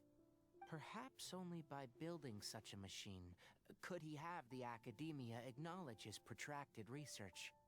But if he had slowed down and saw Karkata as a friend instead of as an experimental product, he would have noticed. Karkata can't speak, and yet it cares about Abatui far more than it does about itself. What does that mean? You'll see in a bit, but before that, we have a more urgent task at hand. First, let's find the control unit for the ley line extractor and shut it down.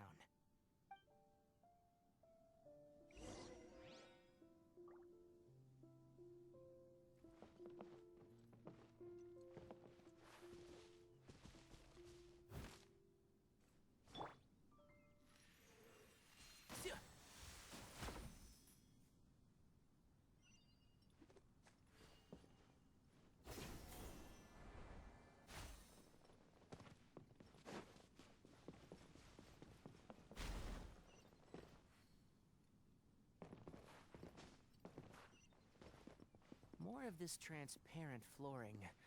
It feels like a maze.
below us is the final room. The control unit is likely in there. The way ends here. Wanna try jumping down?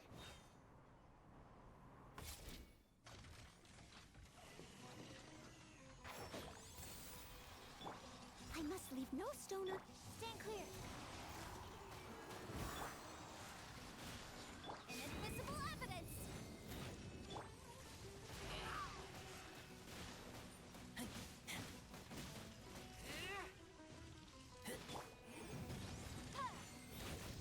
Animal test 6308. Stand clear. If at first you don't succeed, as a good knight should, leave it all to me.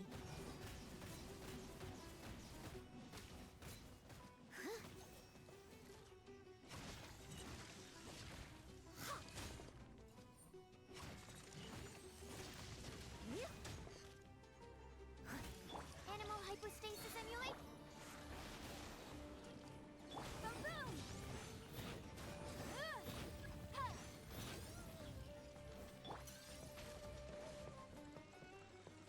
Steady as stone.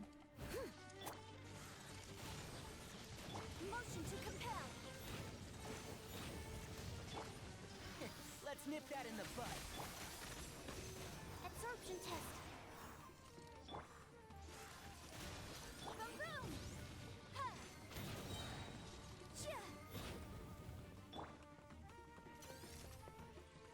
I must leave no stone unturned.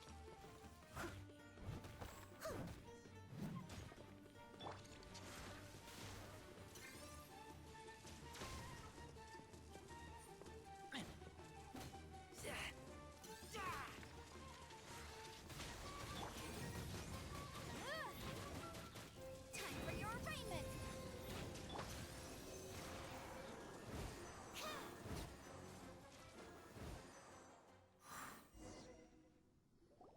This should be the control unit. Once we turn it off, the leyline extractor should also shut down.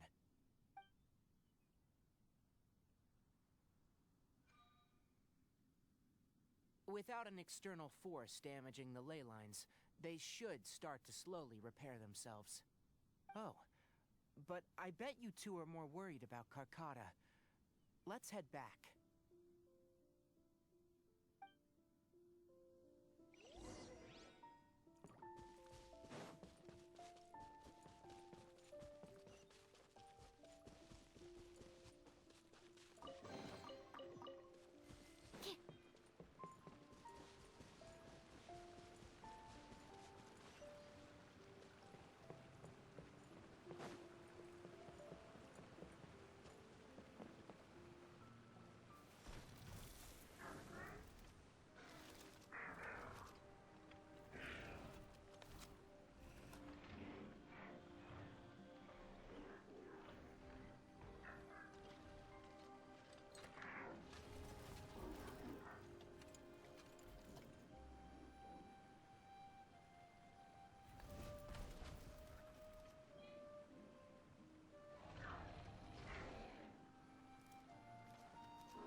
So, Carcata has been collecting parts because it thinks doing so will fix its owner? Carcata is unable to understand the concept of death. However, it probably remembers when Abatui replaced its parts when it malfunctioned, and how that restored it to an operational state. It's true that Carcata isn't able to think or understand many topics, but it is like a small child that imitates what adults do. So that's why it kept stealing mechanical parts. But it can't repair its owner, no matter how hard it tries. Yes, but the important thing is that it formed the thought of wanting to repair Abatui. Who knows how this thought came to be, but it has even suppressed the instincts that Abatui had installed. If it really is as we've predicted, this research truly will make waves in the academia. It might have been possible to achieve this with ancient technology, but no one has been able to do the same with modern tools. Karkata? Karkata? Can you hear Paimon? Tighnari says you're awesome! It reached its limit. It hasn't recharged this entire time, nor has it replaced its severely damaged parts. It's truly a miracle that it managed to hang on for so long. I'm gonna go confirm that the ley line extractor has shut down. Come with me. Let them be alone for a while.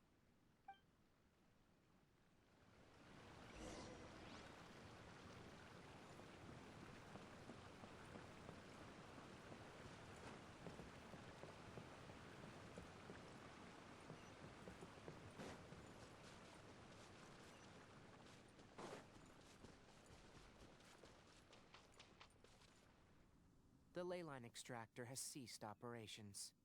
Traces of ley line energy are still in the atmosphere, but the effluence's source has been stopped. The purification devices will handle the rest. Moving on. Those affected by the ley lines need immediate care.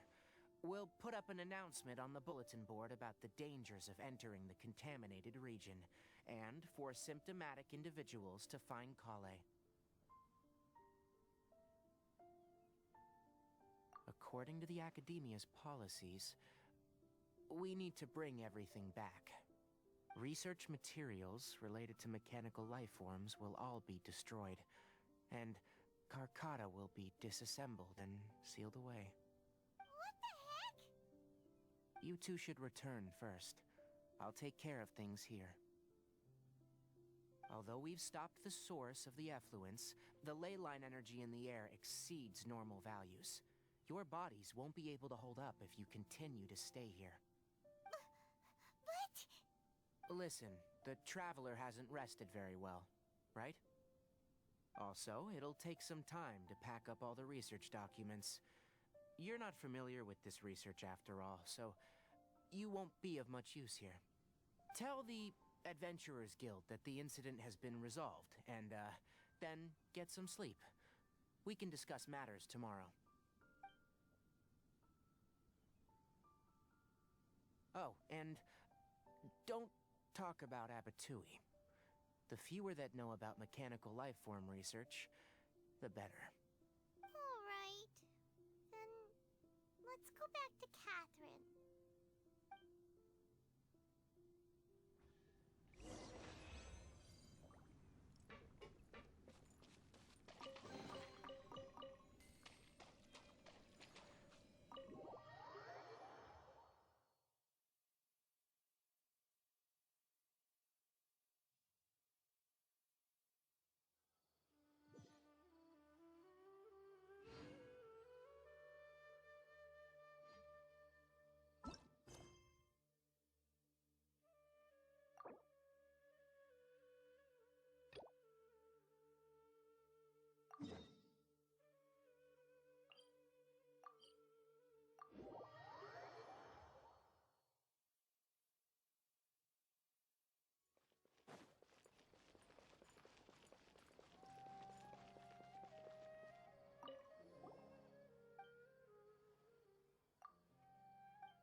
Anyway, so the contaminated region turned out to be a ley line effluence deep in the forest.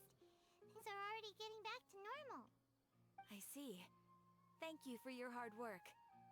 Once the excess leyline energy dissipates from the air, we should be able to make an announcement for residents to resume their normal activities.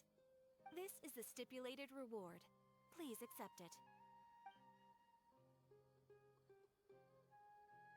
Is Karkata going to be sent back to the Academia?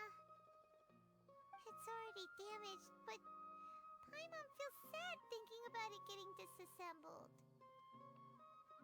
Oh, then how about we find Tighnari tomorrow and ask him not to do that? Paimon really wants to go right now, but Tighnari said that we would discuss matters tomorrow. We'll probably make him mad if we go now, huh? Alright then, we'll find Tighnari tomorrow and tell him not to disassemble Karkata.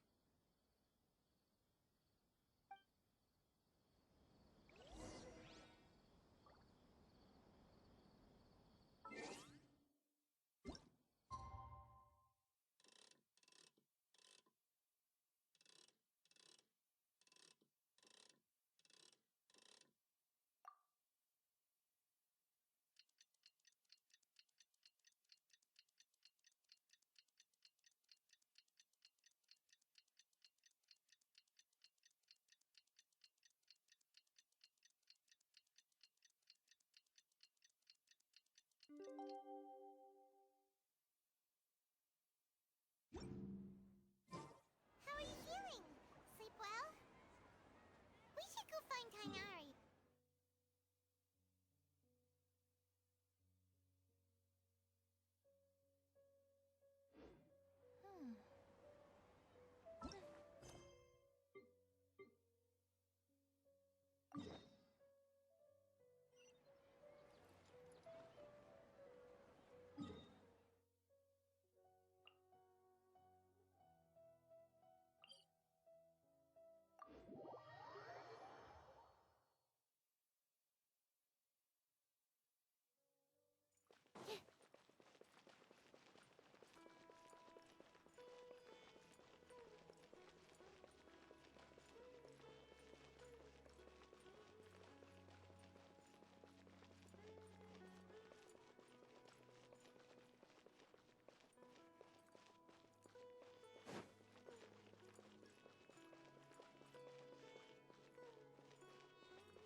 Keep your voice down.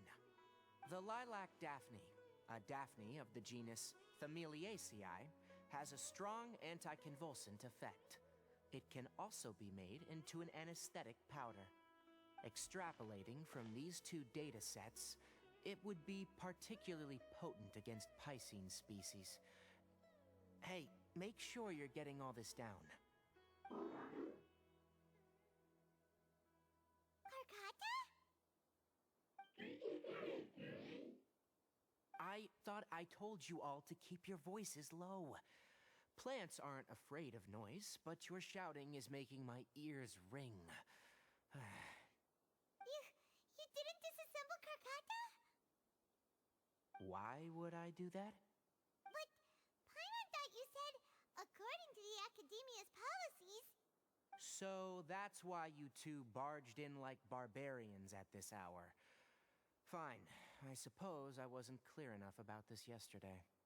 What I meant was, according to the Academia's policies, all products of research must be destroyed. That's why we can't let the Academia discover that place. Anyway, the first thing I did was repair Karkata. During my time at the Academia, I took an elective course at the Spontamod. Who knew it would prove useful one day? We then buried Abatui together. After organizing the research materials, I kept some as a souvenir. Most of it was burned to hide the evidence. I'm not with the Academia, so what do their policies have to do with me? On the other hand, I am the Forest Watcher of the Avidia Forest. I have a duty to protect all life in the forest. All life brought forth in this world has meaning, and Karkata is no exception. If it exists, then it shouldn't be carelessly abandoned or destroyed. That's great! Wait, you just said life form. You recognize Karkata as a true living being now? The possibility exists is all. It's hard to explain Karkata's efforts to repair Abatui. Abatui only left behind a small portion of his research. Who knows how many commands he installed? Maybe a conflict between all those commands resulted in this sort of behavior. From a more rigorous perspective, it is impossible to conclude that Karkata is a real life form. But the possibility exists. I am willing to believe in that. By the way, I'm not interested in continuing research on this subject. I'm just letting it hang out here because this place is relatively secluded. But as things stand now, it wouldn't be a bad idea to make it my research assistant. At the very least, it can record my experiments. What do you think?